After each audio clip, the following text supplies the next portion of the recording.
The Pat McAfee Show. There'll be no rules for our guests, for us, for the things we can talk about. Yes, Speaking his mind. I've never had a problem expressing my opinions or my thoughts or anything like that. While being relatable. I haven't had that manufactured fake-ass celebrity that a lot of people have whenever they go on those big networks. I've had a chance to really build my crew, build my following, build my audience. And ridiculous. What am I supposed to do? So I'm supposed to look at something that I can definitely afford and say, nah. Is that what I'm supposed to do? The Pat McAfee Show starts in 3, 2, 1. Good afternoon, beautiful people. It is Monday, May 10th, 2021, years after zero. This sports show on Sirius and YouTube will begin immediately following this beat drop. There it was, here we go. Woo! I look like I'm 12. All right. Whoa. I don't know about that. It is Wadsworth Big Chain. Well, anything to distract from my face. You know, this is an interesting moment here. I have not shaved my face my entire life, basically. Since I had a little bit of scruff on my face, probably 16, maybe 15, I was a late grower. You know, the facial hair does not come in that strong. Ever since I had some, I always kept some on. Now, my face, not the best, so anytime you keep a little scruff on there, it at least, you know, it became like my look. Now, every once in a while, I'd use something that wasn't the lawnmower. Right. Oh, man. Or like where you can have and I would mess up and I would have to like, you know, maybe like down to a 1 or something like that. But I always had something on Friday to commit to a bit. Huh. To commit to a bit. Being Vince McMahon on Friday Night Smackdown Throwback Edition, I was bullied into shaving my face. Jeez. Okay? Michael Cole, all right? Michael on. Cole was one of the leaders, all right, of that bullying. Don't be a bully, be a star, is what I thought. Yeah. You know, and Michael Cole goes, you know, you could, you know, really commit here and shave your face or whatever. Because he had an awesome look going as well, which didn't make it to air. The only thing that made it to air was the denim. He had frosted tips. Man. I mean, he had a whole, he committed to 1999 Michael Cole. Like, and by the way, as a lifelong fan of the WWE, whenever he walked over to me with his frosted tips in, I was like, oh my God. You're back. Look at you. You look exactly like you used to look. It was awesome for the throw. And then, you know, he starts talking. Maybe you should, you know, because you're Vince here. They got the wig for you. It was too small for my head. It felt like my forehead was in a rear naked choke the entire time. But they had the thing on, you know, had the suit, you know, had the tie, did the whole thing. Wore some dress shoes for the first time. Got blisters on the back of my left heel and my pinky toe on my right side. Ferragamo, shout out. Some Italian trying to take me down from my feet during the day. But I was like, you know what? You're right. I guess I should. A lot of people on WWE that were like, hey, got to do it. This is awesome. We remember this. You did this, you know, for the character, for the bit. You did it. You did it. I'm like, yeah, I did it. So I shave it. I immediately look terrible, okay? Have to go get some more makeup on. Then we're outside. We're shooting a bunch of shit, all right? Everybody got a chance, I think, on social media to see me coming out of my Bentley, all right? Out of my Bentley. Yours. My old Benjamin Bentley made the trip down from Indiana to Florida for this particular maybe setup. I get out of there. I do an entire, you know, Smackdown, you know, an entire Vince McMahon thing. And immediately following, and I'm not saying like immediately as a joke, but I'm saying as soon as I walked off of that screen, like literally right as soon as I get to the other camera, we go back. How do we feel about it? Let's watch it. Foxy gets a text from somebody that works with WWE. They're like, hang tight or something like that. So the WWE people make that sound. I go, oh, Vince is coming. All right. Hey, let's go. Let's go. Like, no, that's not the case. They come out, everything's been canceled. All right. No. All right. So I walk back into the building. All right. And at this point, everybody who was, you know, motivating me to shave my face, they had heard about what had happened, about the wig being gone and the whole thing, you know. And you can wear the suit, but nothing else really. We're not doing it. Everybody, as soon as I get back in there, everybody's like, oh, sorry, man, so sorry. That's on us. Sorry to hear. Oh, we heard. Sorry. So sorry. It'll grow back. This is 4 days. Nothing. You see that? Nothing. This might grow back by the time I'm 40. That last one took 34 years. You know what? That beard was older than Jesus fucking Christ. Jeez. Okay? Jesus lived to 33. This thing's never coming back. I look like I'm 12. It is a weird thing to see. My mom's pumped. My mom and I, had a conversation yesterday. Happy Mother's Day, by the way. I hope everybody celebrated. We had a conversation.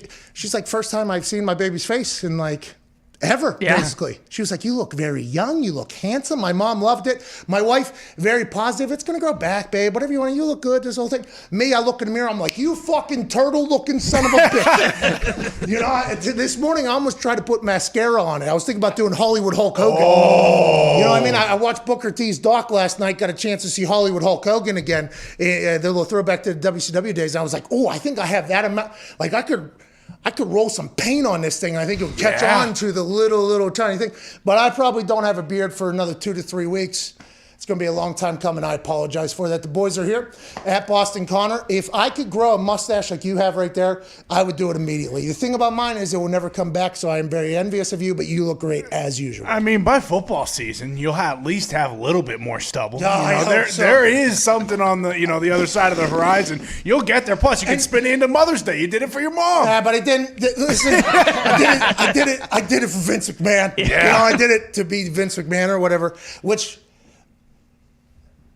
I was going to be Vince on Vince's show in front of Vince, right? So that is, I was watching the film. I mean, I was not enough. I didn't think I did enough research before Friday, but once I got to Friday, it started to hit me. I'm like, I'm Vince McMahon on Vince's show in front of Vince McMahon. And Vince does not like that type of shit. Like Vince does not like any acknowledgement. Yeah. He does not like to be thanked by people. He does not like to be mentioned by people. He does not like to be anything. And I'm going to be coming out like, you're fire! Like I'm going to be doing Vince McMahon. So there was a good I had a moment with myself where I was like, fuck, okay, this could go real bad, I guess. This could go. So I started watching videos. Okay, I was trying to get it down. The walk, which everybody mocks and everything I figured that out with the rhythm of his head, too. He has a little D'Lo Brown, which nobody really taught. Not as much as D'Lo when he came out, but when he would walk, his head would go back and forth. I mean, I did real research. I was excited. Yeah. I thought there was a chance we were going to do something magical. And then all of a sudden, it's over. The axe. Sorry, guys. Hey, you're going to have to go redo your makeup, too, because they did the makeup as if, you still had the wig and the thing, and your hair is probably going to have to get, and we only got 42 minutes until the show You better starts. hurry. Get on it. So go ahead and get on it. But hey, I understand. I respect it. I appreciate it. Wish I didn't shave. And while shaving, I wish we would have stopped at the mustache or the handlebar or even the chops. But guess what? Everything had to happen within 3 minutes because we're going to go and film something. So it's on, see you later. Yeah. It's a bad day. And it all got shut down in 3 minutes. Is there any chance Evan Foxy's going to be able to release the tapes of what was missed, possibly the basement tapes, if you will? We have a lot of stuff. It's good.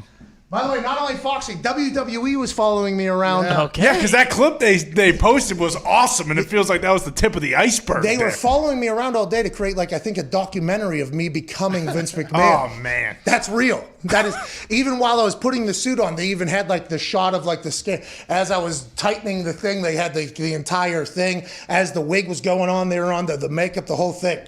I mean, there is... Then there's me walking around the arena. Oh, my God. There's so much. So the vlog, probably on Wednesday, we'll have some of it. Ooh. I don't know what will be left for maybe Doc down the road as opposed to right now. Yeah. Right. But, I mean, it should be shown pretty well the depths that we want to make this thing happen. And then it immediately getting flipped on its head and being like, all right, well, would have been cool. Maybe next time we'll do it. And we'll just go ahead and jot this one in the back as learning experience. This is a learning experience, but now I have to deal with it for at least 3-4 weeks. Yeah, well, that's what my next question was going to be. Is there tape on who exactly pressured you into, shaving your face? Because you can start making the list It's here. very obviously Michael Cole. Okay. Oh, man, did you ask him to shave the soul patch? Because he should at least have to do that. Michael Cole did commit. Okay. I mean, listen. Michael Cole. He was all in as well. Yes. Yeah. Michael Cole, since the beginning of his career at the WWE, has fully committed to everything. There was times there where he was The Rock's literal punching bag for 3-4 weeks. But without Michael Cole, that scene can't happen.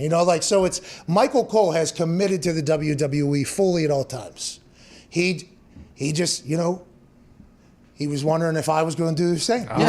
Because I am test. Vincent Kennedy McMahon on Vincent Kennedy McMahon's show while Vincent Kennedy McMahon is watching. It just seemed like... Got to commit to the bit. And by the way, he wasn't the only one. Okay, there was others. Mm-hmm. But it did felt like Michael Cole was potentially at the beginning of this could be epic if we... And by the way, There was nobody else in that building more excited than Michael Cole about me being Vince McMahon. He's the only one who really got to hear any of it because we're doing a lot of, planning and setup. He was very excited for it. So I think when he had to tell me afterwards that it was over, he was like, I am, this is, we'll keep it different down the road. I'm like, hey, listen, not your fault. I understand. Let's move on. That's the way it goes. Okay?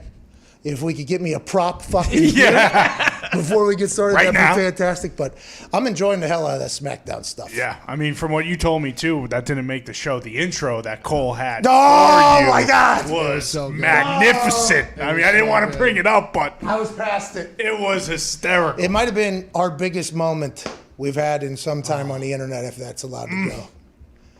Well, maybe they'll use you for season 2, Young Rock. Ooh. Yeah, maybe. You're right.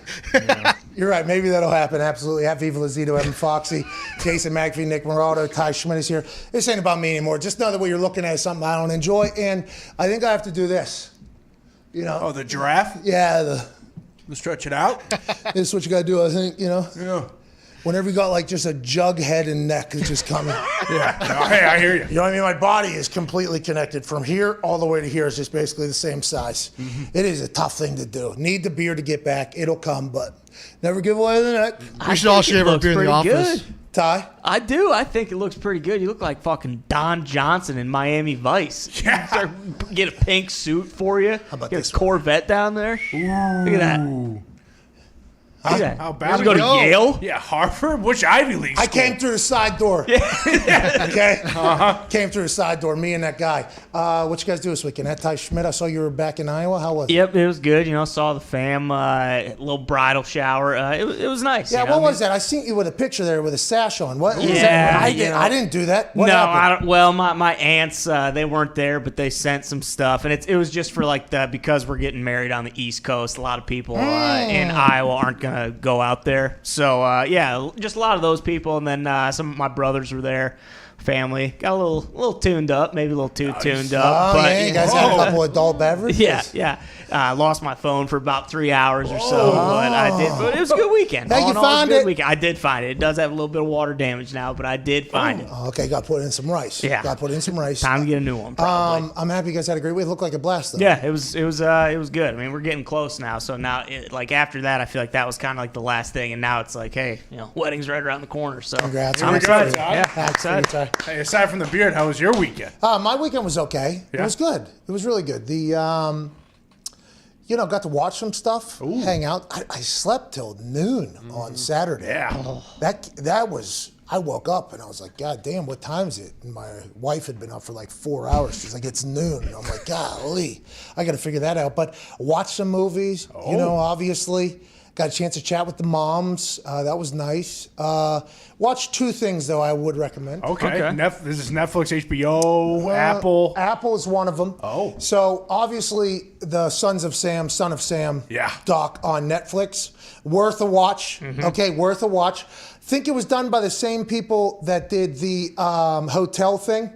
What was the hotel thing? The one, Cecil? Cecil Hotel. The Cecil Hotel. Because we all watched the Cecil Hotel, and it was like 5-6 episodes or whatever, and we said, you know what? Could have been 2 episodes. The thing about Son of Sam could most definitely be 2 episodes. I mean, but Maury Terry, who was the investigative reporter who wrote this entire story, tried to take us on a ride and everything like that, and I respect him a lot. And I also believe it was the process. Okay, there was an occult involved. I think people need to understand that. This is not a one-man job. Worth a watch. I did not know about the Son of Sam thing, though. No. I had no idea. I was born in 1987, which is a pretty crucial date through that entire thing. 1987, June, actually 1 month after I was born, something happened in it. And I've heard in rap songs, Son of Sam, Son of Man, Bubba, Son of Me, or whatever. So I knew that it existed. That was crazy. And then I started thinking about that. The world back in the 70s, let alone New York City, but just the world, people were able to get away with whatever the fuck they wanted. Anything. Oh, yeah. Like back in the day, you could get away with whatever. That's why I understand that stats say there's serial killers everywhere. And I think, by the way, a guy who killed the Delphi girls is potentially, allegedly, maybe a guy that was involved in that case is potentially been arrested or whatever because he had a kid locked in his basement or something. Jeez. This guy has the tattoos of the Delphi girls with tears all over their faces, like as tattoos on his arm. Really? So everybody just assumes this guy is potentially something. I forget his name. I won't say his name because I might be wrong. But I guess people are saying he was potentially a serial killer that did that. And I know that they exist out there. But man, back in the day, people could just move a couple hours away and do whatever the fuck they wanted, literally, or travel even like an hour and do whatever. That's insane to me. I don't know how everybody operated back in the day without. I mean, I would assume there was just terrible people all over the place. I'd assume that was the Especially case. just the crimes. Like the Berkowitz and like the other people who were linked to it, they were just walking up to car windows, firing shots, and walking away. Well, like, that is wild. You're going to learn some other stuff later if you have not finished it. Oh, really? I got one more left. I got the last one. Now you're going to watch the last one. And you're going to say, I could have just watched this one. You know, because they do like a full top to bottom and they kind of explain it all. But it's a nice ride, I think. Percy versus Goliath is another one. Whoa. Okay. Percy Scheiser, I believe, from Saskatchewan, Canada. Oh, nice. Okay? Saskatchewan. This guy was just a farmer. All right. He's played by Walken. What's his name? Christopher Walken. Christopher, I think that's the guy, right? He was in that ping pong movie. Yeah, Balls of Fury. Yeah. Okay, so he was in that movie. So Balls of Fury, that guy plays this farmer or whatever, 77-year-old farmer or something like that, who ends up getting sued by this Monsanto seed GMO creators, basically, because somehow their seeds ended up on his farm and he wasn't paying them a license to use their seed. Whatever.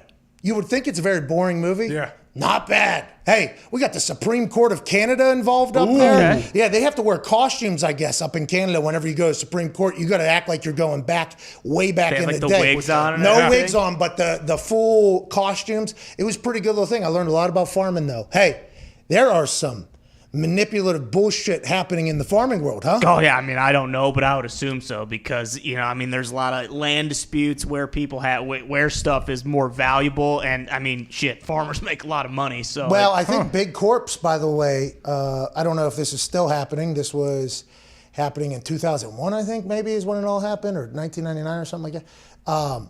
Feels like a lot of big corporations try to take advantage of farmers. You know what I mean? Try to set them up, say, hey, these farmers are a bunch of stooges out there. Little they know, those farmers will look you right now and say, fuck you. I ain't. And that is what Percy did. That is kind of the story of this Percy guy. So I enjoyed it a lot because it was about something that I knew nothing of. But of course, big corporations are getting into the farming world and taking over. gritty corporate fat cats. What do you expect? Did Supreme Court look like Santa in their photos? No, go ahead. That's the first video, that first photo that popped up. Okay, so this is probably a Christmas version, but the two tie things down here were hanging over like a black robe, basically. Gotcha. And it wasn't just the judge who wore that. The prosecuting or the attorneys for the big corporation, that were 6 of them, they all had to have their costumes on. The defense lawyer for Percy had to have his costume on. And then Percy, the farmer, was just sitting there in his own like suit or whatever. it was pretty, but they had like 7 lawyers attacking this one guy, and it was just very fascinating. There's nothing new really out. No, I love a good courtroom drama too. If those are done well, those are very, very entertaining. You know, Walken was a pretty good actor. Oh yeah, he crushes it. Still got it. You bet. What was he? He was in something else I know too. Wedding Crashers? Crashers. Yep. Yeah, there it is. That's the thing. All right, anyways, enough about my weekend with no fucking hair. We got Adam Thielen coming on in about an hour from now. He decided to bury Lambeau Field.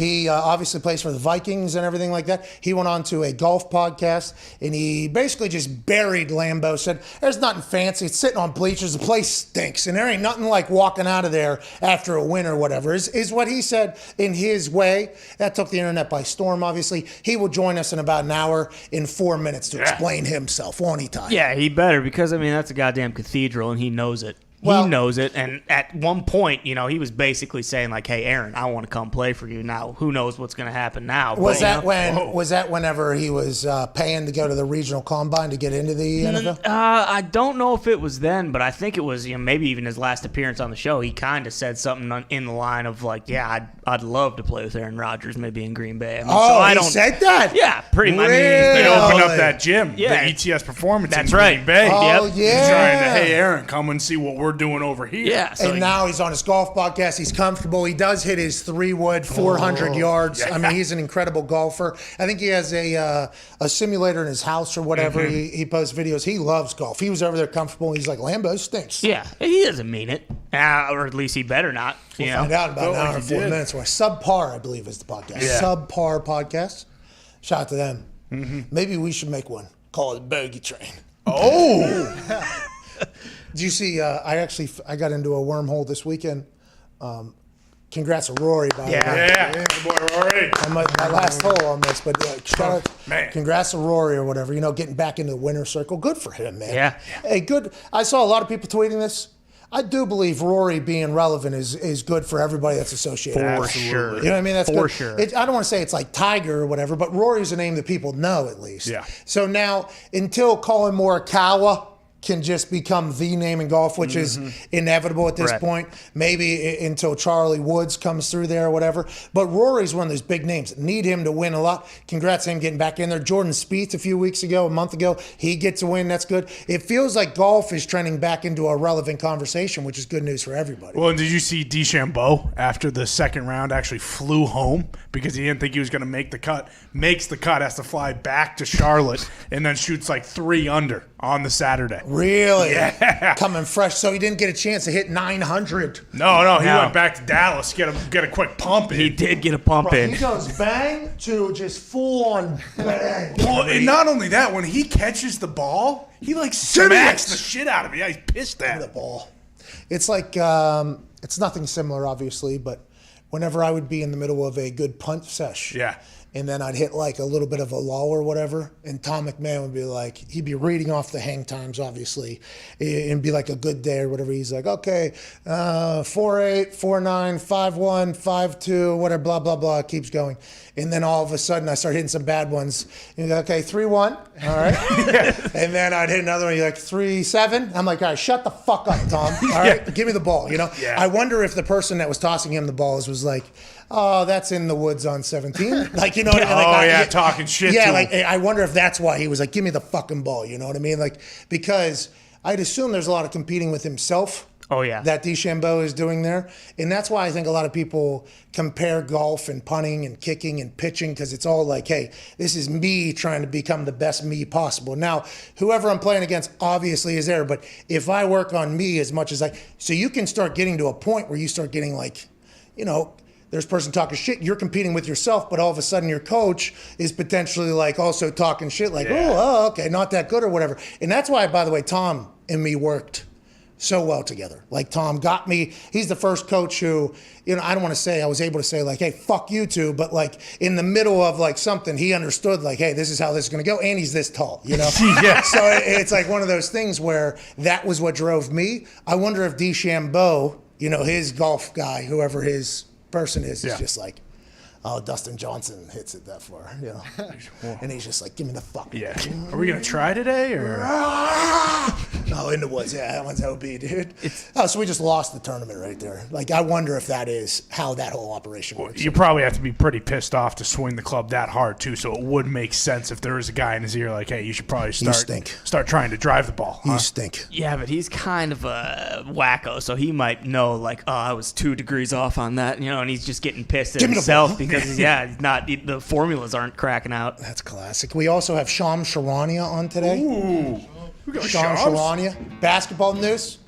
J. Cole signed to the African Basketball Association. Yep.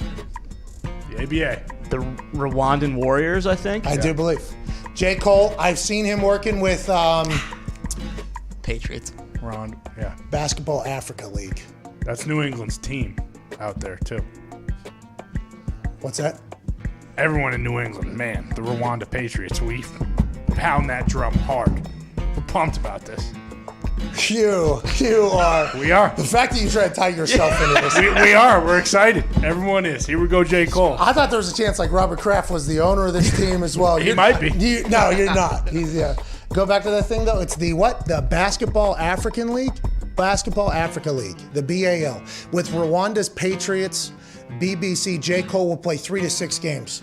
I saw him shoot with what's old buddy?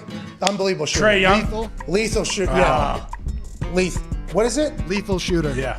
I follow him. I literally just watched a bunch of throwback videos of him today that he posted. This guy never misses. J. Cole was training with him at one point. And then people were talking about how J. Cole can make the league. Because back in the day, remember, Master P got on a team. Everybody said he was a good baller. Everybody else was trying to potentially, everybody's trying to be good at basketball. I'm good at basketball. I'm good at basketball. I'm good at basketball. I think there are a couple guys that are like actual dudes. J. Cole, I guess, is one of those guys. What if he goes down there 3 to 6 games, has a triple-double, and then all of a sudden he's signing with the goddamn Charlotte Hornets? What are we doing? Cover the Lakers for a playoff push. Here we go.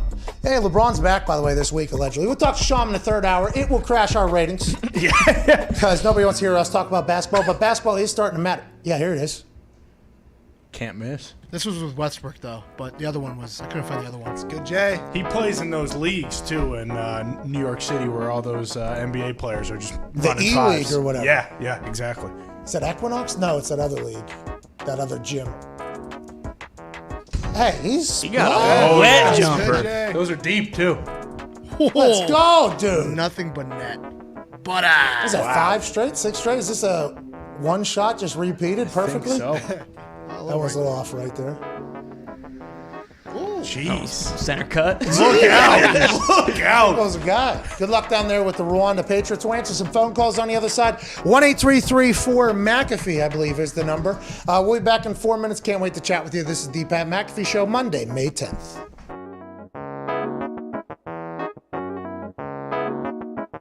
I'd also potentially taken over their 30 edibles because I thought more teammates of mine were going to want to indulge in that either before the game or after the game. And to get to London, you go through your own TSA here. The team has TSA that you have to check in. Here's my passport. The Colts already have it. They took it all from everybody. It's literally you get your bags checked and then you're through. Put them in a little thing. We're good to go. It's team's TSA. Get on the bus, fly over there. I forgot all about them. Didn't utilize them at all because how things quickly changed. Right. After we lose to the Jacksonville Jaguars, we're on the team bus. They go, hey, we're going through Heathrow Airport through the real-life TSA. And at that moment, I look around. I go, oh, no. I have some things in my bag right now that have vitamins in them. I have to get rid of them. And at that point, I'd whittled it down to like 15 of them. And I look at Vinatieri, and I'm like, buddy, not good. He's like, what are you going to do? I was like, I guess I'm just going to throw them away in here. Couldn't do that because right next to the trash can was an English police officer. So I couldn't just walk up and dump a bunch of edibles into the thing next to the guy. He's going to ask questions. We're going to the Heathrow Airport. Now I got to do what I got to do. We finally get there. Police escorts, a lot going on. So I just take down 13 edibles. Yikes. See you later. Vinatieri looks at me and goes, how you doing, bud? I was like, good now, but things are about to happen. He goes, I got you, little buddy. I'm like, thank you.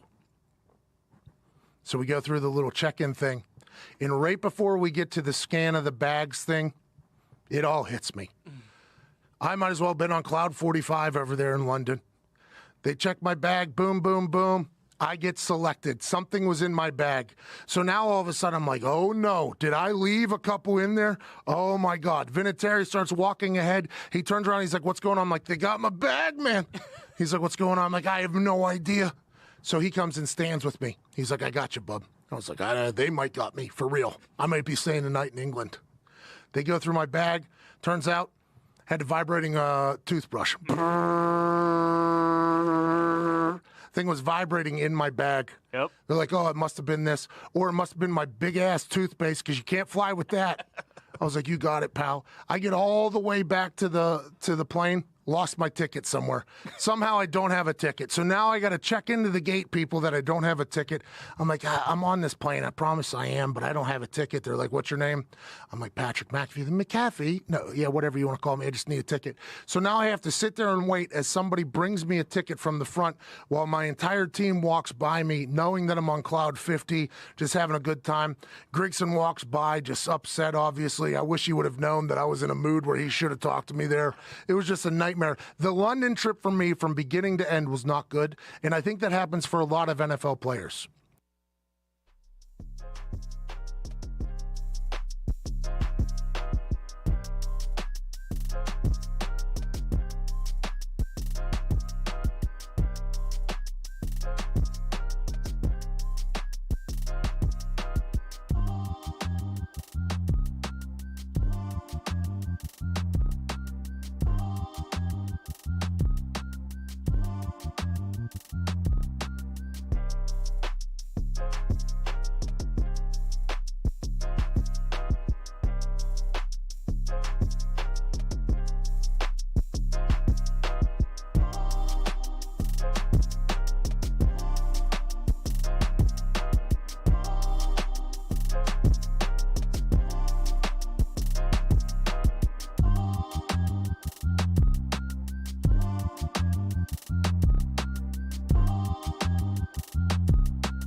This is the Pat McAfee Show on Sirius XM Mad Dog Sports Radio. We thank you for taking the time to seek out this small regional show that streams internationally. Here's Pat and the boys.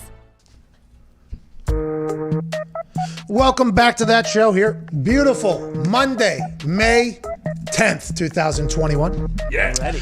Breaking news, this important PSA is brought to you by Manscaped.com. Ooh. This is your pubic service announcement. In the news you've all been waiting for, the Manscaped engineering team has confirmed that they have successfully created the Lawnmower 4.0 trimmer, which is now available for purchase in the United States and Canada. Wow. Yes. Oh, yeah. That's where Percy Scheiser's from. Mm-hmm. The farmer that took the stand and a stand. Both. Wow. Against Big Corp getting into farming. Nice. Send him a 4.0. Thank you, He deserves Percy. one up there. He did die. No. Oh, no. Rest in peace. Farming life is tough. Percy. Well, he was 77 in like 99 or something. Yeah. Oh, okay, sure. And he was a farmer. In farmer years, that's... Maybe let's have a moment of silence for Percy real quick. Oh.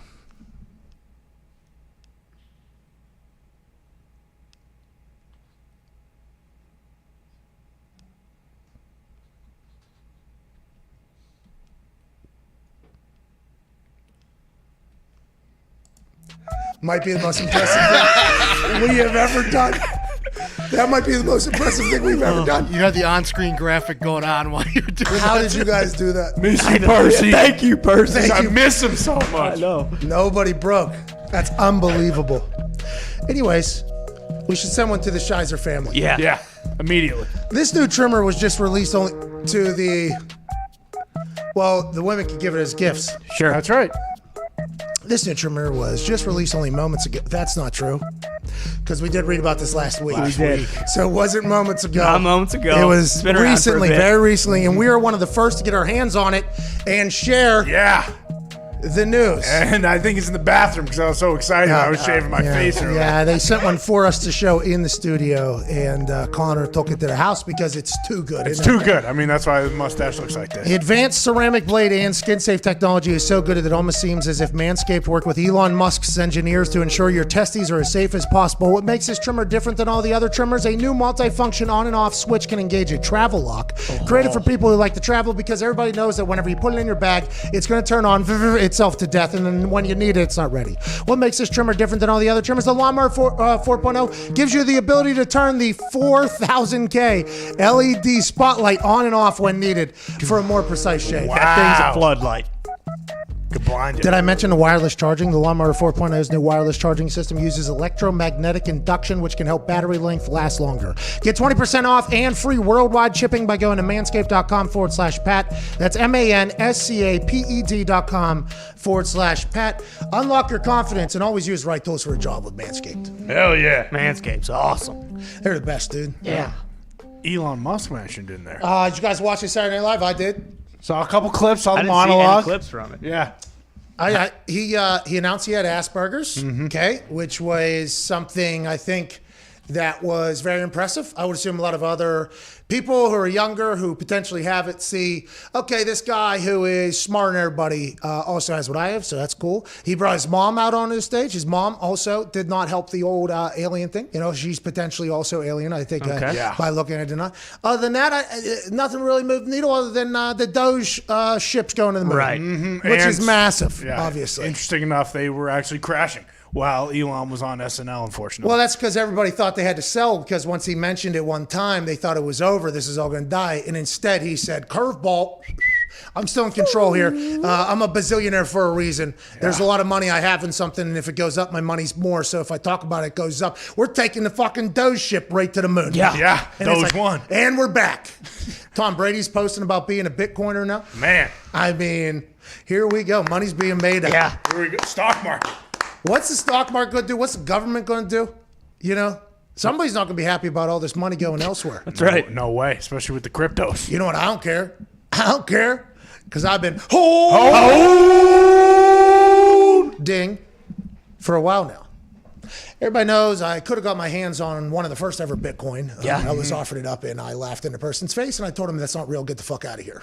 Yeah. If I would have made that particular purchase, at this point, we would not be having this show. I'd be in a much different spot than I currently am. But that's neither here nor there. We'll put that on the same list as the Moroccan nuts, the argan oil that I was also offered up about a year and a half before it became part of every single beauty supply thing in the world. So, I mean, there's a couple different things I could have hit for $1 bazillion. Bitcoin's one of them. But hey, better late than never. I'm in there, and I can't wait to ride this thing. I mean, at the time, you were right to say, hey, listen, this thing ain't real. Get out of here, all right? You're not duping me. I mean, and, you know, hindsight, obviously. So at the same time, I was watching videos of North Korea's military doing karate in Jim Kong's backyard. That's right. And I just assumed that that's probably where the money was going for. That's where I assumed the Bitcoin fake money was going. But turns out that wasn't it at all. I should have got in there early. Should have went in hard too. Who knew? I should have been Jim Kong earnings military karateing the shit out of that Bitcoin market. Yeah, grabbing them. Hey, it could be worse though. D-Butt mentioned that guy who had 81 and sold them for like a wedding or something. Well, what were you going to say? You were going to say something. You're going to put down a wedding. I want to let you know the wedding is going to be the most important day of your life, pal. Yeah, I was going to say box of rocks, but there was a different guy who actually sold his Bitcoin for like a Pizza Hut pizza. A box of rocks. Yeah. Let's go to some phone calls. Let's go to Juan in Illinois. Juan, what's going on, pal? And the boys, how are we doing on this Monday? Hey, not too shabby. How are you, Juan? I like that energy. Woo! What do you want to talk about? I just want to talk about Eric Fisher to the Colts. You know, your thoughts and whatnot. Too bad AJ's not on the show because I was going to call him a 2-foot driving Adam Cole stooge. Oh, wow. We'll clip that for later, Juan. We appreciate your call and your energy. Eric Fisher has signed with the Indianapolis Colts. This comes after Eric Fisher and the Kansas City Chiefs part ways, and Anthony Costanzo retires from the Indianapolis Colts after an incredible career protecting the blind side of Andrew Luck. Pro Bowl left tackle Eric Fisher is signing a one-year, $9.4 million deal with the Indianapolis Colts. I texted my source. Oh, okay. Potentially within the organization. Ooh. And I said, congrats on the signing. And will he be back for the season? He just had Achilles surgery. Is that what it was? It was Achilles. I believe it, 8 months out from the season starting. And the answer I got from my source, I almost said the name. Ooh. But my source has told me, we will see, and we will not rush him. Long season, especially with the added game. Very fascinating to hear that there is potential. Maybe he's not back for but hey, this is a long season. And we always talk about being deep at positions. Yeah. And we talk about skill positions. The Chiefs and Buccaneers, the two teams that represented each conference, have an abundance of talent at positions where if an injury occurs, you are potentially fucked going forward in the playoffs. So you should have a lot of depth in that position. Offensive line's another one, especially with Carson Wentz. Not a bad signing here. If Eric Fisher comes back and he's healthy and he gets a chance to play alongside the Charger tackle that was just signed, and I beve they brought an offensive lineman out of the draft. I'm not 100% sure. I think it was later in there. But with the already Quentin Nelson, Ryan Kelly, Glowinski? Yeah, not to be confused with Monica Lewinsky. Bingo. It is Glowinski out of West Virginia. Stud. He's there as well. So this is Chris Ballard maybe just trying to check some boxes he's not 100% sure about, or just adding depth and being like, hey, 17 games, there's a chance a lot of things could happen. It's not bad to have a talented offensive line that has some depth. Yeah, not just 17, because the Colts obviously expect to have a deep run into the playoffs. You know what I mean? I mean, they're ready to go right now. So, I mean, if he misses the first 6 weeks of the season or whatever, and is still there for the last 13 games that they play or whatever, I mean that's a good move. Sign for $9 million too. Left tackle, Pro Bowler. If he's still, by the way, if he's still got it. Now, an Achilles injury is not easy to come back from. I think especially in those positions where you have to do hand-to-hand combat. But Chris Ballard's like, I talked to him like him. To sign him to a $9.6 million deal, he had said it. And our source said, not going to rush him. We'll see how it goes. So, I mean, I'm excited for this. Good for Carson Wentz. Had a rugby player blocking for him last year. That's a real thing. Yeah, but even if he is, half of what he is, Quentin Nelson being next to him, it's like has to help. It doesn't. It matters, of course, but having him as kind of like a fallback guy, you got to feel at least a little confident that it'll work out. Anthony Costanzo was a great left tackle. Yeah. When Quentin Nelson joined the team, He became premier elite left tackle. I mean, that has to help you so much. You're 100% right. Good for Eric Fisher. Good for the Colts. Good for Carson Wentz. Who's he going to throw the ball to? Yeah, is Eric Fisher going to play tight end? Who's he going to throw the ball to? They need Paris one more. Campbell. He's back wearing number 1. Shout out to Paris. I hope Pumped you for do that. well. Hey, let's get that one in the zone a couple times. Yeah. I never made it there. You know what I mean? Let's get the one in the zone a couple times there, Paris. Michael Pittman coming off a 21-yard season, 1 touchdown. I mean, there's a chance. Foxy.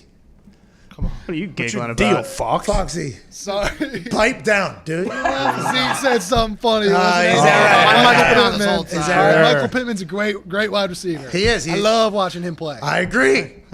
Julio's still out I was there. going to say, there's still a chance they Post go June get 1. Julio. Oh, yeah, because the June 1 date, that whole thing. He will have to get a new number, unfortunately, for Julio Jones, but, Yeah, he'll still work out. Julio might wear, 2, because 11, 1 plus 1. Can't take 11. Can't take yeah. 11. Do not 11 take 11. is locked. That's Off Pittman's number. Yeah.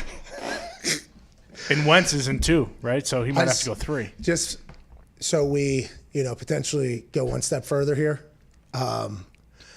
Foxy and I have talked about this on numerous occasions. Yeah. Every time I mention Pittman, it goes down. His yardage goes down. And I've said it, at least 7, 8 times now at this You point. said that one way too casually. Yeah, and it was just like I've gotten to the point. So I had to, I think the last one was like 27 yards or something like that. But I didn't remember if I had one in between that. So that's why I dropped all the way down to 21. But Michael Pittman's a ball player. The catches go down, too. It's one or the other, depending on what you're, He's a good ball player. I hope he does well. Oh, yeah. Huge step this year. I like him a lot, too. I watch his videos and everything like that. I just think that particular comment, telling Carson Wentz to go fuck himself via TMZ, basically, is not the best way to start a new relationship, but I've seen them throw and they're best friends. Yeah. Maybe I'm misreading the entire situation. Maybe that's on me. Maybe it's not. But whenever fucking Michael Pittman gets above 19 yards a season like he had last year, I am pumped about it because that means he's been around for a little bit. That kid's going to be a stud, I think. I think he's going to be good. Better get his ass open because T.Y.'s going to have 8 guys on him because of it. Well, see, that's the thing. If we get Paris going, right, we start running him, maybe defense will have to not just, sit on top of T.Y. like what has been happening, for probably the last couple of years. Maybe hit Jack Doyle down the seam a couple times, too. And Zach Ertz, maybe they bring him in. No, we need to flank out Jack Doyle and let him run goes. Yes. Here we go. You know what I mean? Yes, I do. Let Jack Doyle run a go out there. Let that guy get loose. All right, let's talk to Griffin in New York City. Hey, that city, pal, back in the 70s. Are you kidding me, man? I had no idea over there. How we doing, boys? How we doing? Hope you guys are having a beautiful Monday. Griffin, are you born and raised in New York City, or did you move over there? I'm a Cincy boy. I'm born and raised in Cincinnati. Okay, so much a little I bit got a different. bone to pick. I got a bone to pick with you, Pat. Me, Griffin, what do you got? What do you have against the Cincinnati Bengals, man? I love the Bengals. What are we talking about? Love fan base. Who they say gonna beat them Bengals? Who they say gonna beat them Bengals? I love the Bengals. What are we talking about, Griffin? Come on. No outdoor facility, though. That is the Well, they do have an outdoor facility. Yeah. That's all they got, Oh, actually. that's Yeah, but we're looking for is an indoor facility. Because it gets cold in And what I'm Cincinnati. saying is I like the players so much. I like the team so much. Yes. I like the fans so much. I would appreciate if they gave their team a little bit of support to maybe try to win some You're just games. raising awareness here. Bingo. I like the Bengals more than that fucking guy does. Yeah, and someone started a GoFundMe for the indoor facility because of the awareness that you raised on this subject. Hey, why don't you keep your bourgeoisie ass in New York City, Griffin, okay? I'm closer to Cincy now than you are, pal. We also have Cincinnati Bengal legend A.J. Hawk on the show at, every single day. I mean, ever heard of him? Yeah. Christ. How about that? Anyways, I guess they do take some heat from us because of, if that is happening, I just automatically, everybody knows how the brain works. If that's going on, I'm like, oh, this probably stinks too, if I had to guess. Oh, they can cut corners probably right here as well. They get to go work out the University of Cincinnati's place. Okay, still got to split that. All right, so let's say a player wants to come do something at midnight. I want to get that extra rep, love being here, want to get better. How's that work? They got to call the dean? They got to call the dean of the University of Cincinnati to get in? The AD? How's that whole thing work? It's just, if that's happening, there has to be other stuff happening. I just want to bring awareness to that. I would assume the players feel the same exact way, maybe players that have been elsewhere that have gone there. I think everybody says, hey, cool place, love it, love the fans. But it's just, come on, it's the National Football League, okay? We got bazillionaires trying to get into this league. Yeah. Like, let's treat it as such here, as opposed to just like a, It's just a backyard football team, basically. Not to mention, people won't forget that if Joe Burrow gets killed this year, they could have taken an offensive lineman and decided not to. And took a wide receiver, which, by the way, love it, because you got to have depth at skill position. Right. But to get the ball at skill position, you need some people blocking. What if Joey Burrow gets killed again? It'll be like, why isn't Penny Sewell on that team? I don't know. I mean, they also signed, they brought in Riley Reef. Yeah, they brought in tackle from Minnesota, right? Mm-hmm. Then if they have him, I mean, that's a pretty good start there. Who knows what the interior is going to be, but at least, but maybe they feel like they fixed it. And maybe the offensive line will be good. We all hope so, because Joey Burrow is going to be awesome. We all think. Yeah. It'd be nice to see him maybe If live. they stink again and he gets killed, we need to figure out with the Cincinnati's head coach what the hell's going on. And not only head coach, but let's go back to Griffin talking about why do we hate him whenever we're just mentioning things that you guys should have been mentioning a long time ago. True. Look at the Cleveland Browns over there. They're building a monster. That's right. They're building an absolute monster. People say the facility's beautiful up there on the lake, too. They might be the new creme de la creme of the AFC North. But then you look over there in Baltimore, got Lamar Jackson. Ooh. The Pittsburgh Steelers, always going to be good. That's just how it goes. How with that? They were 11-0 last year, and then they went to the shits. Okay, but they lost to Cleveland in the playoff game. I mean, they went to the shits. They did. That Pittsburgh Steelers team went to. Absolutely. They get Ben back. Couple retirements, they're going to be good. Cincinnati, what we're doing is just bringing awareness that there's a chance you're not going to be happy for another 10, 20 years probably. And you got a guy, and you And might you be got a raised in guy! the guy right now. But they also might be, Building something. building something special down there. Yeah. Not a facility. No, definitely not. The team. They'll take Zach Taylor out behind the shed if Joe Burrow doesn't, or gets killed this year, right? I'm not sure. Everyone says he's the best. He's good. Best coach. damn coach. He's a good coach. He's the best damn Okay. coach around. Marvin Lewis. Yes. Marvin Lewis deserves a statue, I think, on top of the Hall of Fame. Yeah. You know what I mean? Yeah. Maybe call it the Marvin Lewis was the only person that was able to get us to win indoor practice facility. You know what I mean? And let his face just be right up on top of that thing. I was hearing stories about there's no scouting department. Nope. There was no scouting. So the coaches, after the season ended, it's like, hey, there's no downtime here.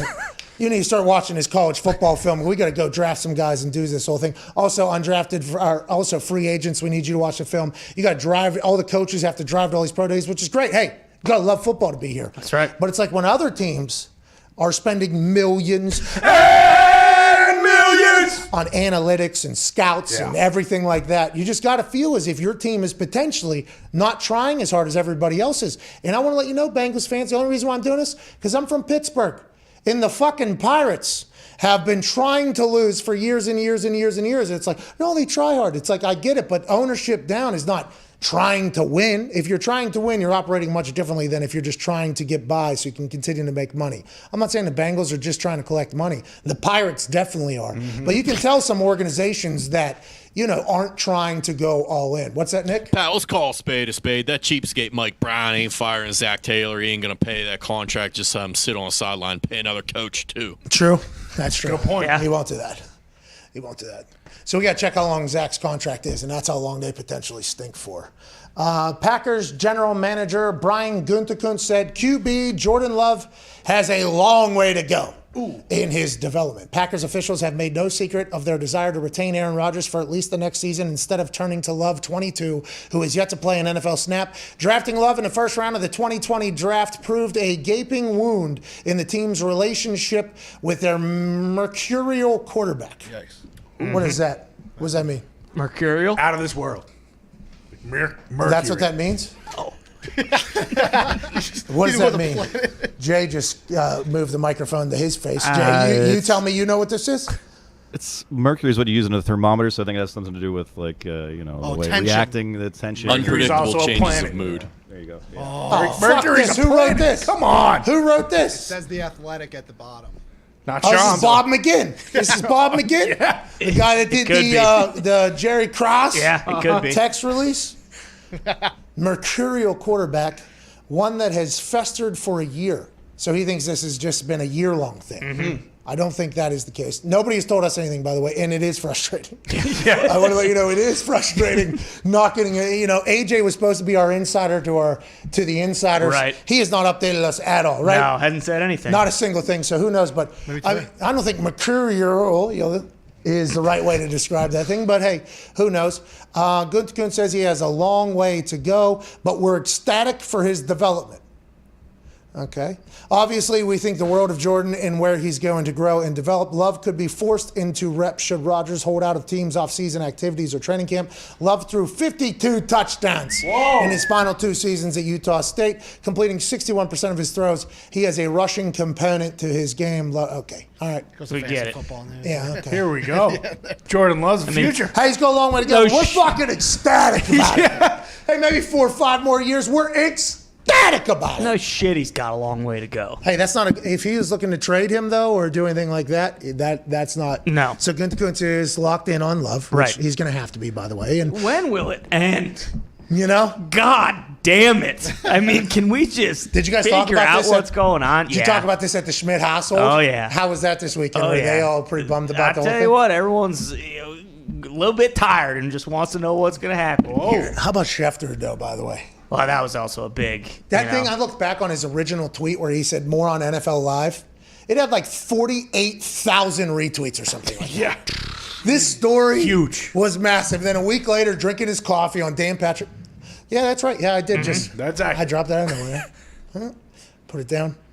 And everybody has talked about it every single minute of every single day for the last 6 days. He had to feel like he absolutely crushed it. But boy, there are a lot of people who are not happy with the way this whole thing has gone. He was getting whacked. Whacked! In the shins all weekend. My God. Probably still is, I assume. That's that insider water, though. Yeah.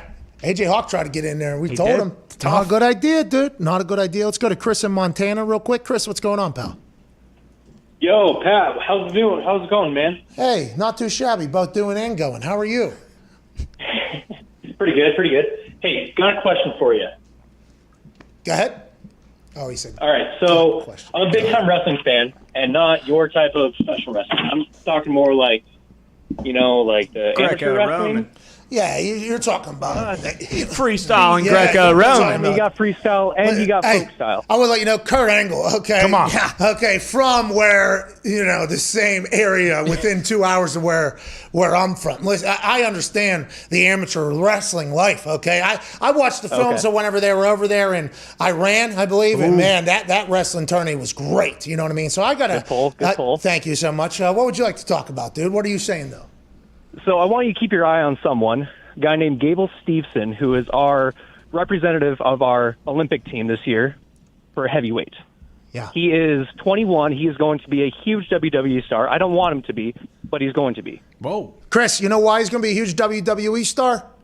Why is that? Because y'all motherfuckers don't find a way to pay him, all right? So we got to do it. Now, listen, and by we, I'm not representing the entire thing, but as a professional wrestling fan, I never understood why the amateur wrestling fans were so hateful towards professional wrestling. It's like, hey, listen, if you can make the transition, Brock, Kurt Angle, numerous others, if you can make the transition in there and do well and get paid, what is the deal? I understand that amateur wrestling is not professional wrestling, but I never understood that hate. I do love that Gable Steveson guy. Yeah. As soon as he did the round off backflip off the thing, I actually sent it into the group text that we had and said, oh, this guy's going to be a WWE champ next year. Yeah, and I think what the caption of the tweet was like, hey, at Vince McMahon, wasn't it? He he knows it too. Right. Yeah. Hey, we can all get along is what we're saying, all right?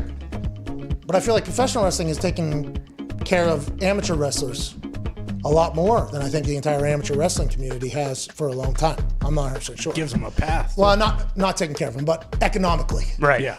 Trajectory, superstardom, that whole thing. But UFC is also doing a lot of that now. So, I mean, maybe I shouldn't take too much credit for the professional wrestling whenever UFC is also helping. Who cares? Hour one's over. We'll see you in about 6 minutes. Big hour two on the other side.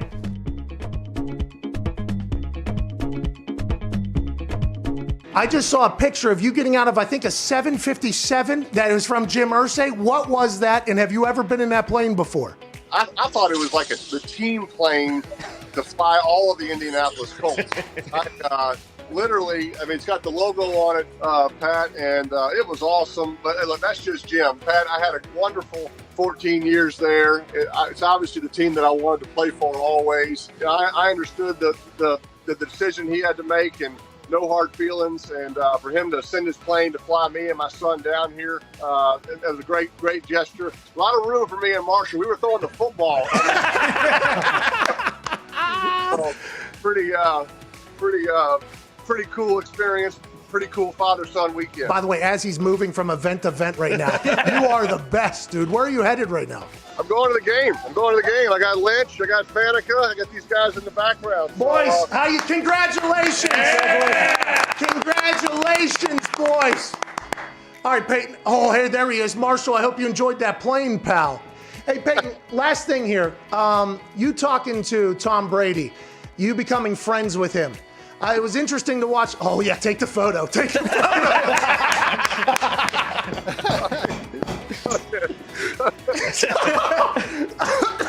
All right, we will wrap this up. Well, I'll tell you, Pat, I don't think anybody can do what Tom has done. Look, I know how hard it was for me to get on the same page with my receivers, learn a new system, learn new coaches.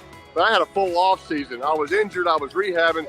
The fact that Tom has done this in a COVID pandemic off season, no time to meet with his receivers. He met with his coaches illegally by breaking into Byron Leftwich's house. So besides that, it's been incredible what he's been able to accomplish, and he deserves all the credit. His leadership is what's put the Bucs in this game today, and I have great respect for him because I know how hard it is, but he deserves all the credit.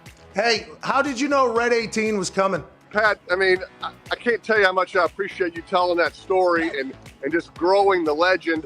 That was about the 18th time I tried it. I was 17 going into that. And, you know, when it doesn't hit, you just keep walking. Nobody ever really tells you about it. So when it hit, I was as surprised as you were. And the reaction from some of the good old folks there in the casino that night was pretty special. Well, I appreciate you doing that. You made me and those folks in the casino a bunch of money. Congrats on the Hall of Fame nod. Thank you for spending time. Enjoy yourself at the game, Peyton. Pat, thanks, pal. I appreciate you. The Sheriff, Hall of Famer, Peyton Manning. I was told by Del Curry, Scottie Pippen struggles on a golf course, right? Right. I was told at that thing that I'm going against Scottie Pippen the next day, match play, heads up, one-on-one Scottie Pippen. So we decide, like, okay, we could probably have a couple drinks, stay at the casino a little bit longer than we should. Representing the NFL out of the Shoeless Golf Club of America, Pat McAfee. His opponent, representing the NBA, Scottie Pippen. You know what I mean? This guy's got 6 rings. Yeah. He's a fucking Hall of Famer. But today he's going to play against me. And then I start seeing Scottie hit some shots that are just like starting to come together. And I'm like, wait a fucking minute. I think I was lied to. We were lied to yesterday. We were told Scottie Pippen was a terrible golfer. Bro, he's Scottie fucking Pippen. Going in the back 9, I think I was down 1. Like, we were battling. But I started making putts. And Scottie Pippen went ahead and got real hot. I mean, real fucking hot. I was down 3 with 7 left. And I looked right in the camera, and I go, strip down 3 with like 7 holes left. Scottie Pippen's about to get this work. Scottie Pippen from 190 yards out just fucking dunks it. Fucking boom, bang, and then walks up to the green, gets the ball, camera's on him, and he goes, Pippen ain't easy. Kidding me.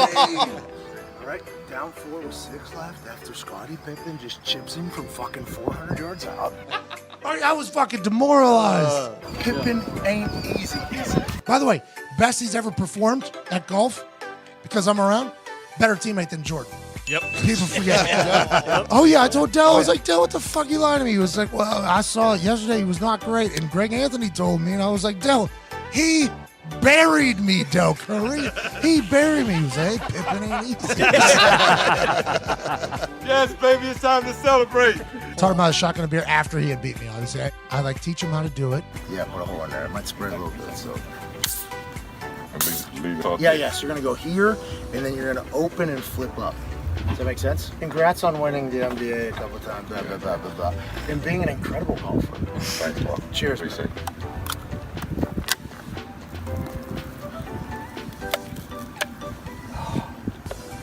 Hey. Damn. Okay, That's Scotty. the best Bud Light I ever had. Hey, there's no stuck in it. You right.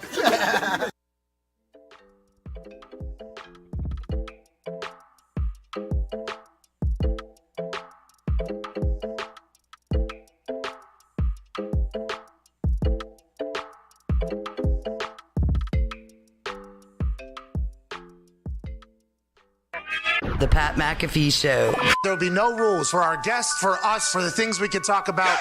Speaking his mind. I've never had a problem expressing my opinions or my thoughts or anything like that. While being relatable. I haven't had that manufactured fake-ass celebrity that a lot of people have whenever they go on those big networks. I've had a chance to really build my crew, build my following, build my audience. And ridiculous. What am I supposed to do? So I'm supposed to look at something that I can definitely afford and say, nah. Is that what I'm supposed to do?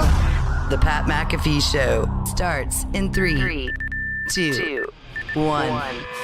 Welcome back to that show. Hour 2 here on this beautiful Monday, May 10th, 2021. Years after zero. We'll begin immediately following this beat drop from Twan. There it is. Here we go. The Hammer Don boys have joined us in the studio. Gumpy and Diggs. Diggs, I'll ask you because Gumpy told me not to ask him. How was the weekend, pal? Are we making money for people? Great weekend. Got a new bet. No run in the first innings.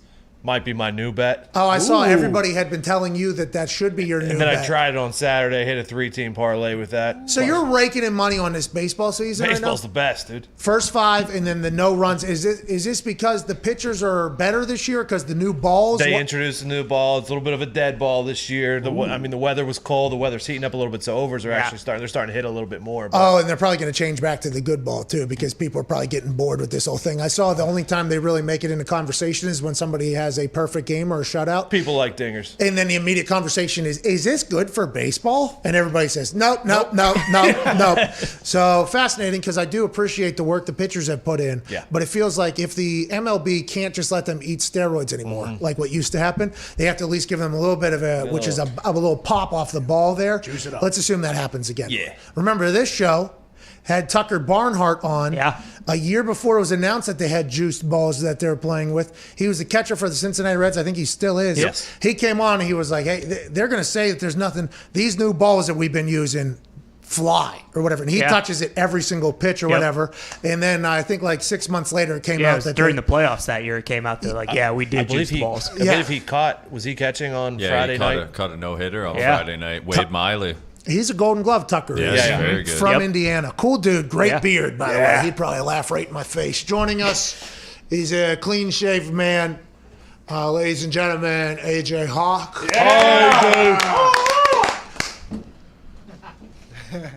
What's up, man? You guys are twins. What's up, dude? Wow. I need to have a clean-shaven face. So you used like an actual razor, like an old man, and shaved it? I did not. I sat down in a chair and somebody else did. Oh, was it a straight razor? No, it was a triple sorted thing. Norelco. I think so. Foxy, you remember? Foxy filmed it. I would just call it an electric shaver. I have no idea. I think it was a round one, though. Round one? Oh, 3 of the... Yeah. I know what you're saying. I think it was so you could shave your chin. I'm not I'm not 100% sure, but I think, and I was not happy about it while it was happening. So I couldn't stop to do the mustache or the chops. It was gone before I even got a chance to really blink or say anything. It was absolutely gone. So it's a whole new me, AJ. You're looking at a new me for about, I don't know, probably 3 or 4 years now at this point. Hey, at least it worked out and the bit got on air. That was great, man. Well, that did not get on air. That's the thing, AJ. That's the thing. You know, and actually everything maybe else. they slid in towards the end. I don't know. Oh, yeah, because you fell asleep. You were watching, but up with the family, obviously. You might have fell asleep at the end because big Saturday coming up, a fight and everything. But, yeah, it never made the air, and everything else that was potentially going to make the air got canceled. But, you got to do what you got to do. Now I got a fresh face. Yeah, I think you look good. I mean, you definitely look different for sure. Thank you. AJ, there ain't nothing grow back. It's been for the Friday. There's nothing. There's nothing. You got a little bit of a 5 o'clock shadow coming in. No, see, that's on my neck where they didn't shave. You guys are seeing it. On my face, there's nothing. Like I think it makes your chain pop a little bit. Maybe you should always have it like that. Well, I put the chain on to distract from the face. This was a gift from Connor. Actually, thank you, Connor. I appreciate it. Looks good. I'm glad appreciate it. Connor, guys, from my birthday. Appreciate that. You did grow some respect within the business, though. Yeah. And you can't put a price on respect. No, you cannot. Hey, you got any updates on Aaron? I hate to say it, but no, I do not have any. What's going on, AJ? Are there any rumors out there? Like, are there any new rumors floating around the internet, though? Well, I heard you were on with Colin and talked about a TV show or something. Was he filming a TV show? Is that what you said to Colin? I don't think I ever said anything to Colin Cowherd about that. No, you said he's filming a TV show. He's filming TV shows, and then I saw a trailer. He's on a TV show. Yeah. Connors. Oh, he's on the Connors. He's on the Connors as the Jeopardy host. With Dan Connor? Yeah, no, he's. I saw I don't know if Dan Connor or James Connor. It's the sister, though, that she's on Jeopardy, I believe, and Aaron's the host. Yeah. AJ didn't tell us that. Thanks a lot, So AJ. he was on an episode of the Roseanne knockoff show? But it's not a knockoff, Spin-off. AJ. Okay. Spin-off, I mean, yes. Continue. Yeah, my bad. Well, I mean, the way you said But that. wait, he was on. Remember Roseanne was on that Ambient? Good Lord, AJ. he called it Mickey She's Mouse not on the Roseanne. show. She's not there anymore. Oh yeah, she did get run out of time. See ya. They ran her out of the neighborhood real Don't quick. need you, ladies. By the way, we'll create the same show without you. Classic game. Show's still on, and Aaron's on it, dude. Aaron's on it. And then you, bro. Hey, I'm learning about it right here from you. I had no idea that happened. Okay, so you're out of the loop too. So none of us know anything right now. Is he retiring? From There Big were TV? the fake Adam Schefter tweets over the weekend Darn. that he got traded to the Raiders. A lot of people were worked up about that, but what do you know? It wasn't true. Yeah, so it feels like it's all just going to continue to go around carousel, and if you're not going to break any news, nobody will. There's some other things going on. DK Metcalf, AJ Hawk, he ran a 10.37 this weekend in a 100-meter heat. Okay, he did not win. He actually came in dead last. Yeah. All right, he actually came in 9th out of 9. But I will tell you what. There were people that were tweeting me as if I was wrong with my thought that the country of the NFL could win some Olympic gold medals if they wanted to. If they were to focus 9 months to a year on the sport that they were going to go dominate in the Olympics, the country of the NFL, I still believe, would have a lot of success. If I was to put together a 4x100 team, I wouldn't have put DK Metcalf on that team. But then when DK said, hey, I'm going to run the Olympics thing, I was like, I caught Buda Baker. That we should have had him on there. Yeah. Tyreek Hill alongside him, who his nickname is the Cheetah because how fast he is. He came in dead last with a couple weeks of training here. He's also 50 pounds heavier than all these other motherfuckers. Yeah. Mm-hmm. People were tweeting me as if this proved that I was wrong. I want to let you know, this proved that I was right.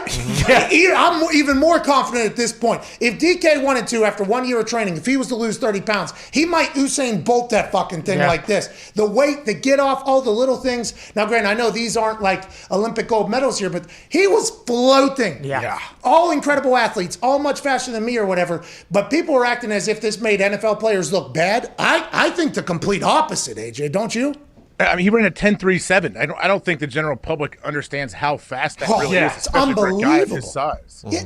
And it also, it's like the horse races, where it's like, I don't want to say the noses, but I mean, he's 4 yards behind? Yeah. He's not getting smoked by any means. Which in a track, that is huge. I guess that is a Yeah. huge Right, difference. But I assume if he worked on his get off for, I don't know, maybe 4 months straight every single day, and I would assume he'd be a lot faster. And by the way, this is 1 year of dedicated life. Eat, sleep, breathe, whatever that sport is, like the Olympians do, which I have a lot of respect for. I just think there needs to be a little bit more respect on the amount of athletes and great athletes that are in the NFL currently. Plus, I think in the country of the NFL versus everybody, track was going to be the hardest one to win.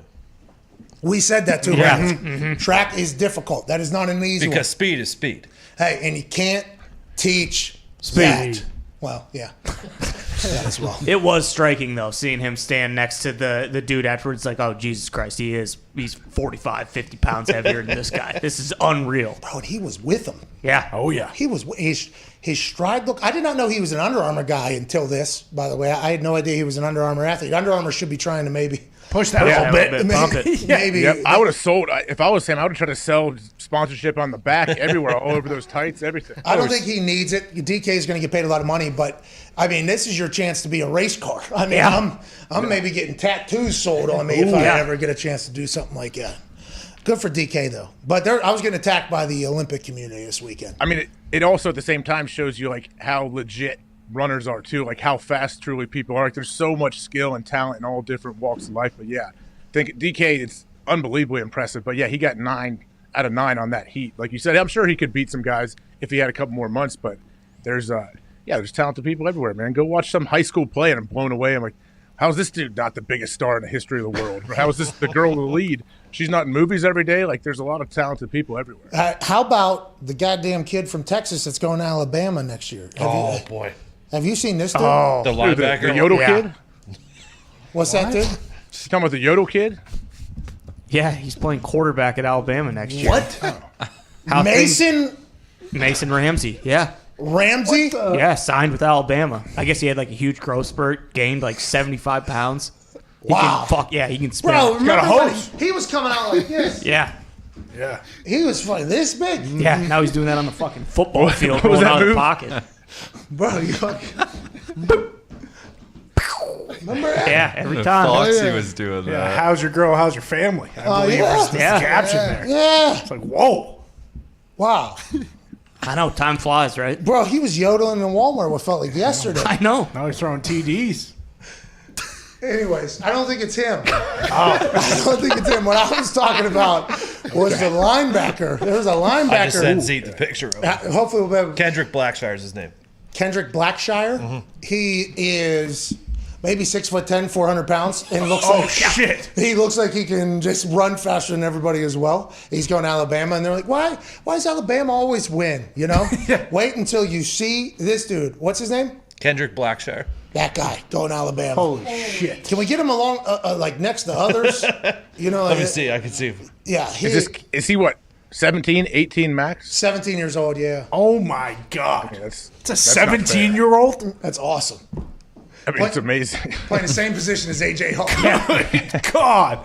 He's got to be an outside backer, right? You got to have that guy rush the passer. He looks so tall. I would assume, and hopefully he'll wear a single digit all the way through his entire NFL career. The Arizona Cardinals are going to be the most swagged out team, I do believe. A lot of new players going there, so it's you can change your number without having to buy out the old jersey numbers, because if you're in the same place, you change your number, you have to buy all the jerseys that are left in inventory, both for the shop and in the building.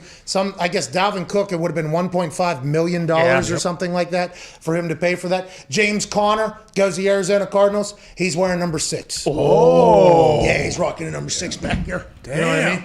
Whoop, whoop, whoop. I don't know why. I have no idea. Braun? I assume there's a reason why he's wearing a number 6. AJ, what number would you have worn if you would have went to the Arizona Cardinals this year? Because I think Buddha also wearing a low number. He's wearing number 3. Yep. I think they're going to maybe JJ's wearing a number 9. You know? He should. I mean, that team's going to be swagged out. Kyler Murray wearing the number 1. Cliff Kingsbury with his feet up in that house. I'll tell you what, that owner hopped on his plane and said, we're going to try to make a run at this thing. AJ Green comes in, obviously, alongside. We don't know if Fitz is coming back for $10 million guaranteed. Let's assume he will. That team could be good, and they're going to enjoy the hell out of it. Is AJ Green going to change number? He should go single digit for sure. I mean, it seems like it's a thing to do over there. 2. Why wouldn't you? I like number 2. I would want to wear that if I had a single digit. Something just happened there. Our picture was sitting on top of a My Sports Update tweet. Some more jersey number update. Cardinals running back Chase Edmonds is now switching to number 2. Cornerback Byron Murphy is going to number 7. And as also previously mentioned, Buda Baker is switching to number 3. James Conner will wear number 6. Wow. It is Arizona Cardinals are a fun team to play for. They are. Rondo Moore will probably wear number 4. Yeah, maybe, huh? That's what, yeah. Uh-huh. AJ Green was 8, Georgia. Ooh, here we go. Hey, that team's going to be. They were so good last year, and then at the exact same time, they played like shit. They played like shit some games. It was so expensive to me. That early week 5 to 8. It feels like maybe 5 to 9. I was riding the Cardinals wave. Yeah, It was just like last leg and a couple parlays. what was Just it? A need the 70,000? Cardinals. How much was it? Yeah, $72,000. $72,000 parlay. Dolphins Cardinals. Hey, Kyler was banged up though, wasn't he? It seems like he was playing through a lot that. I guess we didn't know about. I think so too, and also their kicker was short from 40 yards or something. Oh yeah. Really? Yeah. Can't do it, dude. Wait, that's when Nuge came in. Nuge started kicking for him. Yeah, maybe. Yeah, but I'll tell you what, their coach saw the same thing I did. Hey, it's the NFL. Can't come up short from that close. Can't do it. Hey, what are we doing here? That team could be great, though.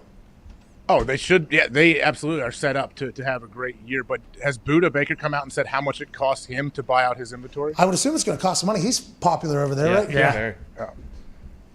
The Fanatics will come out and let us know. Oh yeah. Will they? Fanatics are going to say, that we ain't eating this. Oh, you think I'm eating that price? No. You want to do a little swagged out thing? Okay. You're going to have to pay us for sure. That's on you. Fanatics, by the way, are they headquartered in Tampa Bay? We drive by their building, and I feel like down there every single time. Beautiful building. Huge. They sell a lot of merch down there, I assume. I don't know if they're locked in. You got Thielen coming on? Yeah, we got Thielen coming on 9 minutes. He talked shit on Lambeau. Did you hear that? He didn't. I don't feel like he did. He said there's nothing like luxurious about it, which I take that as a compliment if I'm a football fan. Let's play it. We actually have it here. Let's hear what he actually says. This was on a golf podcast called Subpar Podcast. Oh. Shout out to them. Haven't heard of it before this. We'll listen to more. Yeah, it seems like they are good. I enjoyed the hell out of this. Ladies and gentlemen, Adam Thielen. There's nothing better than leaving Lambeau with a victory. There's literally nothing better. What's that locker room like compared to what you have at Minnesota now? Yeah, it's terrible. I mean, and the whole stadium's not nice. You know, it's not. There's nothing fancy about it. Like it's bleacher seats. Whoa! Wow. Yeah, is he in the Tampa? Are they in the FanDuel house? Do they do it in here? Someone. Yeah, I was distracted there. Was that in our stadium? They have the same wood. They got great taste. They do. I don't know who got it first, us or them, but good idea. I apologize. Good wood. Great wood. That could be in the box truck as well. Anyways, shout out to Golf Subpar Podcast. Love them. I'm going to be a fan moving forward. AJ already is. But he did kind of, you're saying he just kind of was describing it. It wasn't meant to be a shot. I mean, you could take it as a shot if you want, but all the things he said, like, okay, it's not nice. Well, all right, well, it's a football stadium. It actually, like the field, even though the away locker room isn't huge, like it's still nice. Nothing's run down about it. The stadium's not run down. It's still nice. But yeah, they have bleacher seats because you can fit more people in. It's like every college stadium. They're not. Sometimes they don't look as big. Like they can look very similar to an NFL stadium from the outside, but NFL stadiums usually have the bleachers. So how many you can fit 65,000 seats compared to 90,000 people if you had bleachers, probably. Yeah, well, and they're thinking about comfort and the entire thing in it. It's not what it's about. It's about getting as many of your fans in the stadium as you can. Listen, I agree. I want to let you know, but these Colts fans that have been privy to these seats in operation here at Lucas Oil Stadium, if Jim Irsay was like, you know what, brother, we're going bleachers. We're gonna turn this into a gladiator type, Roman. We're gonna have 150,000 people in here. The people that have been sitting in these seats with these chairs with this thing, they'd say absolutely no way. I think that's what I was most impressed by is, there are spots, club seating, I think, where there's seats and there's suites and everything like that, but there is a lot of bleachers. That thing was packed out week 17, no playoffs on the line, people sitting on top of each other to get in there. It's like a mythical place. Yeah. In the world of football. I still think of Steve Sable, talking in the original NFL films about the frozen tundra, and you're going out to a thing. It's much different than everywhere else, including that Viking stadium that is gorgeous. Yeah. So, I understand what Thielen's saying, but he did shit on Lambeau a little bit. And what he didn't bring up is it's a 9-mile hike from the away visiting locker room to the field. I mean, it is a haul. You got to walk, and then you go down this little tiny hallway that's cement. You got to not slip. I mean, it is not the same experience, I'd assume, for the Packers as it is for away. But as soon as you get on that field, to AJ's point, it's like, this is fucking Lambeau, dude. Yeah. This is pretty cool. But I like Thielen kind of going out. This place stinks. There's a certain section of Heinz that's bleachers. I do like the chairs. They are. Yeah. A little different. Chairs are Mostly the bleacher section is not protected from the wind at all. The chairs are nice. Well, Lambeau's very chilly. Yeah. Very breezy up there as well. The big house is all bleachers, Yeah, and you're literally sitting on top of each other. On top of each other. It's brutal. Hey, they're going to get good again, too. Hey, Michigan's going to get good again, too. That's right. Nah. I don't know about that. Give Harbaugh 6 or 7 more years. He signed an extension. Yeah. They're going to be good. What are you talking about? Look at that. He's worried. You heard the Ohio State worried. Oh, yeah. You nervous? You guys lose Justin Fields? You guys think, oh, no, we're going to stink? Is that you think Michigan's going to come through and drop the M down there on the O down there? Are they going to dot the I, huh? Is that what they're going to do? Is that what you're worried about over there? I'm not worried about it. I mean, it's good for football when Michigan Ohio State is like a legit rivalry, and Michigan is good all year and has a bunch of wins heading into that game. So, no, I'm not worried. I want Michigan to be good. Did I tell you? I walked into Fox Sports headquarters on an NFL Sunday or something like that. I got to sit with fans that probably won the auction from your golf outing to go sit out there. And it was very fascinating. I thought I was going in there to potentially, maybe like meet some people, be shake some on hands. one of their kickoffs because they have 2 kickoff shows or whatever. I thought that's what it was. Not what I was there for at all. Apparently, I sat in a corner with fans and then got a chance to eat their buffet, and then I got a chance to look at stuff, and then I went home. It was, I actually recorded a For the Brand video, and while I was yelling, I got yelled at because there was other stuff going on. Told me to pipe down, so I actually had to go all the way outside. I mean, it was a real scene. But as you walked in there, that big ass robot, what's his name, Cletus? Yeah. The robot? Mm-hmm. On his chest, it said it was a countdown in days to Ohio State, Michigan. Like, Whoa. it was a countdown in days to Ohio State, Michigan. They're like, this is a massive game or whatever. That game is one that is talked about, I think, by a lot of people because of how, cool it is and everything like that. But that has been a one-sided affair for some time now. That thing has come back. Harbaugh's going to be the guy to do it. Yeah, or maybe he won't be because he hasn't done it yet, right? There hasn't really been a close one yet. Yeah, there has not been. The Bears tried to trade Nick Foles, but nobody wanted him. Says Kaplan at Kaplan NFL. Allegedly during this entire process of getting Justin Fields and I assume Andy Dalton and everything like that, the Bears were trying to trade Nick Foles, and they were trying to do that strictly because the way his contract is set up, if they trade him, they save like $13 million or something like that. I believe we have the picture of the contracts actually. If Nick Foles is traded pre-June 1, Pulling it up now. No, we don't have it. Okay. Oh, shit. It's like $12 million though. Is this a reps thing too, potentially? What's that? As far as like Justin Fields getting reps, like, hey, we don't need Foles here, stealing reps. No, I think it's just like, hey, this was fun. Let's try to save some money. And if we cut him, it's going to cost us like $17 million. If we trade, it saves us $14 million. They allegedly tried to move Nick Foles. They weren't able to do it. Now Nick Foles knows that. I assume he was in the loop the entire time. Justin Fields is going to be a starter day one. Andy Dalton's going to be the backup. I feel like the Bears are ready to try to make this run at this thing. And if they don't, Nagy, Pace are fired. Fields has a new offensive coordinator, new head coach, and then they might get into the cycle routine again. But it does feel like Nick Foles is no longer a real thought for the Chicago Bears. Hopefully big swinging Nick will go somewhere where he gets a chance to run a little magic again. Yeah, possibly Green Bay. Who knows? Yeah, I was thinking that they may. Nick Foles signed a 3-year, $24 million contract with the Chicago Bears, including a $8 million signing bonus. If he gets... No, go to the next one. It's kind of hard now that everybody knows you were trying to trade him. Like, if you want him, you're going to wait until they cut him. Yeah, well, Kaplan broke this news. I assume that Pace did not know. Okay, so here we go. So a pre-June 1st trade in 2021, the dead cap hit would be $5.33 million. If they released him before June 1st, the cap would be $14.33 million. Okay, so that's $9 million saved there. Post June 1st, if they were to trade him, the next year cap hit would be $2.6 million.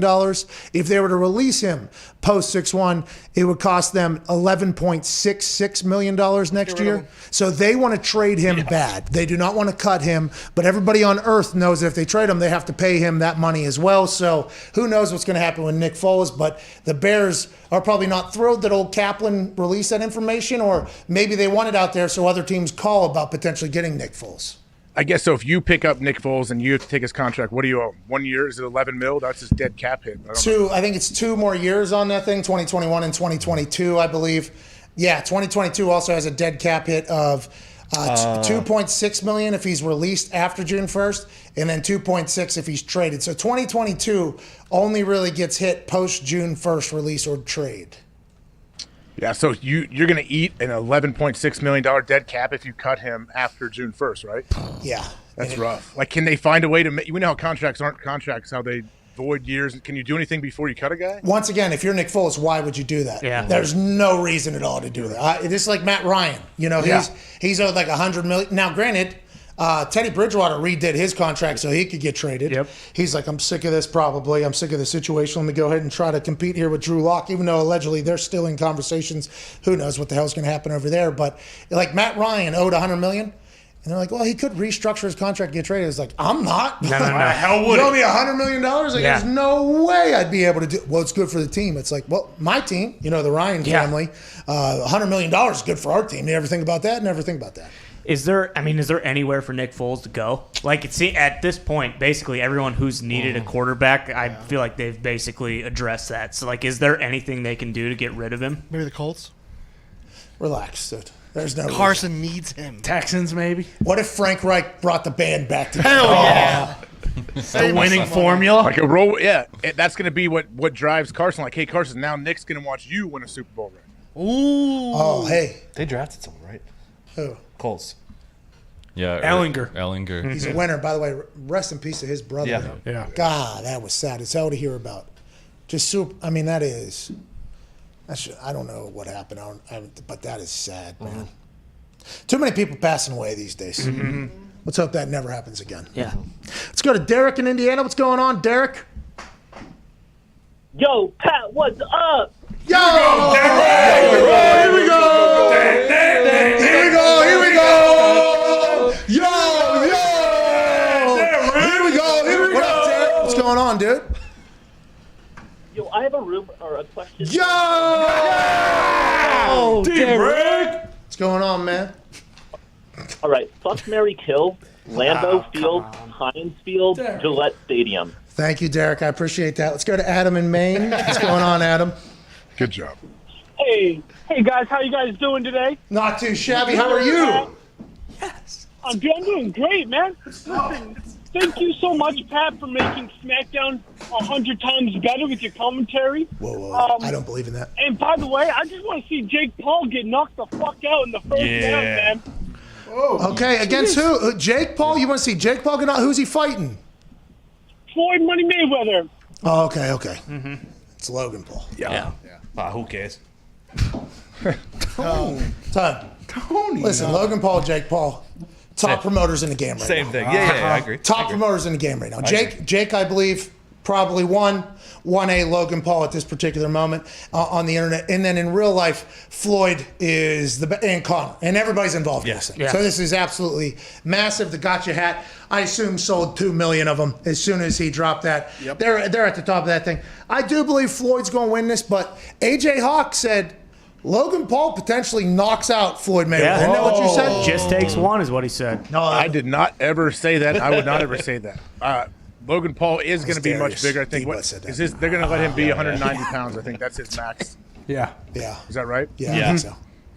No, he's not going to knock him out. Obviously, Floyd. Nobody can ever hit Floyd. So we'll see what happens, man. But Jake and Logan too.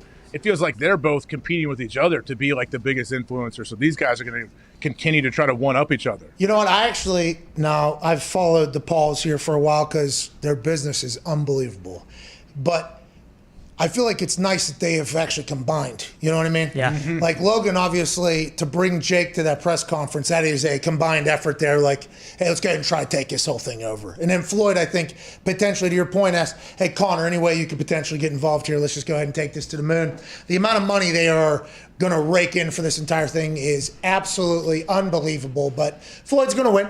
And I think it's because Logan Paul of the Paul brothers, I'm not sure he's as dedicated to boxing as Jake is. I think Jake loves the game. I think he loves the boxing game. Logan, he has an incredible podcast, TV, he does everything, and he's also going to fight Floyd fucking Mayweather. Yeah. I mean, it's unbelievable. Because it's an exhibition, do you think it might, go to the scorecards and then they set up the second one to make it even bigger by No, chance? because Floyd's never lost. Floyd can't lose. But that's it's why an it's an exhibition. exhibition. Doesn't count. It I've doesn't seen count. if these odds are correct, I still don't Floyd's think minus Floyd. 100,000. So Okay. So maybe take Logan. Maybe take the flyer on Logan. Why not? Let's get to a break. Adam Thielen will join us on the other side. Adam Thielen, fresh off a subpar podcast interview where he said that Lambeau stinks. Whoa. We'll ask him about that and how his offseason is going and what he's got going on in his life. Can't wait to chat with Thielen. He's always a good conversation. And he's got to answer some questions because these Packers fans have already been through enough. All right? Thank you. With this whole Schefter, Rodgers, Packers, he's gone, he's in, he's gone, he's gone. What's going on? Stuff. Can't do it anymore. And now you got Thielen coming out and being like, oh, you think it's worse? Let me go ahead and... We dump some gasoline on here. Oh, he stinks. Whoa. Let's get to a break. This is Pat McAfee Show.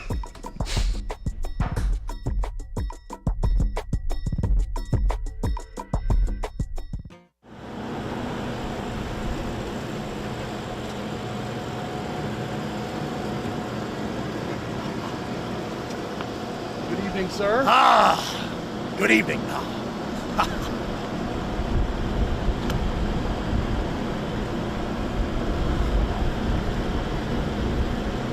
Take it.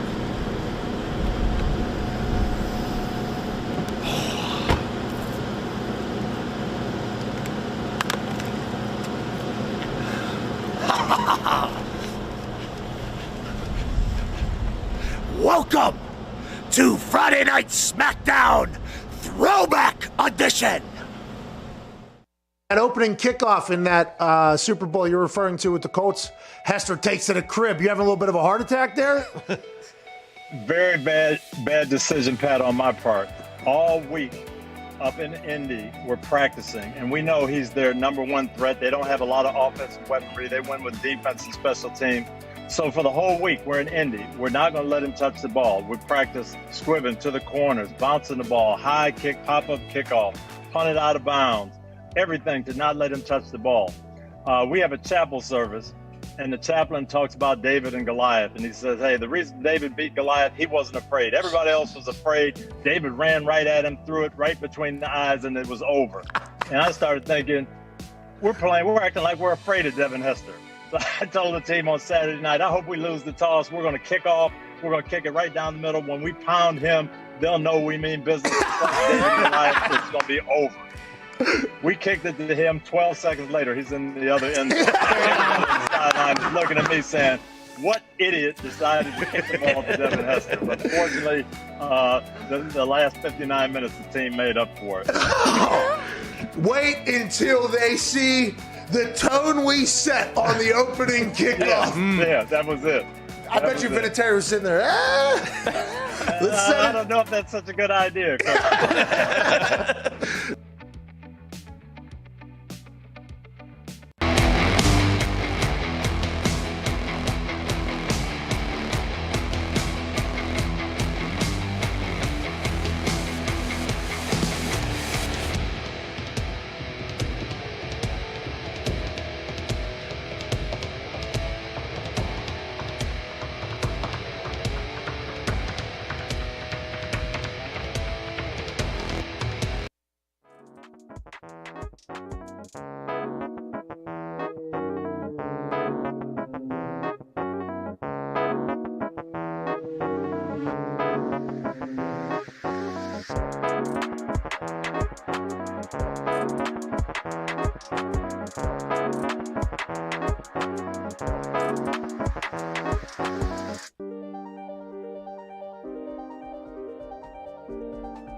Air conditioners, coffee makers, and cigarettes all have filters.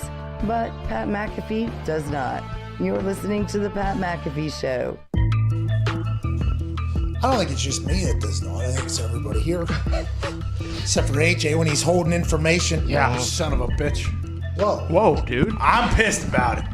It's going on the herd and telling everybody the inside news. You kidding me? Welcome back to the Pat McAfee Show alongside AJ Hawk here and Boston. Do all cigarettes have filters? Not all of them. Unless you roll them yourself. Yeah, the Bugles, they don't have all of them. We roll them ourselves. I will say, though, as somebody who potentially did roll things that didn't have filters for a long time, much, much better with a filter. 1,000 times. Like 10, 1,000 a bit, but legit 10 to 20 times better with the filter. The cigs without the filter do tend to hit harder sometimes, but they also run quicker and weigh stuff. Exactly. Yeah, I'd assume if it's very similar to what I'm referring to. Sure. Yeah. Welcome back to the show. Joining us now is a man who just did a podcast where he said The entire city of Green Bay, Wisconsin stinks, ladies and gentlemen. Minnesota Viking wide receiver Adam Thielen. Adam, how you doing? I'm pretty good. Thanks for adding fuel to the fire the last couple hours. No, I have not. No, we have not done that at all, Adam. How are you? It is great to see you. You look amazing, pal. I'm good. It's good to see you guys. I love being on the show. Love seeing you guys. Just crazy times. Okay, let's talk about the crazy times. You said, and we quote, and we might get this wrong. Maybe you said the worst stadium in the NFL by far. It has the least updated technology. Yep. They pipe in wind and sound in there. It's got bleachers as if this is a high school amateur rinky-dink place. Don't forget, only porta potties, no bathrooms. Porta potties. You got to walk 2 miles from the visiting locker room. You're talking about Lambeau Field. And do you want to clarify any of the statements you made there? And how has it been in the firestorm, I assume, that you have been sitting in here for the last day or so? So this just puts a little bit of a glimpse on the firestorm. I woke up this morning and showed my wife everything, blowing up, and she goes, "What are you talking about? Lambeau Field's the best field of all time." Like my wife, she loves going to games there, and so I'm not here to defend myself, but I do want to put a little context on this. Okay. To start the conversation, I said it is one of my favorite places to play, and then it went into. And then it went into, okay, well, I've heard, they said, I've heard that, it's not the nicest stadium in the world. The locker room's not that nice. And they wanted me to elaborate on that. And I, went into saying what I said and end up getting killed for it. So I will say that I love playing at Lambeau, the tradition, the history. Oh, yeah, convenient. And I will say my favorite thing about Lambeau is coming out of that little tunnel. Walking out to the field, fans pouring beer on you when you do a Lambeau leave, stuff like that. It's great, but yeah, I said what I said, and I'm getting killed for it. So it is what it is. Did you have any idea, I guess, when you said it in the moment that it was going to cause like a stir? I took it as, honestly, I was like, he didn't really say anything bad about Lambeau. You said it's not luxurious. Okay, I think people in Green Bay are like, hey, that's good. We're here to watch football. That's what we want to do. And obviously, you didn't really you weren't killing the facilities. You said the away locker room isn't great, which I think if you would build a brand new stadium, I would make the locker room garbage. I wouldn't paint it pink like Iowa, but I'd make the away locker room just garbage. Single ply toilet paper. I mean, the whole thing. You're right. You're 100%. Well, I think it's funny because, when you do these podcasts or come on these shows, you're just kind of talking with the boys. You're just kind of hanging out, talking, and you don't really think about those things. And I actually recorded it a long time ago when I was out in Arizona and played golf with those guys. And they're great people, by the way. You should have them on the show. But anyways, so I didn't even think anything of it, and then all of a sudden stuff starts blowing up and getting killed. But like you said, I was just saying, what it looks like, and that's not a bad thing. I think it's kind of cool to have that atmosphere of just backyard football. It's nothing like rolling into Lambeau Field when you drive on the bus and you're going through houses, and all of a sudden there's Lambeau Field. I think it's pretty cool, but anyways, it is what it is. Listen, Adam, we are obviously trying to stir shit. Oh, yeah. You should not feel bad at all about what you said. Now, with that being said, I'd assume coming out of that interview, talking to the wife, hey, love the hey. It went well. Those guys are cool. I mean, yeah, they got a chance to talk a little football. We talked a little Lambeau, talk a little golf. I had a great time. Then all of a sudden here, a couple weeks later, it comes out and it's like, I did not know that was going to happen. That's fun. How was your golf game? You get better this offseason or worse? It's pretty solid. I'm not gonna lie. Okay. My ADHD is still pretty bad, so I'm not as consistent as I'd like to be, and not scoring the way I am. But man, I've been hitting the ball better than I've ever hit in my life.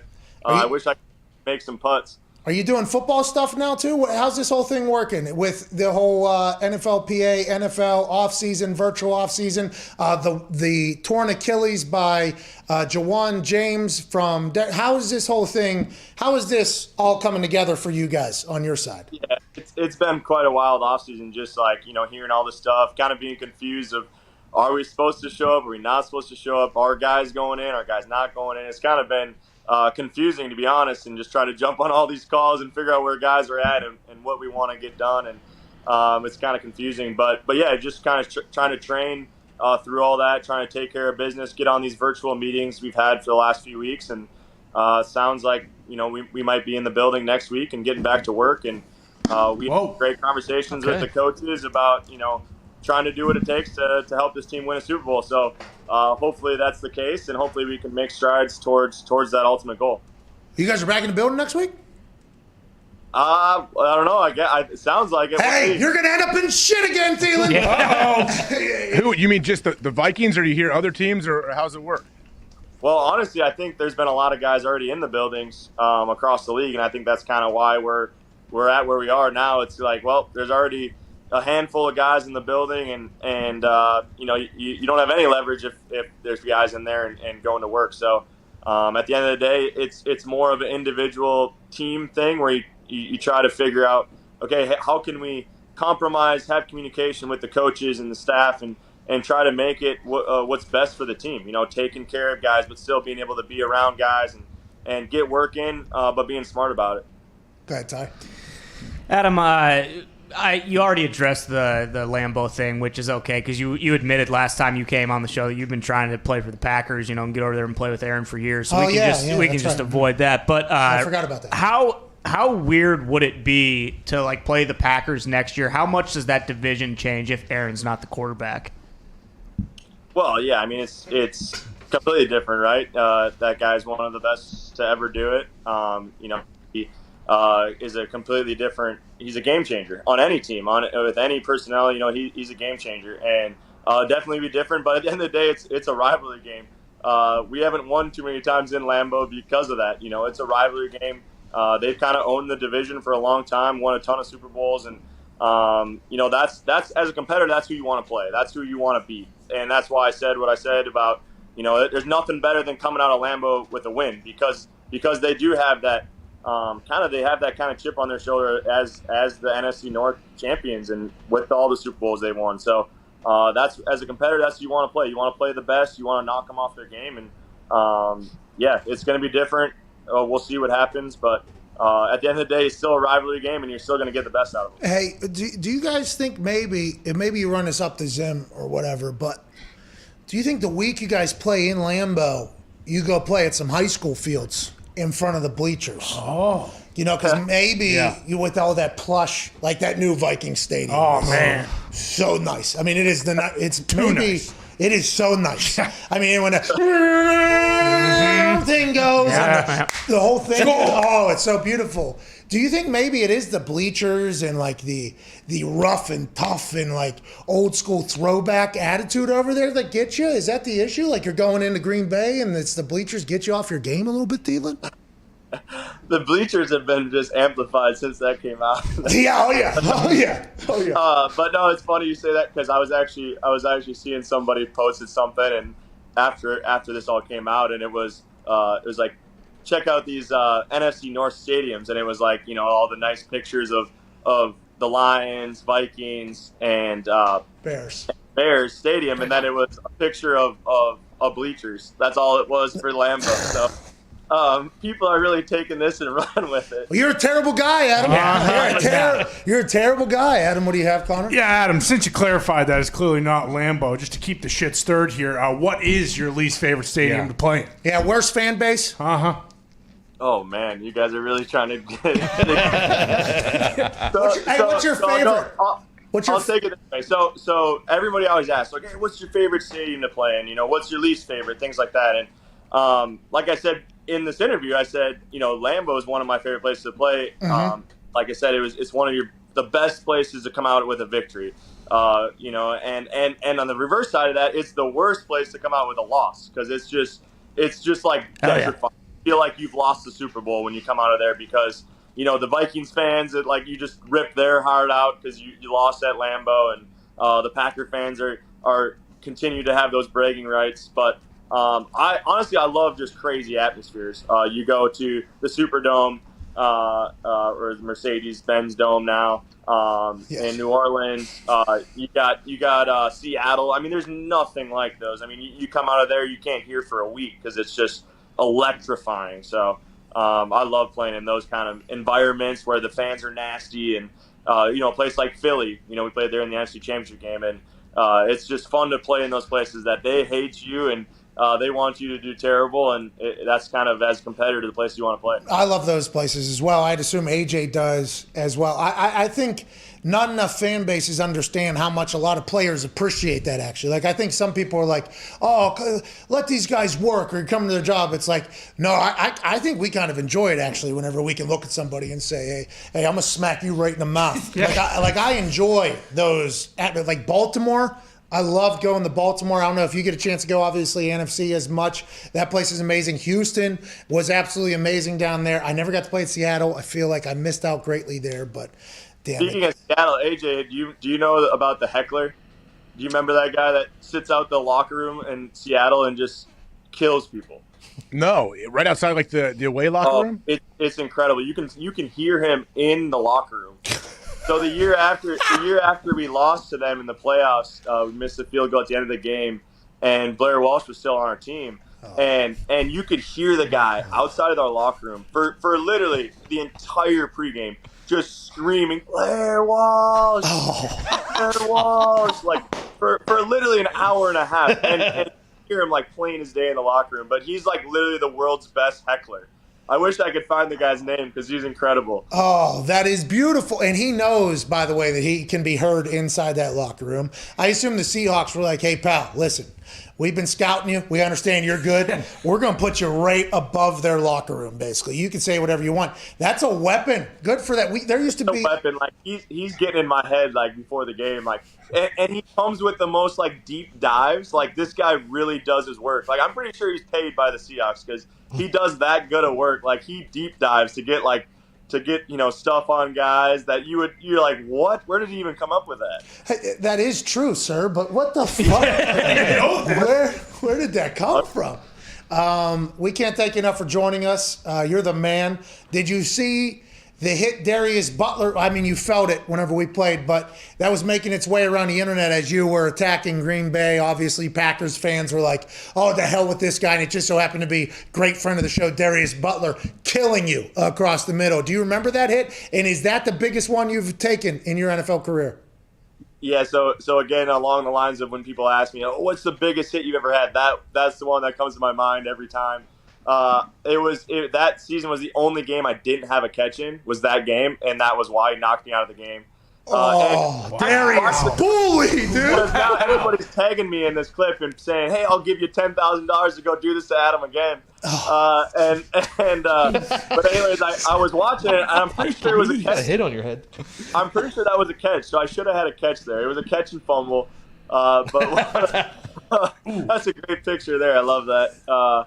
But anyways, yeah, that was one of the best hits I've ever. And the best part about it was I saw the whole thing happening because I remember it pretty plain as day. It was like a double move, and I think I beat the corner pretty good, got on top of him, and Sam Bradford was the quarterback. He got hit as he's throwing.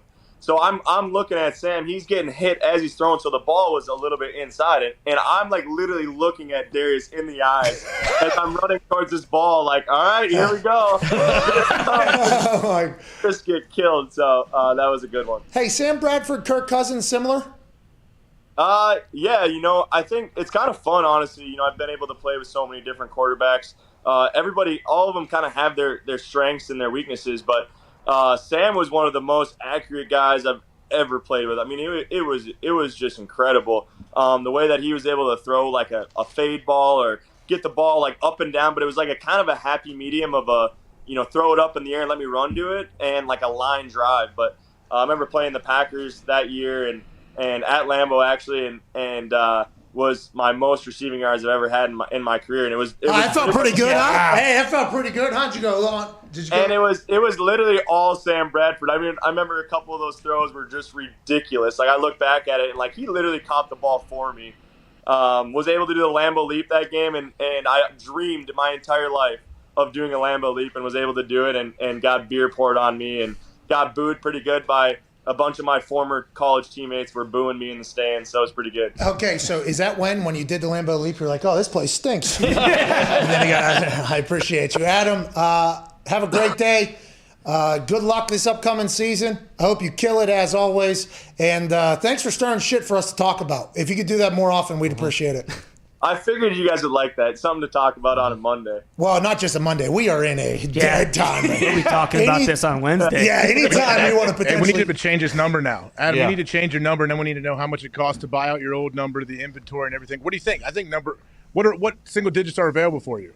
Well, that I actually was like, that's kind of sweet because my college number was number 9, and so that's why I picked 19. So I was like, I'll just switch to number 9, and then I saw Delvin Cook was going to have to pay a $1.5 million, and I'm like, yeah, I'm good. I'll pass. So you haven't even looked into it?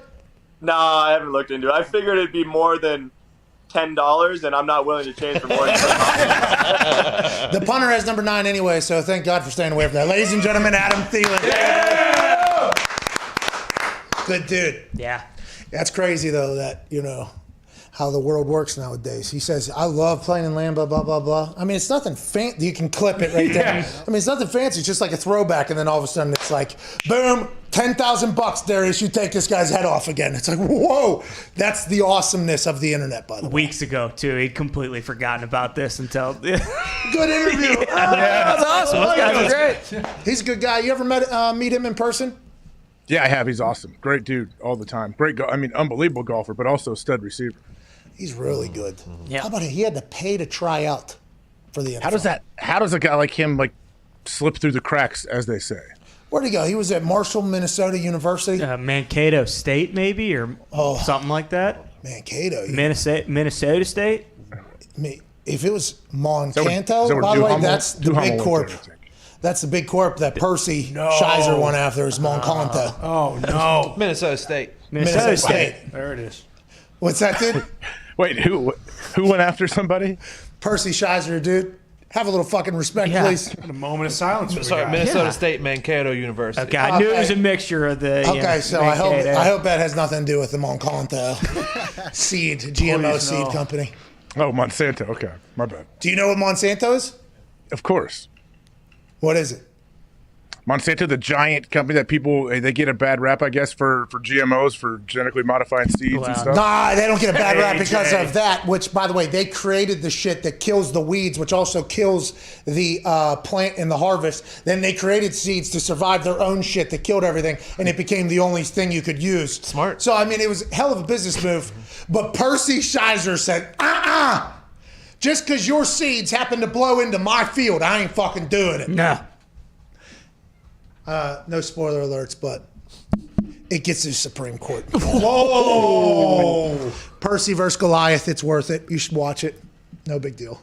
Did you watch anything this weekend? What'd you do this weekend? Did you get any more news? No? No more news. I haven't found anything really yet to watch either.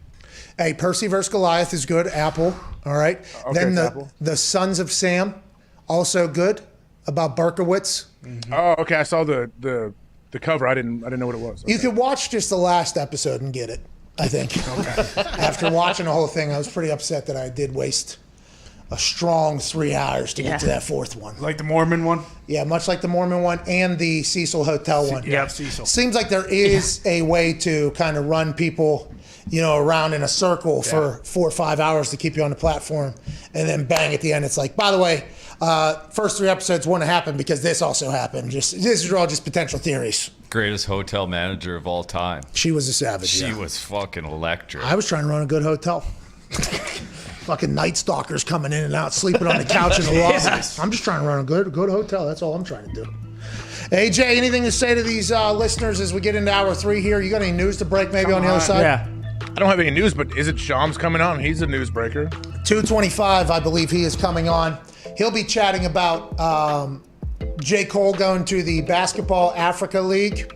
Also, LeBron James may be coming back for the playoffs. Yep. Bradley Beal news. I mean, there's a lot going on in basketball, and we're a sports stage football show, but the NBA is about to get into playoffs. Is there a playing game still? LeBron hated it. When's LeBron healthy? Oh my God. Are the Nets going to win? Are they healthy? Wow.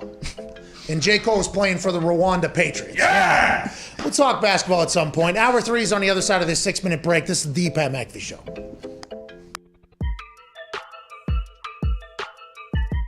We have no idea how to do the subway system, but Zeke is doing the directing, the mapping, the planning.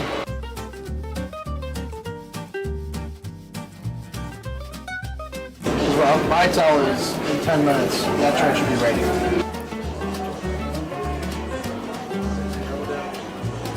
He knew his shit. He said it's going that way. This is Zito guided tour. We're not gonna get spot on the train.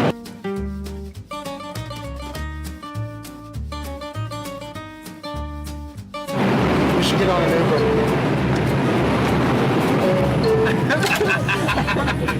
This was a bad idea. This was a bad decision. Oh wow. I mean, it's gonna be interesting. Are we on the right way to Yankee Stadium right now? To the Bronx. I don't like that hesitancy. Stand clear of the closing doors, please. New York it's a bit much. There's shit everywhere. It smells like shit. There's a lot of people, but it's a hell of an industry out here, you know.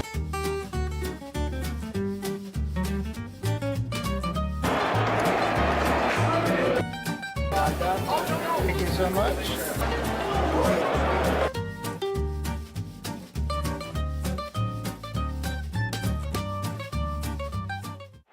Hey, let's go now, Yanks. Hey, what are we saying now, Kanaki? Yeah. Underrated, we the underdogs, underestimated. Underrated, we the underdogs, underestimated. We the one.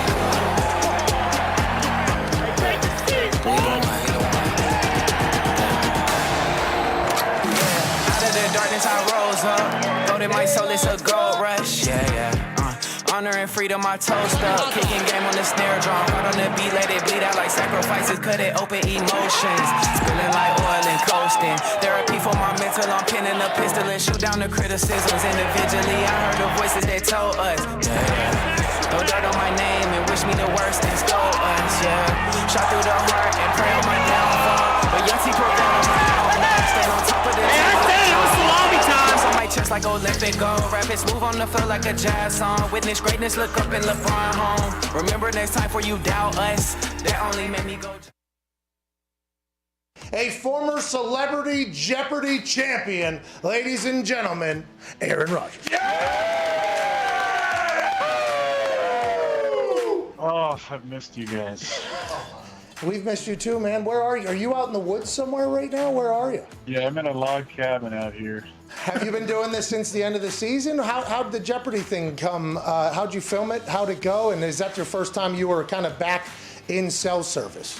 Yeah, pretty much. I did some quarantine during the off season, early parts. The missus was filming up in Montreal, so I was, Quebec has some strict quarantine rules, so I was in quarantine for a few weeks, and then went out to LA and filmed the 2 weeks of Jeopardy, had a blast, and then back for some more quarantine. And now, the off season feels like it's just beginning now. Okay, good. Well, congratulations on everything happening. Let's talk about the Jeopardy job. Did you watch the other hosts as well, what they were doing potentially that you would want to do differently? How did the whole film study go? I haven't watched an episode since Alex. Okay.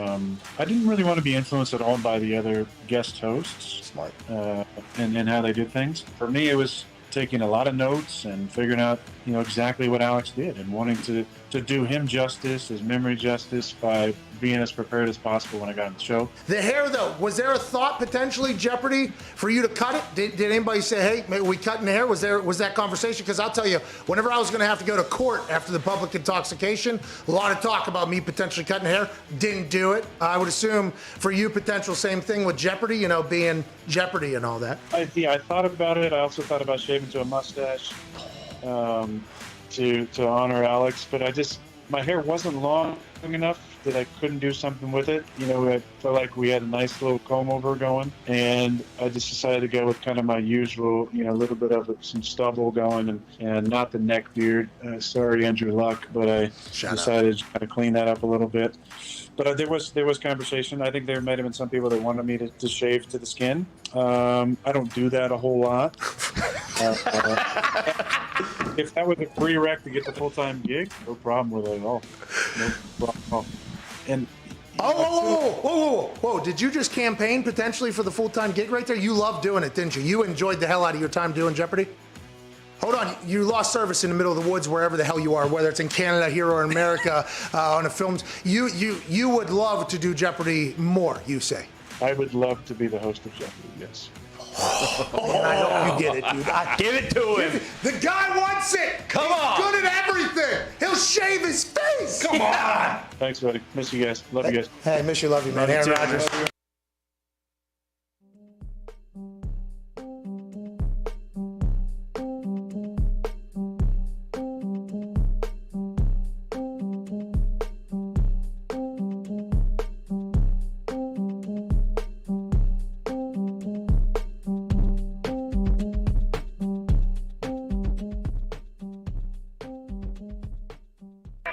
The Pat McAfee Show. There'll be no rules for our guests, for us, for the things we can talk about.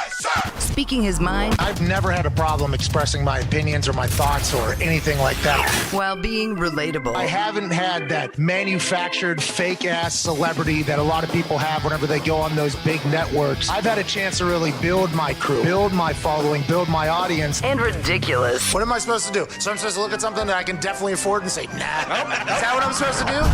The Pat McAfee Show starts in 3, 2, 1. Welcome back to that show, hour 3 here on this beautiful Monday, May 10th, 2021, years after zero. We'll begin immediately following this beat drop from Twine. There it is. Here we go. AJ Hawk joining me. What up, baby? Hammer Down boys are in here. Everybody's here. We kick off hour 3 with some breaking news via Ian Rappaport. At Rap Sheet is tweeting that the Jacksonville Jaguars are planning on signing Tim Tebow back. Yeah! Tebow back. He's playing tight end. Tebow back, dude. Let's go. Yeah. The Jaguars, head coach Urban Meyer, who coached Tim Tebow at the University of Florida when they had a lot of success together and just bought a house right next to Tim Tebow, is allegedly going to sign Tim Tebow within the next week to their tight end room. Trevor Lawrence is the quarterback. Timmy Tebow's the tight end. Yes. Urban Meyer's the head coach. And Schlegel is the strength and conditioning guru.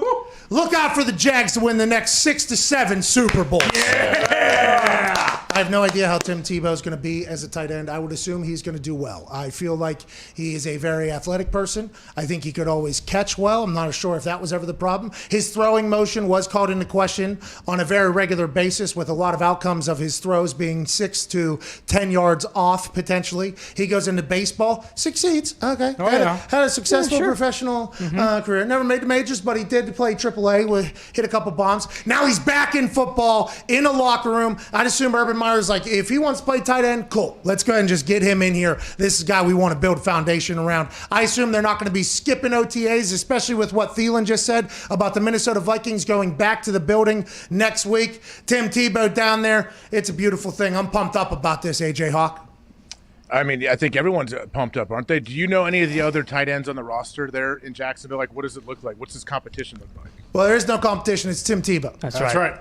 Okay, so TE1, TE-Bow. Okay, so that's, I think, how it's going to go. Who knows if he's going to make the roster? Who knows if he's going to be good, honestly? He's going to have to play. Hey, if he wants to make the roster, though, Pat, he's going to have to play special teams most likely. Tight end will probably have to play special teams unless he's TE1. If he's tight end 1, he doesn't have to. But if he's backup tight end, would have to be probably in some sort of special team, which, by the way, Urban Meyer, he expects a lot of people to play special teams. I think that's kind of his thing. The NFL is a bit different, but he has been, trying to take a little bit of that mentality to the NFL. I think Urban Meyer's going to do well. Why do I think that? I have no idea why I think that, to be honest. But I think he's going to do well. And I think getting Tebow in the building is a good idea. Right, and this is just me hanging out with Tebow one time, 2 times actually, in the lobby. How you doing? Keep it moving. Oh yeah, national championship. Full dap up. How you doing? Comes over, Nice. chats with us. Okay, so this lobby, we're invited down there to do College Game Day, and then the simulcast or whatever, where we roamed around the field. Steve Levy, Dan Orlovsky, Adam and me, and just kind of run around their thing. But the lobby was like it was one of those events that you go to. Sure. You know what I mean? Okay. Black tie. Toity. Yeah, it was like a bourgeoisie of sports media diner. You know what I mean?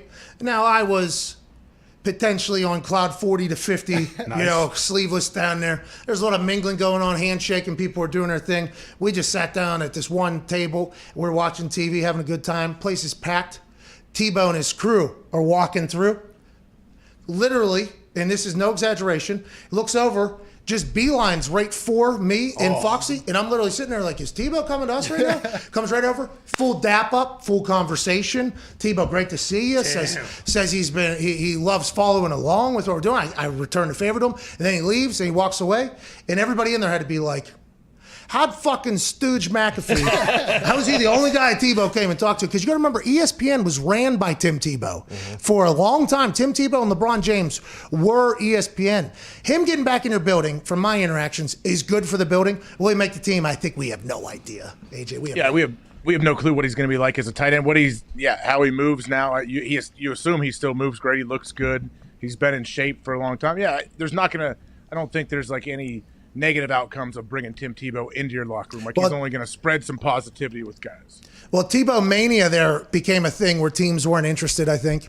And that never gets talked about. You know, like when Tim went to Philly and New England and New York. It's your backup. It's like you don't want to have your other players in the team answer questions about your backup. Bingo. That's what I'm saying. Like, and I've talked about this at length. Like, people might not like this, but this is just how the NFL is. If you are potentially labeled a distraction or considered a distraction, it is very difficult for that label to get off because all anybody's trying to do is win games. Now, granted, be who you can afford to be definitely weighs in there. You know what I mean? Like, if you can do that and you do what you got to do. But for Tebow, and I don't think this was his fault, by the way. Now, granted, he was really good, seemed to be like the greatest human of all time. But the media hype around him everywhere he went, I think it got to the point in the NFL where everybody's like, we're not bringing this guy. Like, the Patriots, they even had to answer questions about it, you know? And Bill Belichick's like, I'm not talking about that whole thing. It's just, I don't know if it's going to still be like that right now. I don't think it's a bad thing because the world is much more like that. And the Jaguars might be trying to, Trevor Lawrence is already a superstar. So it's not like he's sitting on any Trevor Lawrence media or anything like that. But I think he was labeled a distraction at the end of his first run in the NFL. I don't think it would have ever been like as glorious as, I don't think it would have been like an incredible, I'm not saying he would have won on to win Super Bowls and all this shit, but I think towards the end it was like, let's keep him out of here. But I think him going in there is good. It won't be a distraction, I'm not sure. I think we'll see. And my question would be how quickly will the Jags know like if he's going to make the team or not? They'll probably know before they put pads on. Well, we talked about this last week. Yeah. Urban and Tim were playing. They're neighbors. Yeah, come on. They're neighbors. That's right. Urban can still sling that thing, right? Mm-hmm. Didn't we? Yeah. We put up some film on Urban throwing that thing around. Spinning it. He can spin it. So he probably got a pretty good feel. You know what I mean? Probably back shoulder on old Tim. I assume if he knows he's signing Tim, he's thinking Tim's going to have at least 65 catches, 1,000 yards, and 10 touchdowns next year. I mean, we're not fucking around here. Like, what are we bringing him in why for? Are you putting serious those expectations on? James O'Shaughnessy is the tight end for the Jags. He has a career 88 receptions. The other three tight ends have a combined 14. So Tebow's getting reps. He's James catching had the ball. 28 for 262 last year. O'Shaughnessy. Plus, they're neighbors. You think Urban's going to want to walk out of his front lawn, grab the paper, and have Tebow, staring at him like, Tim's hey, going to be the Coach, halftime entertainment, too. He's going to dance on top of the water of those pools. No, okay. Listen, enough with the Jackie Moose stuff, okay? He does not deserve that, what you just did threw in there. Jesus, too, though. He's going to dance on top of the water. He kind of tied everything together. Yeah, but hold on. Easter beat. I mean, listen, that's his gimmick. We know that. Tim Tebow's not going to infringe on anything. But Tim Tebow, even if he goes on to become like an assistant or back at, you know what I mean? Like maybe he was, I remember I love football. This is why I'm here. That whole thing, I think that's what Urban's hoping. I think Urban's hoping listen, Boss Con. He might stink, okay? I threw the ball to him in the backyard. He couldn't catch a thing. All right, maybe he's like that. But AJ Hawk's hands. When he gets in here, imagine him and Schlegel, okay? Mm-hmm. Imagine him and Schlegel as a tag team motivating these boys to go out there and win some games. Has Schlegel met him yet? Has he talked to him? You also potential insider to that situation as well. Let's see if you hold off here on any information that could help the show. But what has Schlegel talked to Tebow? And has Tebow reached out for the conditioning program yet? I have not. I don't think he's talked to Tebow yet. I think I told you on the show last week. I texted Schlegs and told him Tebow said he's going to out squat you and double your deadlift, which Schlegel is like a deadlift champion. And 9 hours later, when he got out of the weight room, Schlegel just texted me, ha, ha, ha, ha, like 700 times. Hey, that guy's awesome, huh? Oh, yeah. He's doing great. He is, I've said it before, he is in his element, motivating dudes down there, just putting individual plans together for each individual player. Like he's invested. Did you know this is what he wanted to do? And I should know more about this guy. Paisan, I apologize. I got one text message from you. It was one of the best text messages I've ever got in my entire life. Did he go in the NFL? Yeah, he was a third-round pick to the Jets. Play? Yeah, he played there, and he played in Cincinnati, somewhere else, bounced around for a little bit. I don't know exactly how many years he played, but yeah, rock-hard head. And then, like you. No. Schleg's another level. Talk to any offensive lineman that came through Ohio State during Schleg's time. So he had to transfer in from the Air Force Academy, so he had a redshirt year. So he played scout team defense and just gave concussions to all of our offensive linemen, like running backs, fullbacks. Like he couldn't take on a lead because Schleg's was put dudes out. So he was a crown of the helmet, old school USA, pre-USA football guy. I mean, he's hitting you with every part of his head. Okay, so good player. Okay, he's not going into the Hall of Fame, but had a great career. At what point did you know, like, this guy's going to be a good strength coach? Was that all along? Was he always like gigantic meathead with a super shovel head as well? Well, yeah, he actually grew up working out with Ronnie Coleman, like 9-time Mr. Olympia down in Texas. So Schleg's has been known Ronnie forever, and there's videos of Ronnie lifting, and that's like where Schleg's would go. He wears like he wears the boots and cut off jean shorts and deadlifts 985 at a time. Like that's just who he is. What's that gym in Columbus? They have that documentary about. Oh, you know who I'm talking about. I know. Now Louis Simmons, he's the guy. It's like a bulldog or something. I don't know why I just blanked out. But yeah, Louis Simmons is the guy, like the architect of that whole. You might get kicked out of Columbus. Yeah, like that's what it felt like while I was watching this documentary. So this gym. It's this West Side Barbell. Barbell, yeah, that's probably it. And is that the guy's? That's it. Oh, thank you. Now you know, huh? Now that he said it, I remember. Yeah, of course. There's a documentary about it. I guess they've created like 4 or 5 of the strongest humans on Earth or whatever out of this one gym, and it's just meathead city. It's bricks. There's no lights really. There's people go in there. He said that at one point somebody tore their ACL or something was bleeding, and they forced them to go back in there and finish their squat or their deadlift or whatever. It's like this legendary place. Yeah, I wonder. Long-term effects of that, but I would love to be able to be one of those people, dude. There's some people that are like addicted to lifting weights and like going absolutely. I've tried in my head to get to that point numerous times. I'm like, how cool would it be to just put like 3 hours a day in and try to see if I could have the strongest legs of all time, which is what you have to do there. Yeah, in like the upper body, they do that entire thing. People have broken their arms and they had to do stuff or whatever. That is a really fascinating thing. You got to beat the fuck out of yourself to do that. Schlegel's addicted to it, huh? He like loves the gym, loves absolutely crushing weights and everything like that. Yeah, he loves just motivating people too. Like that's like his calling. So that's why, and I think they've had plenty of people in their facility working out too over the last month and a half. So he's got to kind of, who knows how close he can get to them, but he can put plans together for them. Okay, so we can cover 2 things there. Do you want to cover how close somebody can get to somebody, or the amount of people that are at the building first, AJ? Amount of people there. Okay, so we'll cover the how close people can get. Bob Saleh had somebody hug Zach Wilson because they couldn't get close to him to see how big of a person he was before when they were doing a virtual workout to see if they thought his upper body was big enough to handle the NFL. Had Fred Warner, former BYU stud, I believe, who was a friend of Bob's. Bob Saleh says, hey, Fred, can you go hug Zach? We got a little bit of worry about him being a child. You know what I mean? And Fred gives him a hug, I guess, and says, like, nah, he's good. He feels like about Patrick Mahomes or whatever. They're like, okay, cool. They go on. When they couldn't be around each other, they had to send in secret agent hugs by Fred Warner there. And that would be about close. Did you hear about this, AJ? This is news to me. No, this makes sense though. But hey, it's a lot of pressure on Fred Warner if Zach Wilson doesn't hold up. How many people did he hug before the Zach Wilson hug to gauge how big a hug should be? You know what I mean? True. How many hugs did he do where it was it both arms? Pat, think about it though. Both arms, or did you dap him up with one arm? What'd you do? Fred probably has his wife. Come here, let me see. All right, so that's too small there probably. And then he has like maybe friend. Okay, that's real big. Pretty big. That's real big. Okay. Average size stooge. Can you come here? Yeah. Okay. So that's about it right there. All right. So and then he walks over to Zach, and he's like, "Hey, what's going on, man? Come on in." Oh, okay. We're in business here. Congrats, you're a jet, pal. All right. See you later, man. Have a good one. That's probably what happened. That's pretty much how it went. Yeah. Good for Zach Wilson. Good body size. Yeah. Fred Warner, hell of a hugger. Yeah, you also think Zach was like, "Man, why the hell are you hugging me, Fred?" No, they're buddies. Everybody knows Fred's the best mother hugger. If you need a hug done, Fred will get the job done. Call Fred.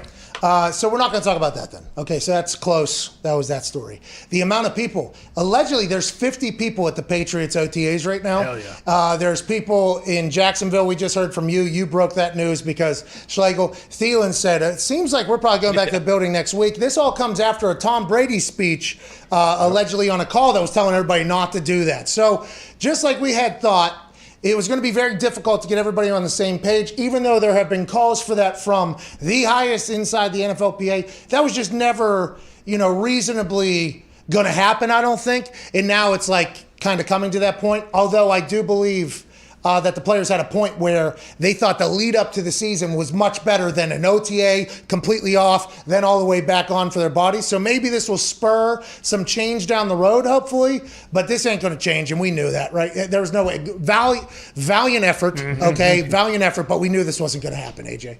Well, especially with Tom coming out and making the statement that they need to kind of stick together. I thought that could gain some traction. Me it could too. help, but the problem, I feel like the damage is already done. What is it? You can't put the old toothpaste back in the tube, can you, Pat? Once you already have 40, 50 guys in there, you're not going to convince all of them to stop going. Because toothpaste although it is a little thicker substance, it won't hold together enough for you to push it back in. And just like this situation, there's already 50 people in New England. So, and there's people other places, I guess. So you go 3 days or 2 days, however many days it has been that they've been there. This speech is heard, and they're like, fuck, okay, we got to bounce out.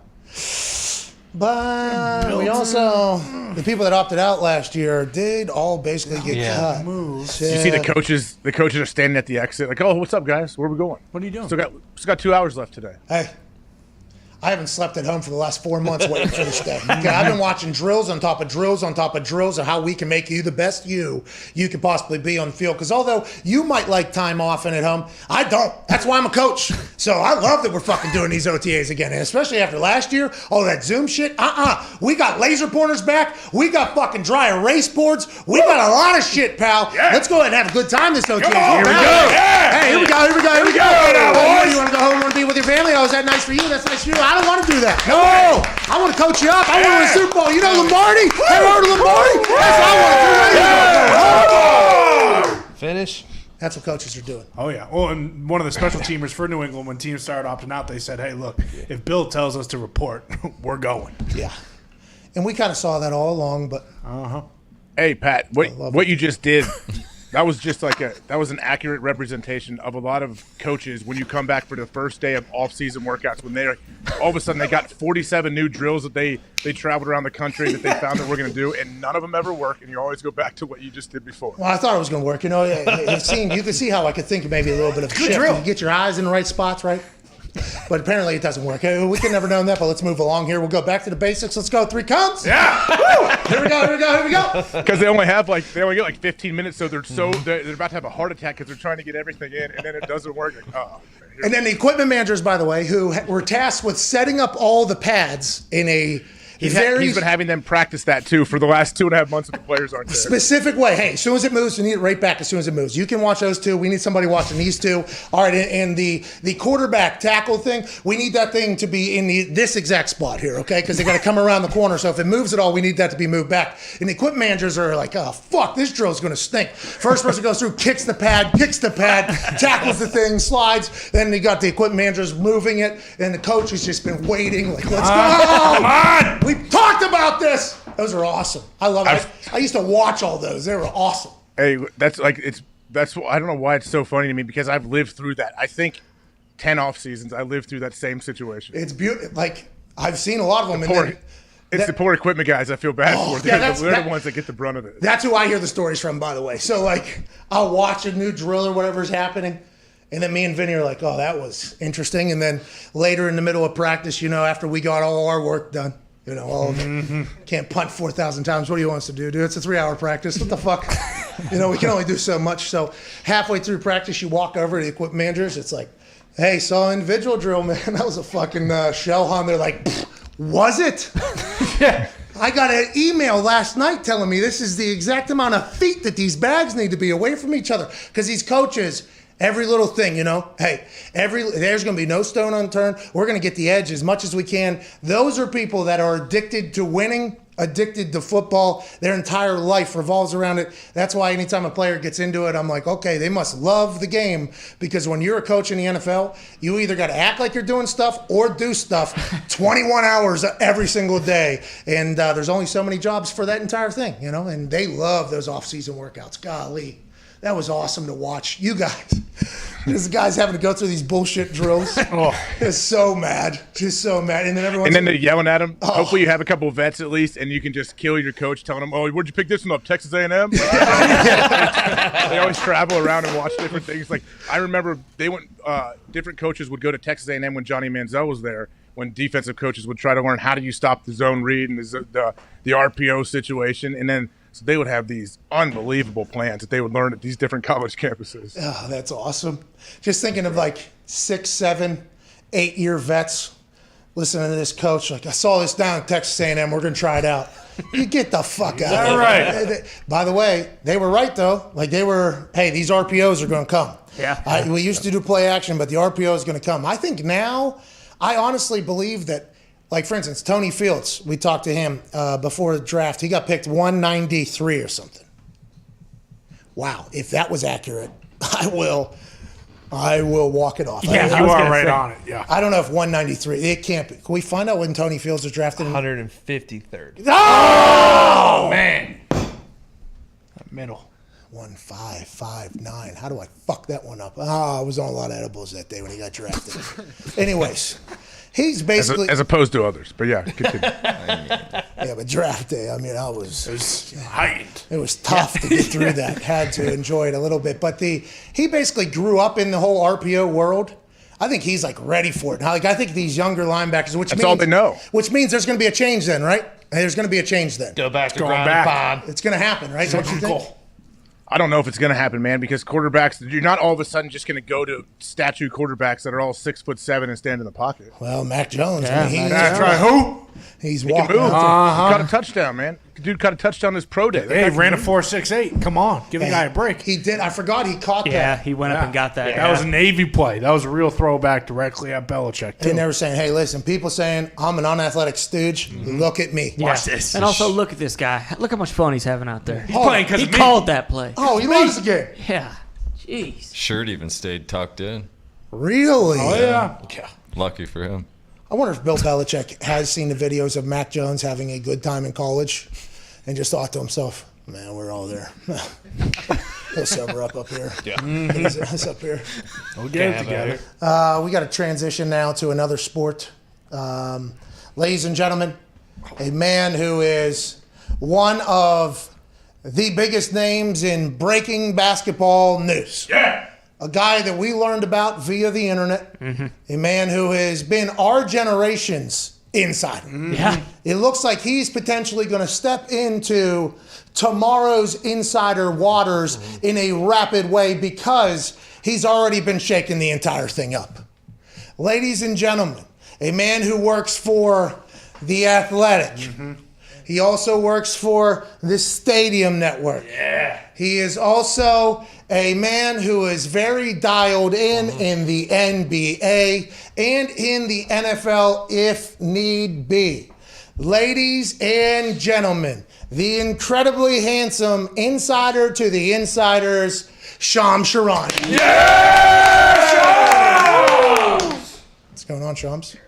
What's up, guys? How you guys doing? You guys good? Well, we were trying to get a hold of you there, and we didn't call you until I had already started your intro. So I just said a lot of really good things about you, but you deserve all of them, Shams. NBA playoffs are happening. You're breaking news in the rap game as well. Let's talk about J. Cole, then let's get into the NBA playoffs a little bit, Shams. What's going on with J. Cole? How'd this whole thing work out? Let's do it. So I spoke to J. Cole's manager this morning, and he told me that J. Cole's been doing a 5-week boot camp, training camp. Over the last 5 weeks, he's been working with David West, several former, NBA player, Gary Clark, who just got cut by the Denver Nuggets, Jerome Robinson, who's played in the NBA, guys that, are able to help him really prepare for an opportunity like this. He's worked out with a trainer, Omar Kanani, who actually works full-time with several NBA players as well. So in J. Cole's mind, it's interesting, the timing, right? He's going to play his first pro game on Sunday. He drops his album on Friday, but his camp wants to make it known, and his camp wants to make it clear, though, that it isn't a gimmick, that he is serious about playing basketball. We agree. He's serious about hooping. He's played ball. It just so happened that the timing did work out pretty perfect for him, Pat. I think so. I think so, too. It is amazing, and shout out to J. Cole. I love it. Yeah. J. Cole. I hope he plays well. If he plays well in the Basketball Africa League for the Rwanda Patriots, is there a chance he potentially moves into G League maybe, or maybe into the NBA, or has that not been thought about? Pat, you're right on point. So what I'm told is he had conversations with G League teams. This is going back right before the G League bubble. So right now he's in the Basketball African League bubble, which is also going to be a quarantine itself. He's in the midst of he's finishing up a 4-day quarantine. He gets out of quarantine tomorrow. But it's just like, the NBA's bubble as far as when they were in Orlando and when they played the G League in Orlando as well. And so he did have conversations. I can't confirm. There were some conversations held with him in the G League. If he plays well, has a couple 20-point games, you never know. Put him on the Pacers, dude. Who cares? He's not going to win. We'll have fun. Let him. By the way, if he raps at halftime, fucking great news for Indiana. I mean, that'd be beautiful. I can't wait to see what he does. Go ahead, AJ. Hey, I'm curious about LeBron and his situation moving into the playoffs, and also his whole idea of the play-in game and Adam Silver. Like, what's the relationship like, and what's the rumors going around about it? So I'll answer the second part first. I think, LeBron and Adam Silver's relationship, they're on a call basis. Like, if LeBron needs to speak to Adam, he'll reach out to Adam directly and vice versa. So I don't think it's anything against them. But listen, let's look at it for what it is. I think the play-in tournament was a great idea to make sure those teams in the bottom half of the conferences are really given some incentive to keep playing. And you see tanking go on year in and year out. I think this kind of stops that. Now you have a bunch of teams below the 8 playoff seed. You have 9, 10 in both conferences, and even 11 and 12 really fighting for that play-in spot. And I think that's only a positive for the league. So it's tough that LeBron James's team, the Lakers, will probably be in that play-in situation. But at the end of the day, if they weren't, he probably would have a different tone. So I know the Warriors, for example. Whoa, what are you saying, Sean? Steph Curry, the Warriors, they're welcoming this play-in tournament from what I'm told. They can't wait until they get in this play-in round, which might be against the Lakers. So you're seeing a couple different types of mindsets here. The Lakers are more, they're known, and last year they were at the top of the Western Conference. This year, not so much because of injuries. Anthony Davis finally looks like he's back like himself. And LeBron James, as I reported this morning, he is targeting his return for tomorrow against the Knicks. Okay, here we go. If not, he will return on Wednesday. So LeBron James will be back either against the Knicks tomorrow or the Rockets on Wednesday. Is that in New York? That's in L.A. They got 2 games back-to-back in L.A. Oh, yeah. If that was in New York, I think he goes full go there. But since it's in L.A., he'll just kind of chill and wait that out. Who's going to win this? Are the Lakers going to win this or the Nets? I heard the Nets were potentially in a little bit of trouble. They were losing games. But weren't people paying teams to get out of contracts to get to the Nets right now? And how do you see this whole thing shaping up? I mean, they were. LaMarcus Aldridge, Blake Griffin, these are major all-star type guys that gave up money on the table. LaMarcus Aldridge gave up closer to $6 million, $7 million on the table to get a buyout to go to the Brooklyn Nets. He ends up obviously retiring because of health issues. Then Blake Griffin, he gives up upwards of $13 million to go play for the Nets. So they've been able to get talent. Now it's just about putting it back and getting everyone on the same page.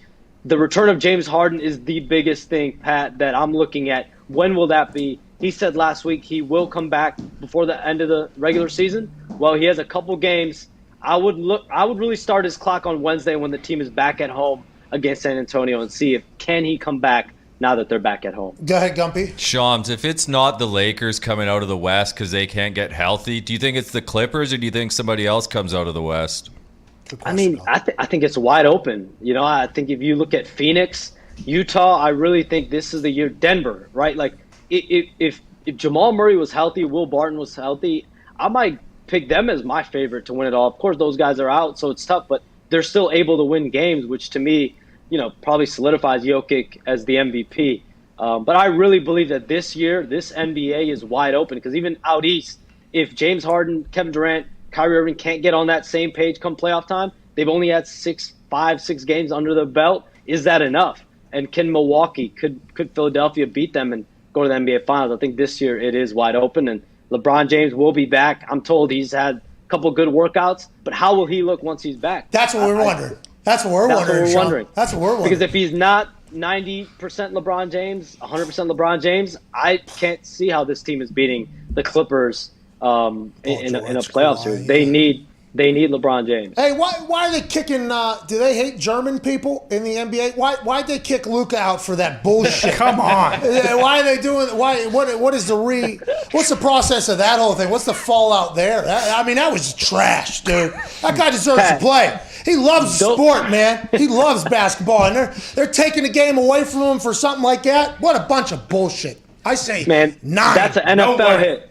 That's an NFL hit. That you can't just chop down at someone's groin area in the NBA. Come on, Pat. Oh yeah, I didn't see it, to be honest with you. But I did hear that there was a lot of backlash potentially. I thought I was taking a stand for people, and turns out I was wrong. What do you have, Connor? Yeah, Sean, since you are the insider to the insiders of the NBA, have you been able to see Space Jam 2 yet? And what can we expect here? I'm shocked. Yeah. I haven't seen it yet. Not German. Know that it should be up. Yeah. Also, I was gonna say, Pat, Luka is not German. Listen, Dirk, dude. Yeah. Okay. He's got the soccer touch of a German player. Unbelievable the way he plays out there, dude. I am so sorry. Just get to it, will you, Sean? Space Jam 2, I have not seen it, but I've heard it's nice. I have heard Damian Lillard has a major role in the movie. So here we go. Hulu doesn't just have live sports; it's a lifestyle. Yeah. Hey, he's a great rapper. He is. Oh yeah, Dame Dollar. Big playoffs for Portland too, Pat, because you look at Dame, he needs to start winning, and I think he's starting to feel that if I can't get a winner here, are we making the right moves? Are we doing the right things around this franchise? So where do you think he's going to end up at? Lakers? Is that what you're saying? He's on 3-4 year max deal after this year. I'm just saying, if Portland loses round 1, you look at their coaching staff, you look at some of the roster moves. If they don't start tweaking things around Damian Lillard, I think you might start to hear him be a little more vocal about things. Oh, man. Madison Square Garden. What if he comes, and Zion, by the way, Zion says he loves New York. Aside from New Orleans, I love playing in New York, he said. Zion in New York would be insane. Is there any groundwork being done for that or no? I mean, Pat, there's never been a rookie player that's passed on a max contract extension, which Zion Williamson will get in his hand. That's going to end up being, 5 years, 200? I mean, I don't see any way he's passing on a max rookie extension. So, no. Could it happen after that? Well, can they get in the game then, Sean? Can you tell them, hey, let's go. Let's bring Dame Dollar down. Yes. Hey, if he's getting upset, let's get him down here. Hey, Blake, instead of paying $13 million to go to the Nets, come and relearn how to play basketball in New Orleans. Are they going to do that? Or is it just Zion's just going to sell tickets for them for a while and then he's going to end up going somewhere to win? No, I mean, as far as New Orleans, they're going to try to add talent, but at the end of the day, that's not a market that's going to be going and attracting free agents. They have Brandon Ingram, Lonzo Ball is going to be a restricted free agent. He could leave as a free agent. So they have, they're going to have some decisions to make this summer. Can't lose though. Can you text them and tell them can't do that? We need to bring a whole team there. Go ahead, Ty. Sean, speaking of Zion, what the hell's going on? I mean, their VP's saying, hey, listen, everyone's hacking him. This is violence I haven't seen since Shaq was in his prime. He's got a broken finger. I mean, are they gonna take care of their stars? Yeah, are they gonna officiate Zion differently? Or what type of league we got over there? Just gonna let him get abused out there. You got Luka getting kicked out for nothing. Zion's getting beat up. It's unbelievable. I don't know if this is more of a Zion thing or just a league-wide thing, right? I think I have heard GMs and other people around the league really upset at the officiating. I think that's going on all across the league. I think David Griffin coming out and saying what he said, I think that was more to support his guy Zion, because honestly, if you look at a clip where Zion injured his finger, where he fractured his ring finger, that actually happened on a play where he was going for an offensive rebound. So to say that he got hurt because of officiating when he's going up for an offensive rebound, obviously I don't know where that coincides, but if you're David Griffin, you are the executive VP, he can take that $50K fine, which the NBA gave out over the weekend. So he's $50K lighter in the checkbook. But at the end of the day, he needed to make sure he stood up for his guy, because it's been a pretty disappointing year in New Orleans. And if David Griffin doesn't have the support of his star franchise players, I think those guys are going to start looking around too. Well, Zion was shooting like 90% or something this year. Oh, yeah. He's unbelievable. He's so good. There was people out there saying he wasn't going to make it in college, and then there was people saying he wasn't going to make it in the NBA. He's an anomaly. He's going to make it. Go ahead, Diggs. Shams, any chance the Jazz or Sun rest all their players for the rest of the year so that they fall a few spots and don't have to play the Lakers in the first round? Oh, super. I was literally talking about that with someone around the Suns yesterday, and just kind of joking, like, would you guys rest our players because the Lakers beat them without LeBron James, and so that's a bad sign. You got to get below so you don't have to play them. But no, I don't see them resting. Donovan Mitchell and Mike Conley most likely will continue to miss time going into the playoffs, but I don't think they're going to be intentionally tanking, or at least I'm not sure it's intentional. Shubs, what kind of job do you think Steve Nash has done? He steps in year one as a head coach with this super team. Are we not going to know really what kind of coach he is until years down the road?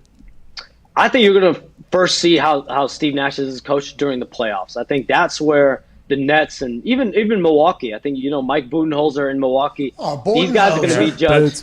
He's going to be judged in the playoffs, and if those guys aren't able to get it done in the playoffs, the microscope shifts to them. And I think Mike Budenholzer, he's been there for 5 years, so the judgment will be a little harsher on him. Whereas if Steve Nash fails this first year, I think there'll be a little bit of leeway because of everything that's gone on. But listen, if Steve Nash isn't able to make the right adjustments, call timeouts at proper timings, he's going to get that same type of critique as well. I've been saying Budenholzer needs to watch it. Yeah. Budenholzer actually does stink. Whoa. He's going to lose his job if the Bucks don't win it this year, unfortunately. Okay, well, I mean, that's a little negativity. Don't need that. We got to get to a break. Shams, you're the absolute best, dude.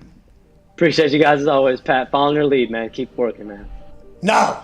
We're following your lead because you're an insider, okay? You're right there at the tip of the storm. We're just kind of following behind the whole thing. We appreciate you for your service, pal. Appreciate you guys. Thank you. Ladies and gentlemen, Sean Sharanya. He's in those insider waters that you could get into, but you're choosing not to.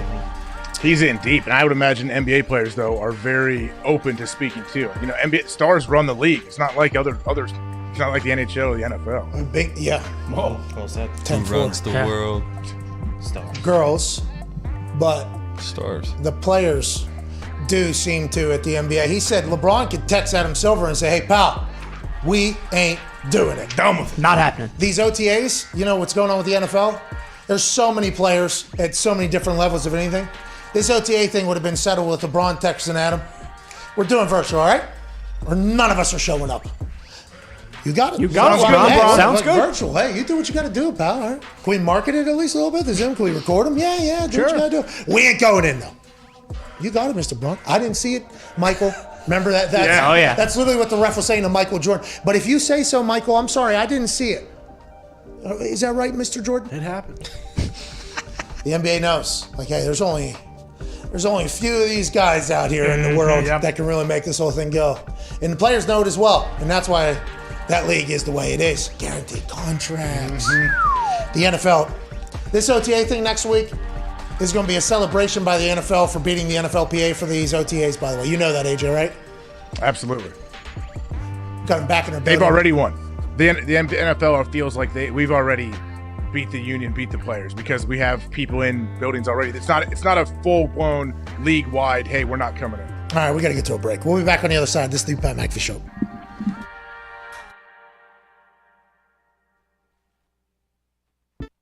Well, hello, sensual piano keys. You sound incredibly inspirational and motivational. Big announcement coming from our company. You know, throughout my entire life, I've made decisions that people have said, ooh, that is stupid. You've read about them. You heard about them. When I was in high school, I went to an underground poker game, won $1,400, flew myself down to Miami, won a kicking contest, and got a scholarship to West Virginia the next day. I turned my back on soccer that day. Everybody said, you're an idiot. Why are you doing that? You have more schools looking at you for soccer than you do for football. What are you thinking? Fast forward 8 years with the Indianapolis Colts, and I was on top of the world, top of the mountain. How's the view? Not too shabby. And when I was at the top of my game, I decided, you know what? I'm going to pursue some other stuff. My friends and I are going to go to work on the internet. We're going to try to chase fulfillment as opposed to just a paycheck. And there were some interesting responses from people of power in the sporting world. Make them tear the uniform off of you. Sure. Look, somebody needs to stage an intervention. People who know this guy, get to him now. Make him put his helmet back on and get to camp. Oh no, there's no intervention, Wilbon. No. Here we are 3 years after that date, and it's a celebration, bitches! Cut the music! Let's hand out some bags to the boys. For the boys. For the boys.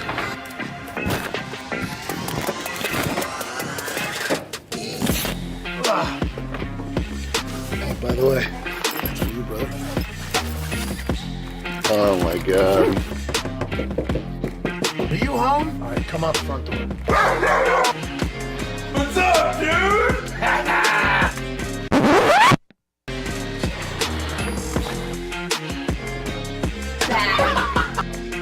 What is this? What's this?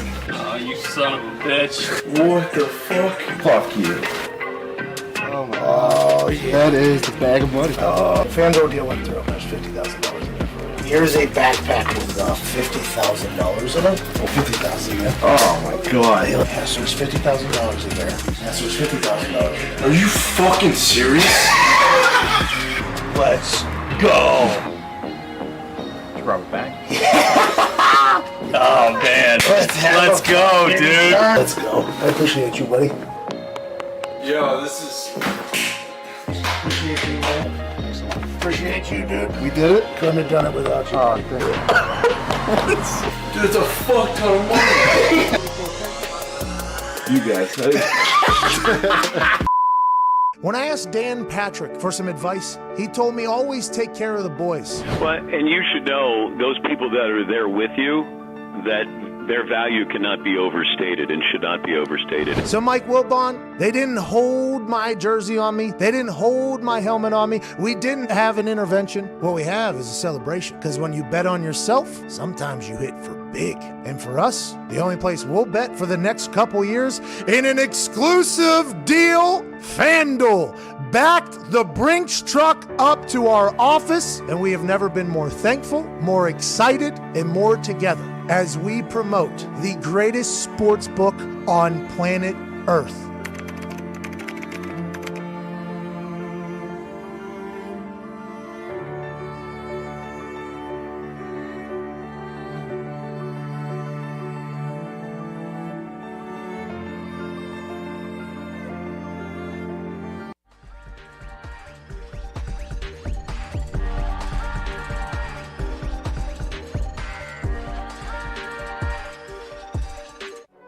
Every day is game day for these guys. It's showtime on the Pat McAfee Show.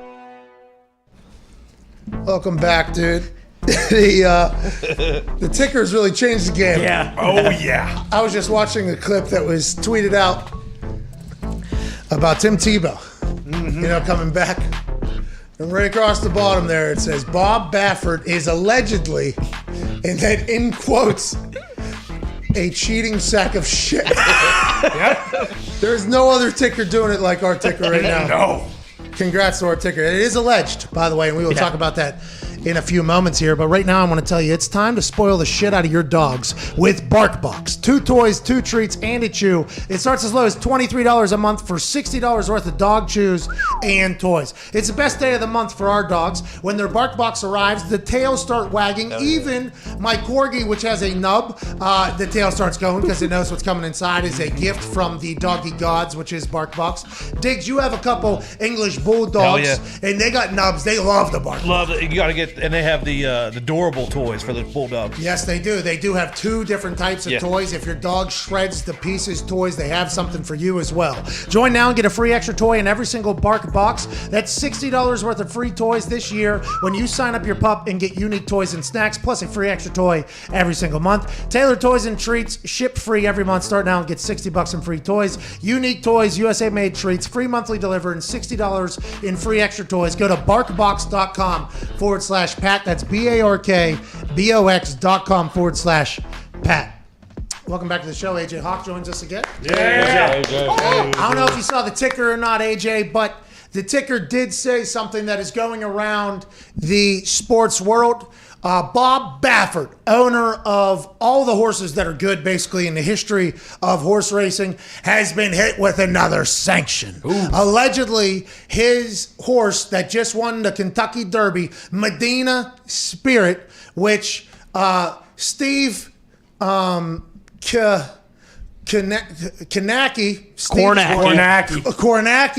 predicted to win. The only person on TV predicted to win. Allegedly, that horse had been eating steroids before winning that race. It popped for a positive for beta methazone, which is an anti-inflammatory steroid thing. Bob Baffert has come out and said that one of the trainers was on it. This is what must have happened, Bob Baffert said. Now, Bob Baffert has been hit with like 30 of these over his entire career. I'd assume he has appealed a lot of them and said they were all bullshit. This particular time, he said trainer pissed in stall, got on hay, Medina Spirit ate piss-filled hay that had beta methazone in it. Correct. Could have happened, potentially. Not 100% sure. Excited to see the jury and judge rule on this one. Will the trainer piss saying that pissed out the beta methazone say that is what happened, and I fed the winner of the Kentucky Derby my piss-filled hay, which is an interesting way to treat a Kentucky Derby probable winner. But I have a couple questions about it, though. Okay, go ahead. So, I heard Bob Baffert said it was a drunk groom from a wedding that pissed on the hay, not his trainer. I don't know if that's true or not. I believe it was a groomer. Like Groomer. grooms the horse. Oh, did I get AJ? Drunk. Hold on. Read the tweets. It says drunk groom. It could have said drunk groomer. It didn't say groomer. I did not read the tweets, but it was my understanding it worked directly with the horse. Now, I did not know it was a groomer. I thought it was a trainer. I could be wrong. But a groomer, if it's a groomer or I saw a groom. one tweet where that was his defense, and the tweet talking about it said something about drunk groom.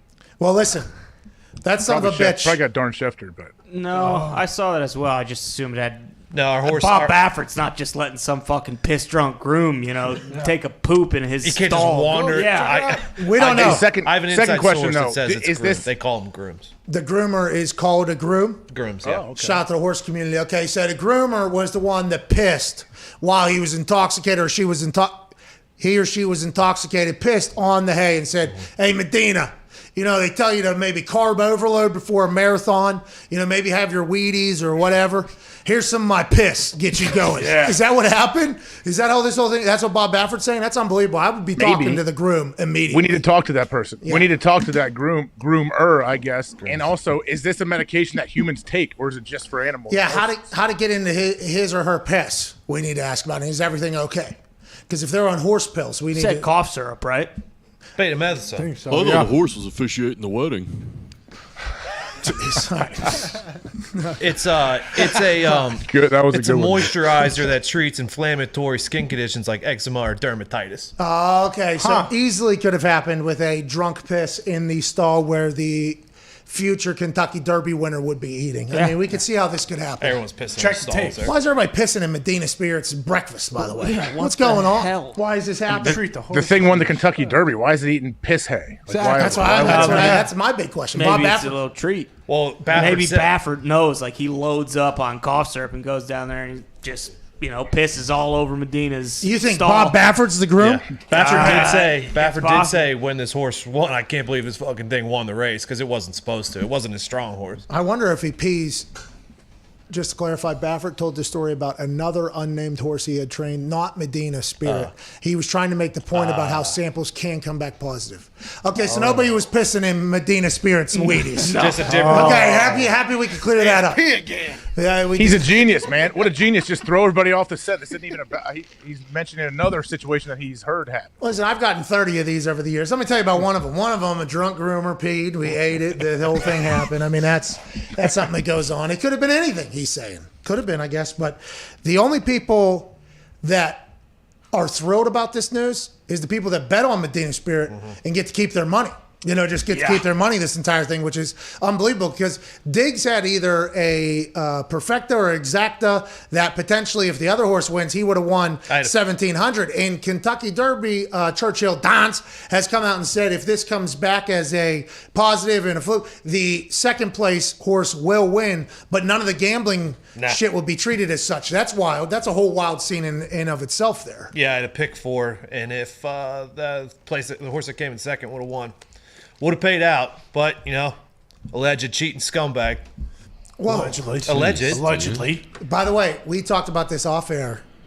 If Bob Baffert knew that his horse was all jacked up on Mountain Dew and stuff like that, wouldn't you just bet a bunch of money on that? Because the sports books can't ask for their money back at this point, and they're not going to pay the actual winner.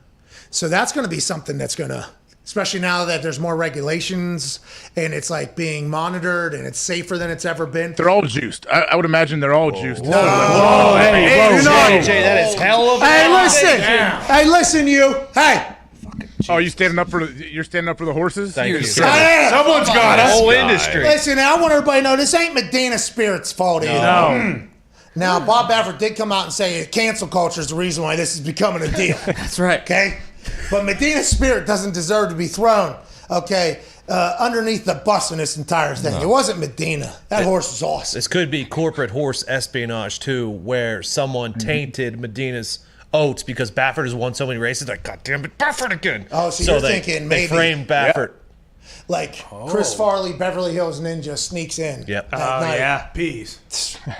Peas on the hay. And then gets out. Has he used that? Has he said that as a defense? No, I think he did say should. something about I'm not into conspiracies, but... He has brought in plausible deniability, though, with entering this theory of somebody in the past peeing on somebody. His horse is trying to run. The horse is trying to run on Saturday, though, in the Preakness, right? They have to make a decision quick. Well, it's Triple Crown, okay? That's right. Maybe we don't feed Triple Crown piss-filled hay. And I guess that was another horse, but none of these horses should be eating piss-filled hay. We're not testing the horses before the race. And I assume that they're feeding them. I assume they're feeding them canola that has a bunch of GMOs. Yeah. Oh, yeah. You know what I mean? Which isn't good. Piss. Canola? Canola oil? Yeah, put it on hot dogs. Yeah, you don't know what canola is, dude. You don't even know. Read something. Anything about horses, dude. You know, wheat can't have any GMOs in it. I don't know if you know that. No, it can't. They can't have any. Wheat can't because my guy Percy Shizer. Damn. Percy fucking Shizer. Thank you, Percy. Thank you, Percy. Let's have a moment of silence for Percy.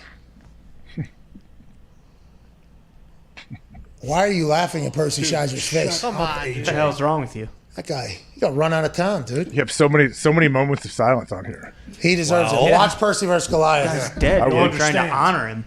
Oh, there you go. Spoiler. I didn't know he's dead. I haven't seen this show. You think Jordy knows? It's not a part. It doesn't matter. It's not a part of it. But it does. You're the one that tells me that I give spoilers away all the time. Big spoiler. Let's go to Brian in Alabama. What's going on, Brian? Jesus Guy's Christ. welding. Are you all right? It's a welding Everything rod. okay? Pat boys, how we doing? Brian, where the hell are you? Is everything okay? Fighter jet. Yeah, I work at a shop right now. He's and welding. someone's trying to change tires right now, so yeah, we're good. Are you a welder? Is that a TIG or a FIG there? Nah, he's trying to take a tire off a rim. Oh, okay. All right. That's more auto shop. Yeah, Kumo tires, Donner. Yeah, man. We don't have enough time for the little song and dance. What do you want to talk about, Brian? Hopefully Goodyear. All right, so I just got a quick question. So, Pat, in high school, college, or NFL, who is the best locker room neighbor you had, and what is a funny story about that person? Great question, Brian. I appreciate it. We'll get to that in the after hours segment of this show on youtube.com/The Pat McAfee Show. We got to get out of here. You know, this show has just moseyed so damn quick today. AJ, before Chris Mad Dog Mad Dog Unleashed, which is a much better show than ours, comes on after a 6-minute break here. Do you have any news to break, maybe for Chris to use for his show, or maybe for the listeners to think about as they potentially come back and listen again tomorrow? I don't think I have anything, Pat. And unfortunately, the left-handed Aaron playing left-handed next year has not gained any traction from what I have seen. Shit. God damn it. Well, that will be real news once it is real news, and we know the only place to get real news is from the insider to the insider, AJ Hawk. And tomorrow, he has promised to break massive news. Yeah, earth-shattering. You heard it here first. Shout out to AJ for that. We'll be back with a massive Tuesday. Can't thank you enough for joining us. Hope you enjoyed the hell out of your Mother's Day. Chris Mad Dog also with Mad Dog Unleashed is on the other side of this 6-minute break. We'll see you manana. Pretty good, huh? Genuine? Very good. Very good. Yeah, I love when you just continue to pepper people with questions about just what they're doing before they can even get their. They don't get their question out, or they forget their question. Well, Brian in Alabama, he came in real loud. Yeah. I don't know what tire. It might have been an 18 wheeler. They're probably using one of them big hauls. You know what I mean? Rigs. Sound like he was on pit road, removing Logano's tires. Hey, Darlington Throwback race. Yeah. You see that, Donnie? Yeah. Did you see that, AJ? Did you watch it? Entertaining. What do you mean throwback race? What'd they do? Well, it's part of Throwback Weekend on Fox Sports. Come on, dude. Come on. Catch up. Was this throwback situation? It was all a Fox deal. Yep. Throwback. It's a good idea. I agree. Until it's not. I mean, Until one thing happens. Bro, look at this. For a Throwback Weekend. It looks like it's grown more since the show started. It really I'm has. telling you. Yeah, it has, and I feel it. So why didn't it go? Why didn't they play it? Yeah. Plans change, dude. Okay, plans change. Wait, and you shipped your Bentley down there? Or you made some poor person drive it? I didn't make some poor person drive it. Tim McAfee drove that thing down there, and when Tim McAfee got in there, he said, "He's too good for you." I went from driving 18-wheelers to driving Bentleys." Yeah, is what Tim said. And Tim offered up to drive it, actually, believe it or not. He was bragging about how Yeah. the gas miles. 7 hours. He said like about 25 miles per gallon on that thing. Yeah, he was not forced into that, I'll tell you. Okay. We were trying to find a hauler. Turns out the thing's too fucking heavy. And the people that have to, restart the entire thing after I let it sit for 7 months and then they have to do it, they could have drove it down. Tim was like, I'll drive it down. He said he went 9-0. What's that? He raced 9 people, won every single time. Yeah, it is a winner. And by the way, it is heavy. So down there in Florida, we're driving to the arena. In Tampa, everything is just a circle. We were wide open, like floating. And then all of a sudden, there's heavy traffic right around the bend. Oh, shit. And we'll be coming around the bend. When we go. We did real quick. Whoa, shit. Thought it was like a train trying to stop that thing. And we did. It was some pressure-packed moments, though. But I thought old Benjamin Bentley was gone there. Just a 5th, 6th ride into that thing. It's a hell of a vehicle. Oh, yeah. It's a hell of a vehicle. So will you leave it then at like the hangar and they'll bring it to you when you fly in and out? Yeah, it's down there. I don't think they'll bring it to me, but they will leave it down there and I'll just walk to it. But I'm not 100% sure it's going to turn back on because I'm supposed to plug something in every time I park it. Really? Yeah. Wait, why? Not even in cold weather? Why? I'm not 100% sure. I was just told to do it. So I had a bunch of modifications to this thing. Did you take the plug down with you? What's that? You didn't take the plug down with you? Absolutely not. I don't know where that plug is. And I don't know how it completely works. It has to plug into some part of like the license plate area, something. Good God. What the hell? Listen, when you got 700 ponies under the hood, True. Hey, I guess it's They need some juice. They do. I put an upgrade in the engine, which has caused everything else to potentially have to catch up to it. But it's probably going to be dead down there, so it might sit down on that hangar there for at least 4 or 5 years or so. It'll look good down there, though. It will look good when we get down there. What's that, Diggs? You're going to say something? Just Thomas. Someone will sign with the Dolphins or something like that, and you'll just sell it to them. Oh, it's Tampa. Somebody has to I know, sign but with it's close enough. No, somebody signs with the Bucks. There we go. Hey, you can buy it right now. It's right over there at Signature. So thank you. You got to get the plug. About Tom. Yeah, Gronk. There's smash. There's somebody else that lives down there who wants a piece of it. So this place that you got it souped up at, it's kind of like Apple. Like it only works if you get like the newest charger. I think Bentleys do operate that way. Wait, who wants a piece of it down there? Oh, stupid King Corbin. Yeah, right. That guy. Oh, I thought AQ. AQ is not buying a Bentley now. He just became a coach. I think he's going back to his roots. He's rollerblading everywhere now. Yeah, he's trying to get in shape down there. He's studying film 9-10 hours a day. What a wild decision to become a coach. He knew what he was signing up for. Yeah. Is he a full-time coach now? Yeah, his name was announced and everything.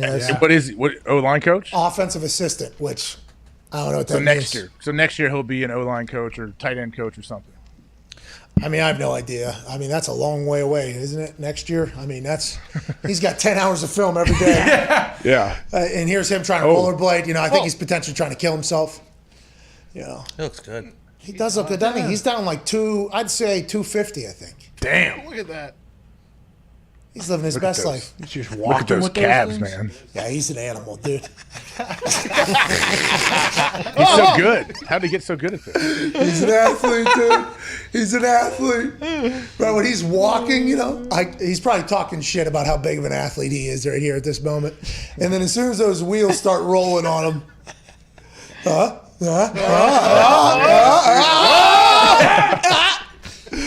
love that dude. I love that guy. I caught him the other day. He was in the middle of watching film, just dialed in. I was like, I'm about to go take a nap, man. What do you got going on? He's like, I'm watching another offensive line scheme. All right. I'm like, how's it going in there, dude? How is it? He's like, not bad, not bad. A lot of football. I'm like, oh, yeah, here we go. I wonder, this will be a big, turning point for him. If he enjoys it, which he very easily could. He said he's found some moments where he's really enjoyed and loved. But, man, that's a tough thing to get into, AJ. I would never in a million years be able to do it. Well, it's not something that you can just like tiptoe in. Like, let me see what it's like, man. Let me go check it out, and I'll go in there a few days a week and see how it goes. No, it's once July 20th hits, he's probably like, all right, guys, I'll see you in 7 months. He really is. I mean, that's kind of coaching. Like that's how you feel when you go to camp as a player too. Even though it's a lot different, you have a much better schedule. You get to come home at a decent time. But but mentally you're checked out though.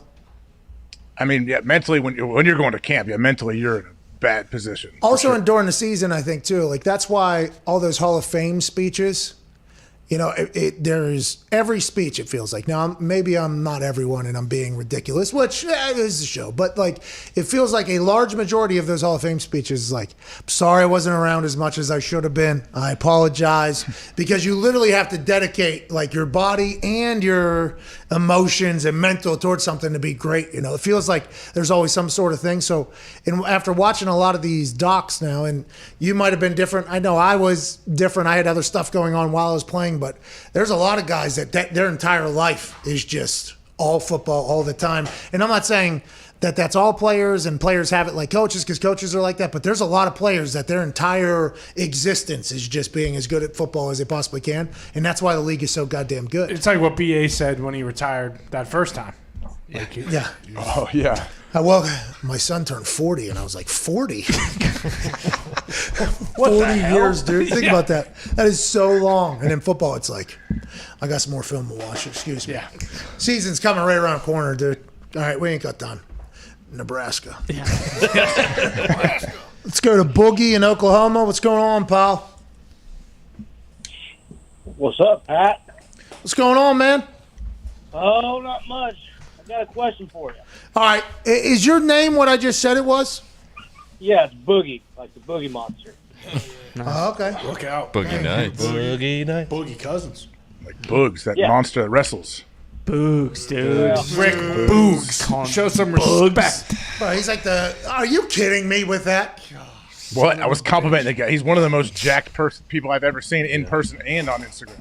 Boogs is who we're talking about. Not Boogs. Yeah. What the problem? I said Boogs. No, you didn't. We're talking about Boogie right now. You guys now. misheard me. You must have misheard me. Boogs, you did not deserve that. Boogie, sorry you got involved in this entire thing. We've never talked to a Boogie on this show before, so obviously we got a bit excited. What part of Oklahoma are you in? Boomer? There's Boogs. Fuck the Sooners. Oh, you Pokes? Go Pokes? Go Pokes. Yes, sir. Go Pokes. Are you guys ever going to win some games over there or what? Well, if we just keep beating our recruits wars like we were, maybe we'll win a few. Well, I'll tell you what. I mean, who's been over there? Gundy? Yeah. Uh-huh. That mullet is beautiful down there. Incredible. Yeah. He went turtle hunting, too. I heard him talk about that. They did a whole Turtle thing. hunting? Yeah, that's what he said. Go turtle hunting. Snapping turtle? Yeah, the big snapping turtle. He's going out there with that mullet. Then he almost caused an entire. Snipe hunting? Yeah. I got the whole team to quit. The old shirt it's on. not snipe hunting, okay? Turtle hunting is different. We'll take you someday over there. What do you want to talk about, Boogie? Okay, so this past fight with Canelo and Jerry's World on Saturday had 70,000 plus. Is that pretty much just like concrete that there's going to be full capacity NFL stadiums? Great question. In Dallas, there will be. In Dallas and in Texas, there has been, but Florida, there was an uppercut to Billy Joe, who was literally looked like he was trying to dive his face into the uppercut. His eye socket ended up being broke, I believe. Canelo, I think. No, I didn't. There's no way I watched it. You know that. I did see clips, though. I think he was in command the entire time, everybody said. There was some people that had the rounds even, though, going into the 8th round. Did it appear as if Canelo ever thought he was not going to win? No, but if it went the distance, it would have been close. Well, because this guy was, 31-0 or something? Yeah. He looked good. Billy Joe looked good, man. Yeah. But if a horse was a donkey, it'd be a jackass, though. Whoa. Well said. I mean, that's a very accurate statement, but I think what AJ was alluding to was it was a great fight. Yeah. Okay? Oh, yeah, it was. This was great for boxing. It was awesome. It was electric. A lot of eyes on boxing right now, too, with everything going on. Canelo, from the clips that I saw from Large and Robbie at Barstool behind the scenes, I think Canelo, cool dude, too. Yeah. I think he's a good guy, good for boxing. He was pumping the crowd up, too. Yeah, He knew he had it in the 8th. Yeah, smelled blood in the water and started being because he felt the guy's eye crack. Yeah, exactly. It was after he cracked the guy's eye, he started celebrating? Yeah, he knew that he couldn't really see it. Because the guy's eye was getting this big or whatever. The trainers tried to actually pull it open and it went open. Oh, yeah, we have a picture of that happening, I do believe. Yeah. I had Canelo 9th round knockout plus 1,600. He couldn't answer the bell. That one hurt. Come on. I will say nothing but respect to them going in there and battling. Okay, I appreciate the clips that I watched, the full fights. I assume a lot of other people watched. I do have a lot, but answering the bell is not easy. Okay, it's not easy, especially whenever you eat one of those to the eyeball. I guess they were trying to force him out as people, right? Yeah. Oh, there's going to be a big conversation about that on the other side of this thing. You know, who's going to be mad about what? The whole thing, I can't see. Why am I going out there? There it is. And they're trying to pull his eye open. Possible his career's over. Yeah, a lot of boxers don't come back from the orbital injury. Well, thank you for your service, Billy. Thank you, Billy Joe. Thank you, pal. Thank you for your service. But even their entrances were electric. Like, the whole thing was a show. Crowd it was was awesome. Well put together. Yeah. Huh? They had Eddie Hearn there. Did it feel like Eddie Hearn, by the way, quite a comeback there on the internet this weekend. Electric. Feel like we beat COVID?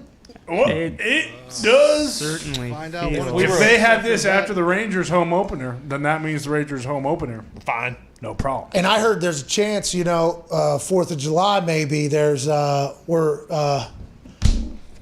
know. What, dude? Say it. You can say it. I'm not saying Whisper it to me. What are you hearing? Text it to me. I'll say You it. can say it. What are you hearing? Text me. I'll say it. All right. No, I'll just whisper. Just turn me to Diggs on. I never been here for July 4th. Okay, well, you just me and Diggs here. Diggs are saying if the vaccine thing is at a certain thing that 4th of July we're fucking back, we beat COVID.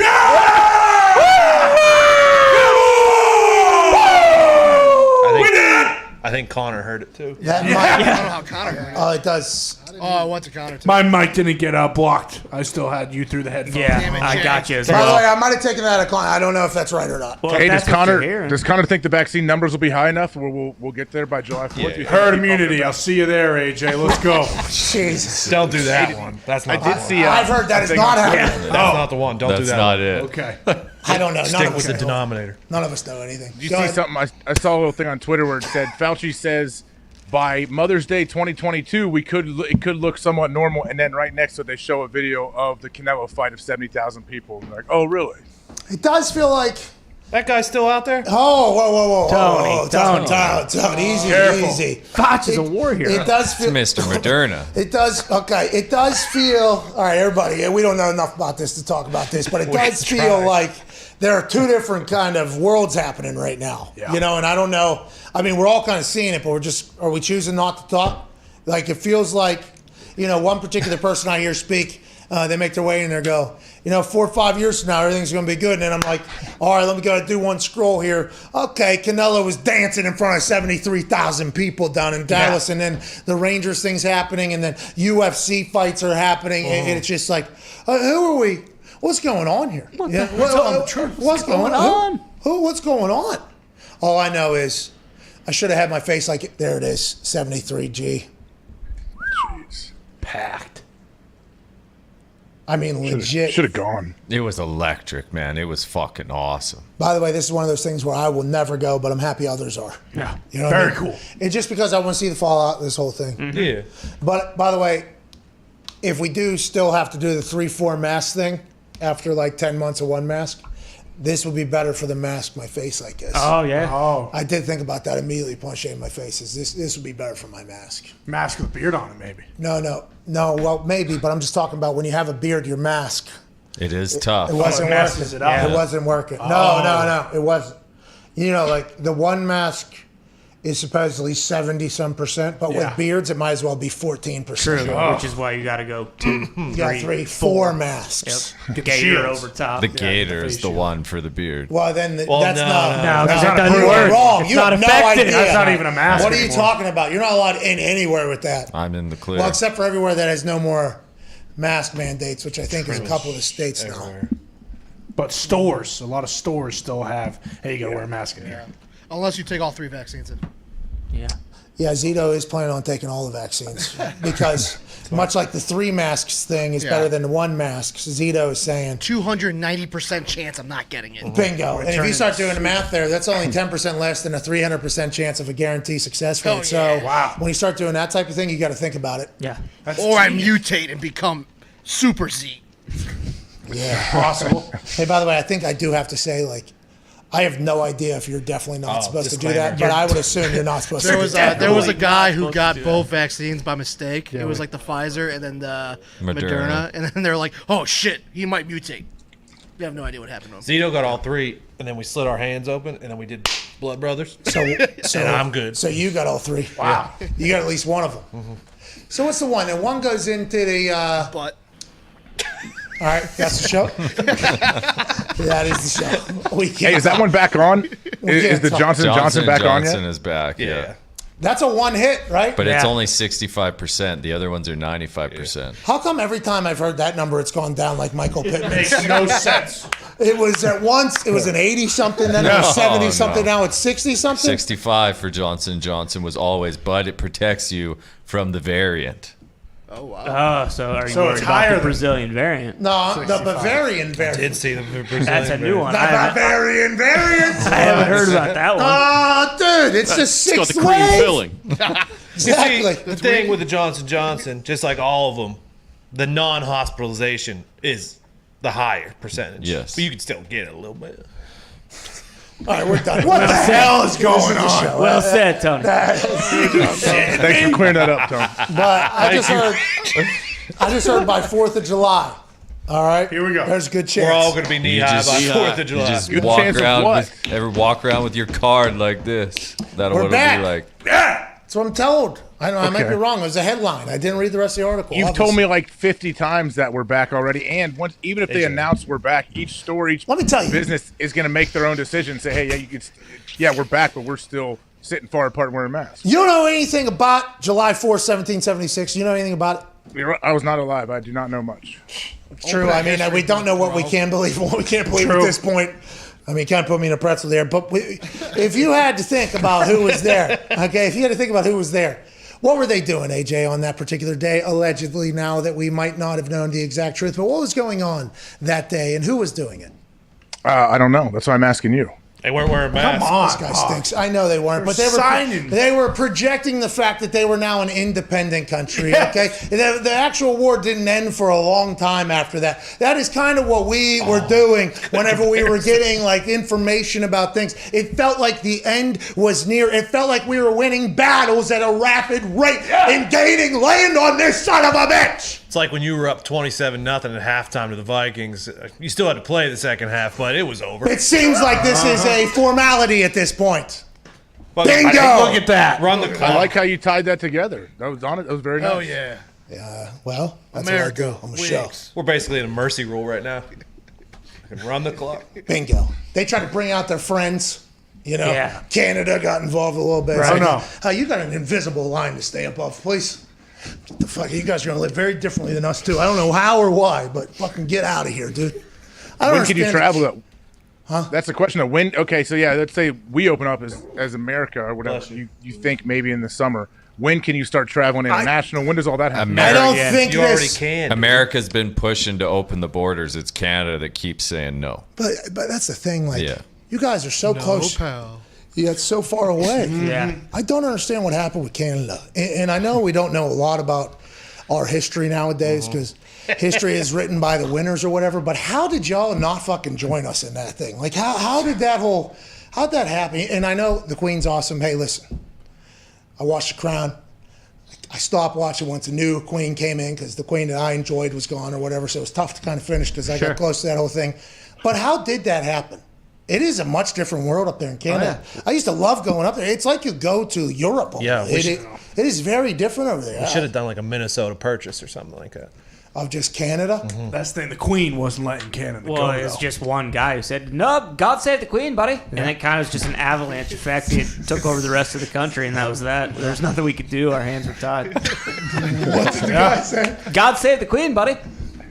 And everyone was like, Yeah. Jesus Christ, he's Yeah, right. yeah. "You guys are right." It's such a great country, great people.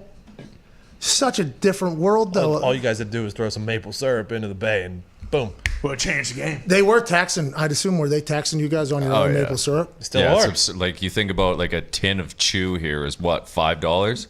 It's $31 for a tin of chewing tobacco back in Canada. Well, it should be more. People need to get out of that. They need to. Canadips from deep in the hills of Humboldt County, the Coastal Cowboy Dip Boys at Canadips have an exciting announcement for the best fans in all of sports. Let's go. Hell yeah. The McAfee Mafia. By the way, super good tie-in. That was. Yeah, that really was. nice. I was hoping that this was here. I did not know exactly what it was. You guys but planned it? we did kind of that whole entire thing. Canadips is hosting Croptober, the best consumer event of all time. October 15th through the 18th, Canadips will be flying out 5 winners for an all-expense paid trip to Humboldt County, California for an off-road excursion to see 20-foot cannabis plants. What? 20 feet. Well, it's not telling anybody. I'd like to win this. And meet many innovators and farmers in the height of the season. Head to CanadipCBD.com/Croptober to enter. Canadips will be choosing a new winner every 2 weeks from May 1st to the end of June. Each winner gets to bring a guest of their choice where airfare, hotel food, and unlimited cannabis are included. Jesus Christ. Wow. Really? Head to CanadipCBD.com, enter the contest, and don't forget to use the top promo code around LIPBOOMERS, LIPBOOMERS, for 20% off. Now, Canadips is an alternative to chewing tobacco. It has the same feel, same texture, same spit, same everything without the tobacco and carcinogens and all that shit. And they actually have CBD in it, so it feels better, right? Yeah, it's legit. And now they are giving. This is awesome, by the way. Oh, yeah. I'm entering now. Yeah, enter for me too. Smart. Maybe put my name in as well. You, Yeah. Get me in there too, Zito. Yep. Thank you. Nick, you're going in. Croptober. Foxy, you're going in. I'm in. This is Humboldt. Humboldt County. It's Croptober. As long as we don't go North. Yeah. Not to the mountains. What is our, oh, yeah. We remember Death Humboldt Mountain. County. Yeah. You guys watch Sasquatch on Hulu? No, is it good? No. Talks about the old. It's like a 3-part docu-series about the whole up there in that Emerald Triangle, whatever they call it. Yeah. It's pretty good. It's not about Sasquatch, but yeah, it's about the whole drug game. Yeah. I've seen a documentary about it. I've seen a documentary about it up there. I kind of want to go get my ATV and fucking just kind of go. You know, because I got a souped up Polaris. Get your head blown off. Go up there. Nah, not gonna be able to hit me. I'm like a rabbit out there, pal. Yeah. Still one. I put a little juice on the Polaris. Okay, I'm ready. All right, that thing. Just hide right behind. I hide right next to your trail behind the tree, and as you're coming, boom! I just connect right in your head and it flies off. What the hell is wrong with That you? was insane. You do need to bring your shotgun though, just in case someone like AJ is sitting there hanging out behind a tree. Yeah, and by the way, I will. Saw it off in the back. Exactly. Yeah. And wear a helmet too. Got your pitch. Mount a couple 50 Wear a cals helmet with a visor. up near the handlebars. I'll just wear one thing and one thing alone. Yeah, that makes sense. Oh hell actually. yeah! So What are you gonna do to me, dude? What? Wow. What are you gonna do to me? What? Oh, you're going to stand behind a tree. What? I think you're going to clothesline me. What? A lariat. What? You're wrong, pal. What? Do I look like a stooge? What? An idiot? What? A dum-dum? What? A man who can't see your big jaw hiding behind a tree? What? I'll go up to that tree. What? I'll pull out my sawed-off shotgun. What? I'll shoot you right in the fucking face. What? This is too much. I'm so That's sorry. murder. So much. I'm so sorry. What? Once the vest goes on, you don't know what. I'm so sorry. It does sound like you have to at least, you know. It would have to be on this side, I guess, because the thumb's over here. From. Well, you're not right.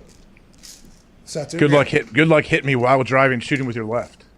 Well, I'm actually left-eye dominant, so I'm used to shooting on my left. and you don't know if you're left or right-handed or left or right-footed. So yeah, that counts. I guess you're We'll right-footed. mount that thing to the handlebars. Yeah. dude. Yeah, you're right. That thing will be right on the top. Yep. So you can just sit there, and honestly, maybe we put a couple AK-47s on there. Maybe so a you can Tommy gun The too. blades on the tires. I mean, now that we're at it, let's just put the Pope Mobile around me, too. Yeah. That's a good idea. You know what I mean? Just put the glass around me. Yep. Then you're good. Yeah. Yeah. Protect you from COVID and bullets. You lose. And I would also like to take it to the safari as well, because I've heard that could be a good time with an ATV. Oh, yeah. You know what I mean? That would be. With the Pope Mobile around me. Yeah, that'd be sweet. Imagine me running with a pride of lion. Be big game Incredible. hunting out there, too. Look out for rhinos. I'm not hunting any of them. Well. No way. No way in hell.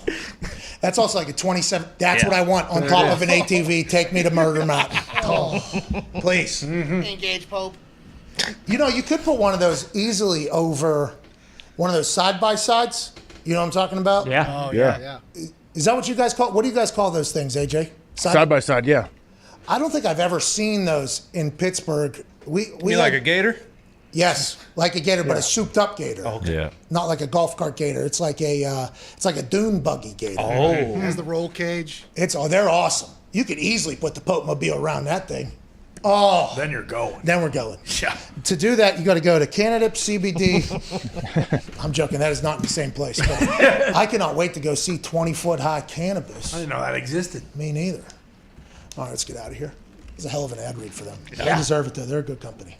Thank you, Canada Dips. Thank you. Hey, did you get spray tanned? Yeah, had to. Looks good. It's still setting in, I feel like.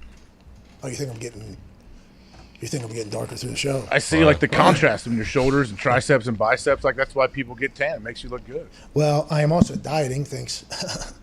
Maybe it's just not optics. Okay, maybe it's hard work and it's good lighting. But yeah, I did get the spray tan, and we do have some breaking news. The Packers are bringing in quarterbacks Kurt Benkert and Chad Swag Kelly for this weekend's rookie minicamp on a tryout basis, per sources. As Green Bay GM Brian Gutekunst noted, after the draft, they need an extra arm or two with only 2 QBs on the roster. Benkert, Kelly, gotta look first. All right, Swag Kelly can sling the rock. I'm not sure who Kurt Benkert is, but that guy can play. Oh, yeah. I mean, that guy can absolutely play. When you're staring at that quarterback room and you're thinking Jordan Love, Chad Kelly, and that Packers offense and defense, you think to yourself, Super Bowl or bust. Nah, I'm thinking that you take that sawed-off shotgun you were talking about and just fucking put a hole in my chest. All right. Jesus. It's tough for Swag Kelly. He does not deserve this. No. Neither does Mr. Benkert. But they got to get some people in there to throw the ball around. What are they going to do? What are they going to do? What do you think? They got to do Make things right with Aaron. That's what you're going to fucking do. Well, we don't know if anything's wrong because Schefter is reporting something that he allegedly heard over months, and who knows anything. AJ, do we have any update on that situation? No, I feel like it's been all weekend. I didn't hear anything from anybody, really. They should sign you Yeah. as a backup quarterback, potentially starting quarterback, because they know that Aaron and you best friends, basically. No, not best friends, but me in the room I think is good. You know what I mean? Me in the room, what's going on? You know what I mean? Mediator. Well, where's Stravolski? What's he been? Where up to? is Stravolski? Still on the Stravolski? Cardinals, dude. Wow. They wouldn't let him go. He went back to Canada. I don't know if he can come back down. Yeah, true, because we were just talking about how the invisible line is much different up there. Who's the guy who was in neck brace for the Rams? He all right? Tony Wolford. Yeah, he's still there. Is the Wolf all right? John Wolford. Yeah, he's Tone still there. Wolf? He's all right? Yeah, he's cool. Werewolves of London. Ow! AJ, Yeah. what you got today? Anything cool? Good song. It is a good song. What do you mean? Oh, after this? There's Yeah. She-Wolf. Is it cold? Has it been cold and rainy in Indy? Yeah. Yesterday was, Today it's not yesterday bad, was a though. bad day. It's going to be a beautiful week, though. Yesterday was wild. Yesterday's a bit miserable. a little snooze of sleep weather yesterday. Mm-hmm. What are you doing? Is that happening over there? Is it miserable over there right now in Columbus? No, the weather's okay today. It's not that warm, but at least it stopped rain. It rained for the last 4 days. Yeah, it was kind of gloom and doom over here. You should go over to that West Side Barbell. Ooh. Why don't you go in there? I've actually never been there. I've known about it forever. Never been. Go squat, bro. Would they let you in, you think, if you went there?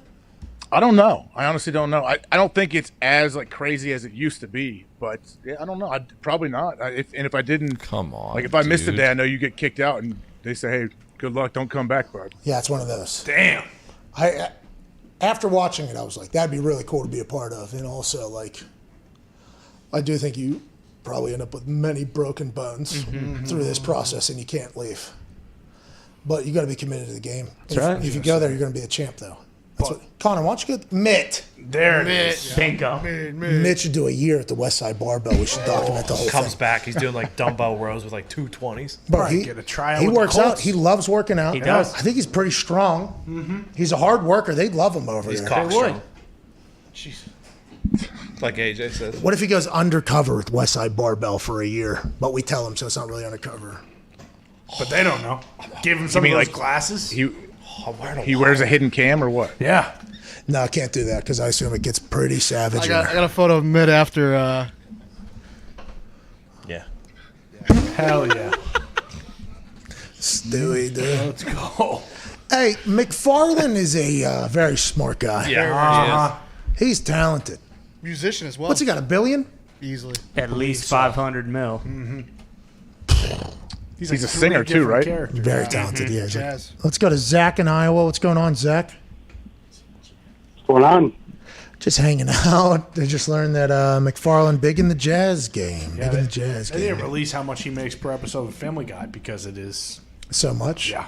Hell of a show. Oh yeah. Hell of a show. Just out of nowhere, too, we'll take a turn just to shit on somebody. Go for it. Just out of nowhere. Oh, that reminds me of the one time a piece of paper came into a window.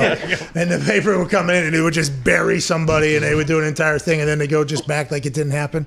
That was a hell of a run on Family Guy. Are they still making new episodes? Oh, yeah. Really? Bangers. Is Seth still a part of it? Yeah. Oh, I need to get back in there. What do you want to talk about? What was that? I don't think it's What about worth this? the shit in 10 years. Oh, Ty. What? What's that all about, AJ? You said it hasn't been good in the last 10 years. Really? How long has it been on the air? A long time. 18 or something. I haven't seen it. I haven't seen it in a while. Thank you. Shout out. I'm gonna watch that. I'm gonna watch that soon. I haven't watched it. Really. Ty, you sound like you're hating on McFarlane. No, I love him. It started Listen, I in love all the stuff he 99. do. That's what I'm saying. The was early South Park. seasons were very good. Yeah, very good. Because I think South Park and Family Guy were kind of pushing each other, yeah. right? It was kind of one of those things. You can guarantee it's going to be better than Young Rock. So I mean, Whoa. All right, step up. Zach, what do you want to talk about? That's fucking uncalled for. I got a calling it like I question. see. I can't hear Zach, please. What you just said was And bullshit. you can't compare those two shows. One's good and one's terrible. See, hold on, Zach. That's unbelievable. That was him. Okay, we're talking about Family Guy. All right, we're talking about South Park. There's no reason to bury Young Rock. Just had a great season ending. Season 2 coming soon. Bingo. Can't wait for it. Hell yeah. Zach, what do you want to talk about? That's I wanna talk about uncalled some for. Thunder Look, I was just comparing two shows. Ty was trying to bury Family Guy, No, and I'm just no, saying, no, look what's no. been on the TV lately. Dog shit. Jesus. Your fault. Am I on or no? Zach, what do you want to talk about, bud? Sorry about that. I want to talk about punters. Come on, we need something important here. Hell yeah. Okay, let's do it. Let's talk about what makes a good punter. I mean, you want someone that can kick the long ball, you want someone that can put it inside the 20, or you just want someone with swag, or you just want a combination of all three of them. I mean, Great question, Zach. Thank you so much. Just consistency. That's all. Guy that can kick a ball high and far. Consistently, every single time. John Daly, baby. I hit it hard, man. Hard. So far, man. Hard. No laying up, no holding back. Ain't afraid of nothing, that's a matter of fact. I hit it long, man. Long. Until it's gone, man. Gone. Keep taking chances and living large. I hit it, I hit it, I hit it hard. Shout out John Daly. Shout out. You can remember a lot of lyrics in your head. Well, listen, he's a blue-collar golfer from a blue-collar time. Doesn't know what he's lost. Doesn't know what he's found. I jammed that album while we were traveling out to Arkansas. As you should. John Daly made bangers. Whenever they talk about athletes making music, John Daly's name needs to be in the conversation. Right up there with Macho Man. And Shaq. Oh, yeah. Be a man, Hulk. Oh, man, I wish I could have. At one point in my life, I could have hit that entire song right there. So I am getting kind of old with the brain. With that being said, what that guy wanted to talk about was obviously very important. And consistency is all that matters. That's what you need. You need somebody that's very consistent. Kicks the ball far. There's a lot of people that kick the ball far, kick the ball high. You just have to be able to do it on a very regular basis. That's why there's only 32 jobs. It's a tough job to get. I chose long and high is what I chose to do. Long and high, a lot of fair catches, but I also blew my entire leg out basically doing it. So, I mean, to each their own. Charge it to the game. Charge it to the game. You mentioned practice with McMahon. When you did hurt your knee, you weren't really doing anything. No, yeah, I had to. Really? Yeah, so I couldn't walk like Wednesdays, Thursdays of the week because of practice. And then I was off Friday, Saturday. Then games come in. Then I couldn't walk on Sunday night or Monday morning. Then the whole thing for my last season, yeah. Jeez. Dislocated kneecap, no big deal. In my kicking leg. They made you practice? Made the Pro Bowl. I wanted to practice. Oh. I have to practice. I couldn't not practice. I didn't have enough confidence to not practice. Okay. If that makes sense. They actually wanted me to take days off. I was like, I can't. If I don't hit like 50 good balls here, by the time Sunday comes out, I'll wake up and be like, oh, I stink. I can't do it. So it was kind of my fault. You know what I mean? It was kind of my fault. This entire thing. Would it just swell up really bad or what? Yeah, it hurt so bad. It would just swell up. I couldn't put any weight on it. Man, it was tough. It was a tough go. And then I obviously ran a fake, during the season against Oakland late in the year there. And at that point, I didn't know it was dislocated. I knew something was wrong. I didn't know what it was. And then I chose not to get an x-ray or whatever until the day after the season ended. And the doc was like, what have you been? This has been pretty painful, huh? I'm like, yeah, it's fucking hurt you. Well, you have a dislocated kneecap, so we got a couple different options here. We can, slide it over, build back up the whole thing. We could do this, we could do that. And I was like, oh my God.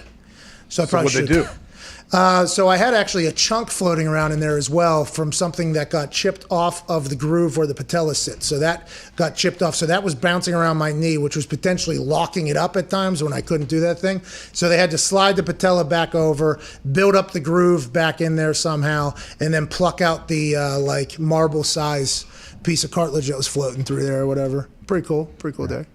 I came out of the surgery. And you're all fucked up a little bit. And the doctor came like hitting something off of a cup, and I was like, "What's that?" He was like, "This was in your knee. This was bouncing around in your knee." I'm like, "Oh, I felt that." If I had to describe what it looked like, that would be it. But yeah, charged it to the game. I swung too hard, couldn't do it, and the leg just couldn't handle it anymore. I'm an old man. But that's the thing, consistency, AJ. You got to be consistent. And it's hard to judge who's going to be one of the 32 punters in the NFL because everybody can have a good day. Everybody can have maybe 2 good days. But can you have 17 good days to get into the playoffs when you have to have 17 good days? That's the entire game. It's impossible to predict. That's why you see some people, kind of put on the carousel and moved around a bit. It's probably like golfers. Like there's stud golfers all over the place, but can you still play like that on Sunday in contention when you have a camera in your face watching every single shot? And not only that, can you do it every shot? Yeah. Yeah, like that thing. Can you imagine how tough that'd be if you were leading the tournament heading into Sunday and you don't tee off till like 2:45 in the afternoon? Like that would be really tough, I think. So I've put out like as a goal for later in life to try to get on the Champions Tour. Like when I'm retired, I still want to be able to compete in something while doing something. And I enjoy golf, but I have nowhere near the amount of time to play it to get good at golf right now. So it's like at some point, I would like to compete in golf. Like I would like to do that, see how I do. If I can focus on it for like a year or two, I want to see how this whole thing goes. And then I thought, well, what's the goal of that? Well, the goal would be to get in contention in a tournament and be like, yeah, could have done this if I would have trained for this my entire life. But then I thought to myself, like, what happens if that Sunday comes and it's just like, why are we here? Oh, shit. What is there? There's no I have not hit enough golf shots to be here right now. All right, here we go. And you would hope at that point I'd be, my kids would have enough money where I wouldn't have to like every single chip or whatever. But could you imagine standing over a 12-foot putt on 18 that you make, you win, you miss, you lose or whatever? Like I do it for like $100, $200 with a friend, and it's like, oh my God, all right, here we go. Got to make that would be massive mental gymnastics with that thing. Yeah, I would say so. I mean, the chance of you getting there to that Sunday in contention and the Champions Tour, good luck. Well, that's the goal, though. Yeah, that's the goal. I mean, look at Romo. Romo's an absolute stud golfer, and he hasn't made a cut in the Corn Ferry events. Yeah, so is he? But that's exactly. That's the you know what I mean. I understand he's good. Everybody tells me he's good. Ben Roethlisberger, he's very good. Tony plays like 10 hours a day. You're going to do that at some point? Yeah, that's what I'm saying. That's what I'm saying. If I played 10 hours a day, you'll never crack the tour because there's only like 50 players in the Champions Tour. Oh, who am I competing against? Oh, like Freddie Couples. Put it down DJ right Singh, now. Just pros. Hey, this is forever, right? I haven't. Tiger. Hey, hold on. I have until like I'm 50 plus, 60 plus to do this, right? Yep. Okay, I want a $100,000 bet with you. Yes. Love it. I would love it. What, for you to get your Champions Tour card? Just to play in a tournament. I got to play in a Champions. Well, no, because you can get a sponsor. No. Why don't you backpedal now? Oh, I'm not backpedaling. $100,000. You have a better chance making the PGA Tour than you do the Champions Tour. All right. Listen, I'm not going to be able to. I'm just telling you, it's not. People think it's easy to I'll make the Champions Tour someday, and it's impossible. You're competing against Tiger Woods is going to be on the Champions Tour eventually. You think Tiger Woods is going to be in Champions Tour? Come on. After his post 50, he said, "Yes, I'm looking forward to playing events." Okay, so if Tiger's in Champions Tour, they're going to open it up more then because it's going to be bigger. So I'll definitely get in. What are you even talking about? Because that'll become the premier tour all of a sudden if Tiger Woods is in it. I'll definitely get in. I'll be like, bottom card down there. I'll get hot one weekend. You never know. But okay, so $100,000. Yep, you're right. You're right. You never know. I'm sorry for being negative. I'm not trying to bring you down. No, you're not. You're not. $100,000 though. We got that. If what? You have to do what to get it? I have to make a cut in the Champions Tour. Oh, absolutely, it's on. $250,000. Absolutely. $250,000 bet. Yes. Whatever you want, man. Whatever you need. All right. When do I get paid though? When do you finally say like? How old do I got to be to get into the fucking Champions Tour? So what? 70? 50. 50? When you're 70s by 75. I want. By the way, I want there to be years. interest on this as well. Yeah. No. Hey, I'll give you 10 years.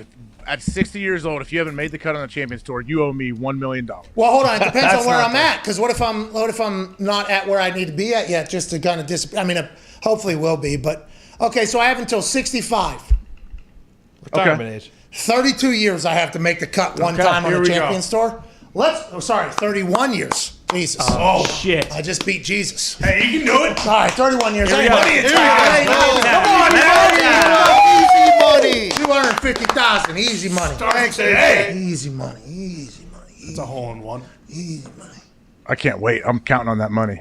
Champions Tour, what? I only got to hit it like 180, 190 anyways. Yeah, you're fine. It's got to be lethal with that. Bernard Langer's still going to be there, dominating. John Daly, by the way, is dominating in that right now, and I am nowhere near John Daly. I golfed alongside of him. He is running circles around me, but I got 31 years to catch up. Plus, John Daly, perfect guy to show you the ropes on these courses, too. Like, hey, this is bending this way. You're saying 31 years I can't figure out how to make a cut in that No thing? chance. Zero chance. Right now, the two best players this year are Bernard Langer and Ernie Els on the train. Double E. Well, Phil Mickelson. How many people are on that list, please?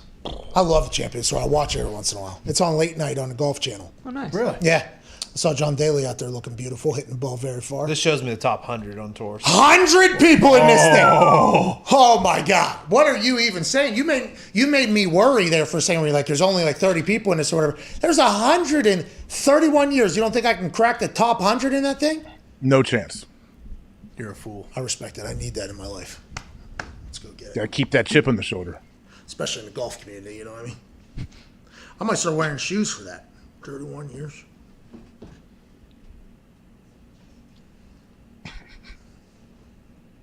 I'll just think, fuck you, AJ. Every time. Every single time. Every swing. For the next 31 years. I love that. Hopefully I'll be in your head. Dude, Bernard's almost got $2 million in winnings this year. AJ. That's not bad.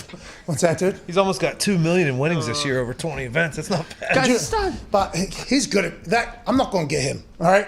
I'm not going to get Tiger in this thing either, but I can sneak by some person that is coming into the Champions Tour late like me and make a cut in 31 years. Who comes in late? Who comes in late like you? They're all of them were PGA Tour professionals for a long time. You don't know. You've done zero research. You have no idea. I'm just saying. How many retired CEOs do you think do get into golf and try to make it in the Champions Tour? All of them. Isn't that what they all do, right? That's what they all do. They just golf all day? Yeah. That's where all the meetings are. That's what they say. Those meetings are, what, 4 minutes long? Yeah, they're not real meetings. It's like Smoltz is trying. Smoltz has been trying to get on the Champions Tour. He's got exemptions into some PGA events. Johnny Smoltz. Smoltzy. Yeah. He's good on MLB Network. Very good. Isn't he with Joe Buck on Fox? No, he's on during the week. He's on with like Harold Reynolds and the boys on the MLB Network. You could have a plant that yells that after every time you hit the ball too. Yeah. There's a putt. Fuck you, AJ. AJ's out. Yeah. It's on the ticker now. It's good as a good bet. What's Put that on the side of your hat. What's the ticker say? AJ Hawk has offered up $100,000 $250. if Pat makes the Champions Tour. There it is. Cut. If he makes the cut on no, a Champions just the tour. That's where we talk. I run it back. You know, you said if I make a cut on a Champions Tour. Okay, so what is it? $200,000 just to make the tour? No, it's $250 to make a cut. What about we don't have escalators in this thing? Like if sometimes you know how you don't know this, but I think a lot of their tournaments I don't think they have cuts. I think it's just Friday, Saturday, Sunday. They don't even play Thursday. So I already made the cut.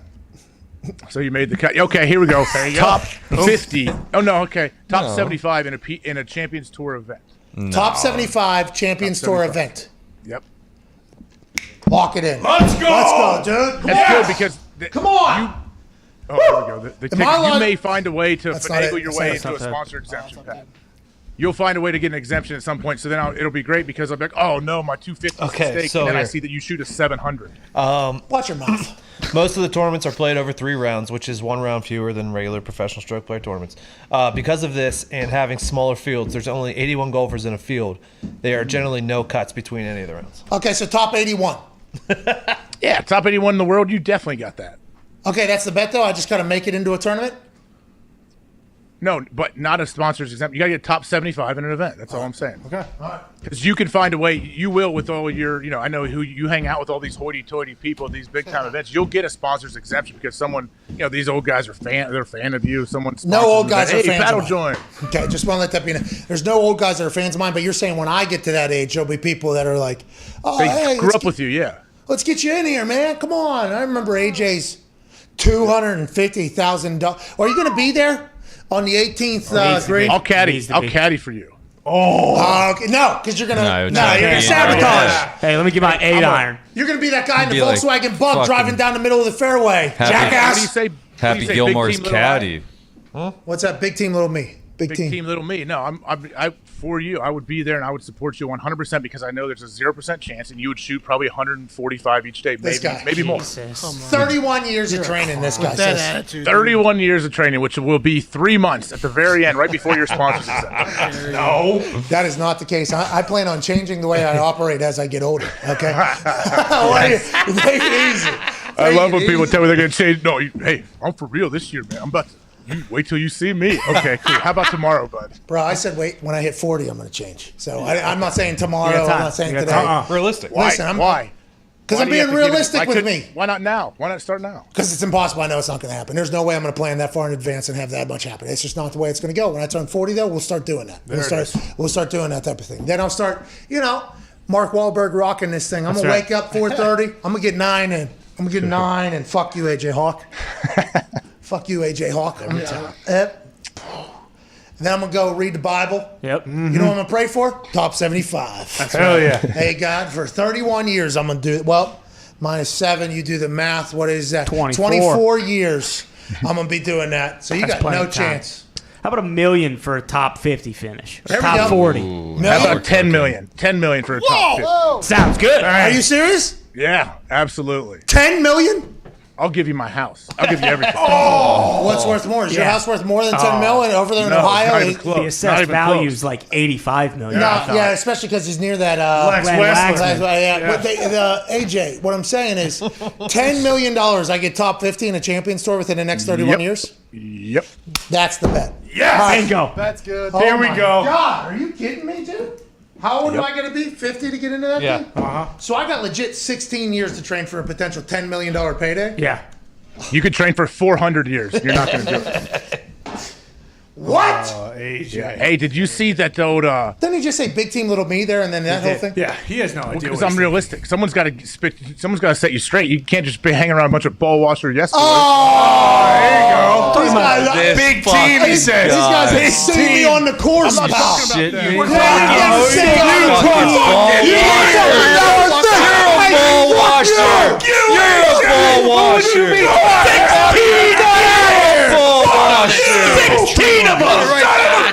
Chop it down. That's right, AJ. You guys done? Are you? Are you guys done? I don't know. You want more? I appreciate Fuck that. you! Fucker! I meant to ask Connor. Connor, what do you think about Epstein causing the Bill Gates divorce? I know he's your fucking best friend. Why don't you call him, prick? I've lost Connor for the day. Yeah, you did. I think the show's are Hammered Down's in like 14 minutes or so live at youtube.com/Hammered Down. We have a $10 million bet. Yeah! Let's go! And they'll put it on the site.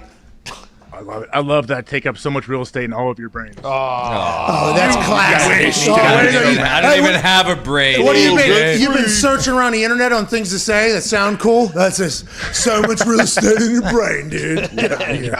You got me. Get out of here. See who's laughing when you're fucking eating baked beans out of a can, when I'm sitting in a living cardboard in your box. house, AJ. Yeah, pal. You ever I seen? hope you guys. Hey, I would expect, Pat. I would expect you guys to be laughing at me if I lost everything. Hey, you ever seen Schitt's Creek, pal? You ever seen Schitt's Creek? No, that show's awful. Never. Why? Whoa! I haven't either, but I do know the premise of it is this rich family loses everything and they got to go move into a motel, and that's what I'm trying to do to the Hawks in about 16 years. Whenever you owe me $10 million. Sorry, Axel, you're not going to college. Well, here's the problem. In 16 years, Axel will be the #1 overall pick in the NFL. True. You're right. And I'm going to be $10 million richer too, because at 65, you got to pay me. No, this was just an offer. It wasn't a bet. You pay me. It's not a. You're paying me $10 million. That's not a bet. That's not a bet. You it's offered an agreement. this. Yeah, it's an agreement thing. So what do I get out of it? Pride, happiness. I assume you would love watching me fail. That was a bet, no I cash. assume that make you feel You get good. to be his caddy. Congratulations, dude. I'll give you a job after you give me a $10 million. There you go. You can caddy for the next week. Bro. You're playing multiple events, not just this one. There's checks out dude. there. What are you You're giving me $10 million. He's going to be on tour. $2 million. Tiger's going to be there. Me and Tiger going to be battling. Once you win, you got to keep playing. Yeah, you get that itch, you know. Once I get that Champions Tour championship itch, you know what I mean? I'm gonna want to get back out there. Just go look at some of the pro golfers in the PGA Tour right now that are around your age. That's who you're competing against. No, they're gonna retire. They don't love golf. They don't. They do love golf, by the way. Morikawa, how old will he be? He's too young. He's too young. More like DJ. DJ will probably be around that age. Oh yeah, What's you got Rory him. at? You got him. Rory. Top 50, dude. There's a lot of room down there. Plus, you buddy up with those guys. Hey, let me get this one. $10 million, by the way. How much is this thing paying? How much is this thing paying? I'll pay you all. I'll pay you. Listen, I got a purse. I got a purse bigger than this. Let's just get into it. Could you imagine if that was some big scandal in the Champions Tour? They throw it. Dustin Johnson unloads 5 balls into the river. Throws his back out, has to withdraw. Oh, everybody gets out. Yeah. And you win the tournament with a plus 74 score. Still counts. Don't matter. Who says no? Huh? Who says no? I mean, honestly, it's possible with who you are. It's possible that something like this could happen. What does that even mean? With who you are? What does with that the mean? connections you have Jeremy Piven's phone number, man. You can make things happen. Yeah, but you got Epstein's personal email, so you can do anything. True. He's dead. What would that do for me? Wow, you tell me why. Gizline. Hey, were you on that paper? Were you on that notebook? Was AJ in that notebook? First page. What? I think so. Alphabetical, first page. Yeah. What There's got to notebook? be a better documentary coming out about that, huh? There's going to be a doc about this this trial with Gizline because apparently the stuff involved is mind-blowing. Yeah, but there's no way they let it out, right? Yeah, can't. 20 years from now. Sealed records. Just like anything that's worth a shit. Come out with the COVID documentary. Hey, did you know the Son of Sam thing existed? Did you know that? Is that Berkowitz? Was he a serial killer? Mm-hmm. Yeah. Well, that depends on who you listen to. You listen to Maury Terry, it's a much different story than if you listen to Joe Borelli, who's the head of the NYPD investigation unit. Borelli wasn't having it. Borelli was not thrilled with what Maury Terry was doing. Not thrilled. It depends on who you listen to. Depends who you listen to. I don't know. I'm going to have to watch this. Joe Borelli sounds like a good character, though. His name might be Ten Borelli. But it's a Borelli. Borelli. Yeah. Borelli's his name. He was not happy with the bullshit. The best was that guy in the 7-5 documentary, just sniffing his life away. That guy was the best. Oh, you talk about the New York police officers that were robbing drug dealers and stuff and selling it back on the street? Buying Corvettes. And then they were talking about how lawless the city was. It was like, yeah, no shit. Guy didn't pick up his paycheck for over a year from the cop. Showing up in a Corvettes at the goddamn thing. And then he sits, in front of the Supreme Court, and he's like, yeah, pretty much. We just took all the money. Did it all? Yeah, we're making millions of dollars. It was a blast. It was a good time. All right, I'm going to go to jail. I'll see you later. That's kind of how that whole thing worked out. All right, this show's over. This show stinks. We have a winner, though, of the $15,000 ticker trivia that we ran on Friday. We will do more of these because I enjoyed it mightily. The first question was obviously... Who was on the show the least amount of time? Well, no, it was the shortest interview. Yeah. Okay, this question was contentious because for a while, I thought it was one person, but after further review, it was actually a different person. Then the second question was who has the most appearances. That one, we had to go back and do some math, 20 plus appearances by this guest. Then the next question was... 6 month. 6 month hiatus. Okay, who went on a 6 month hiatus out of the show out of nowhere? What did I eat this morning? And then the last question was greatest sports entertainment show on planet Earth. Spell it how we spell it. There was 2 people that got all the right answers. 2 people. Damn. One was, I think, an hour earlier than the other person. Congratulations to... Doing sports. Doing sports. Yeah! Let's go! Zoom in on that a little bit, please. So Joe Flacco actually was our shortest interview on the show. And I thought it was Rondale Moore. We all thought it was Rondale Moore. But then Zito actually caught wind of somebody on the internet who mentioned something. Joe Flacco was a guest on our podcast, and he was in the background of Brandon McManus whenever he was at Denver. And he actually goes, what's up, dude, or something like that. And then we labeled it Joe Flacco guest on show. And he was on for, I think, less than 4 seconds in total. So Joe Flacco was the right answer. Aaron Rodgers, 22 times. That he's been on as a guest the most amount of times. There's been others, obviously. Boston Connor took a 6 month hiatus out of nowhere. Great to have you back. Great to be here. Great to be here. What I had for breakfast was an edible. Vitamins does count there because everybody knew I was on intermittent fast. A lot of people said nothing. And I try to give away a hint like there is something else that's pretty obvious that I did eat this morning. That was a vitamin, obviously. And then the last Smackdown, congratulations to Doing Sports. Doing sports. 15,000, AJ, just like that. I should have known that. You actually had mentioned on the show one time about Flacco popping in, and I think you guys were like, oh, we said he was a guest, so that person's really paying attention, whoever that was. Bingo. That was a deep pull that we forgot about. So I'm thankful for everybody for ending. We will do more of this, obviously. We give away shit all the time. What we're going to do is give you back to whatever your life was before you started listening to this show today. I know it's probably better than whatever we had going on. Can't thank you enough. Hammer Down starts in 7 minutes. We'll see you tomorrow. Big show tomorrow, right, AJ? Huge show. Can't wait. Huge. Cheers. Have a good one. Thanks to Thielen. Thanks to Shams. Thanks to all of you. Have a great Monday. Cheers.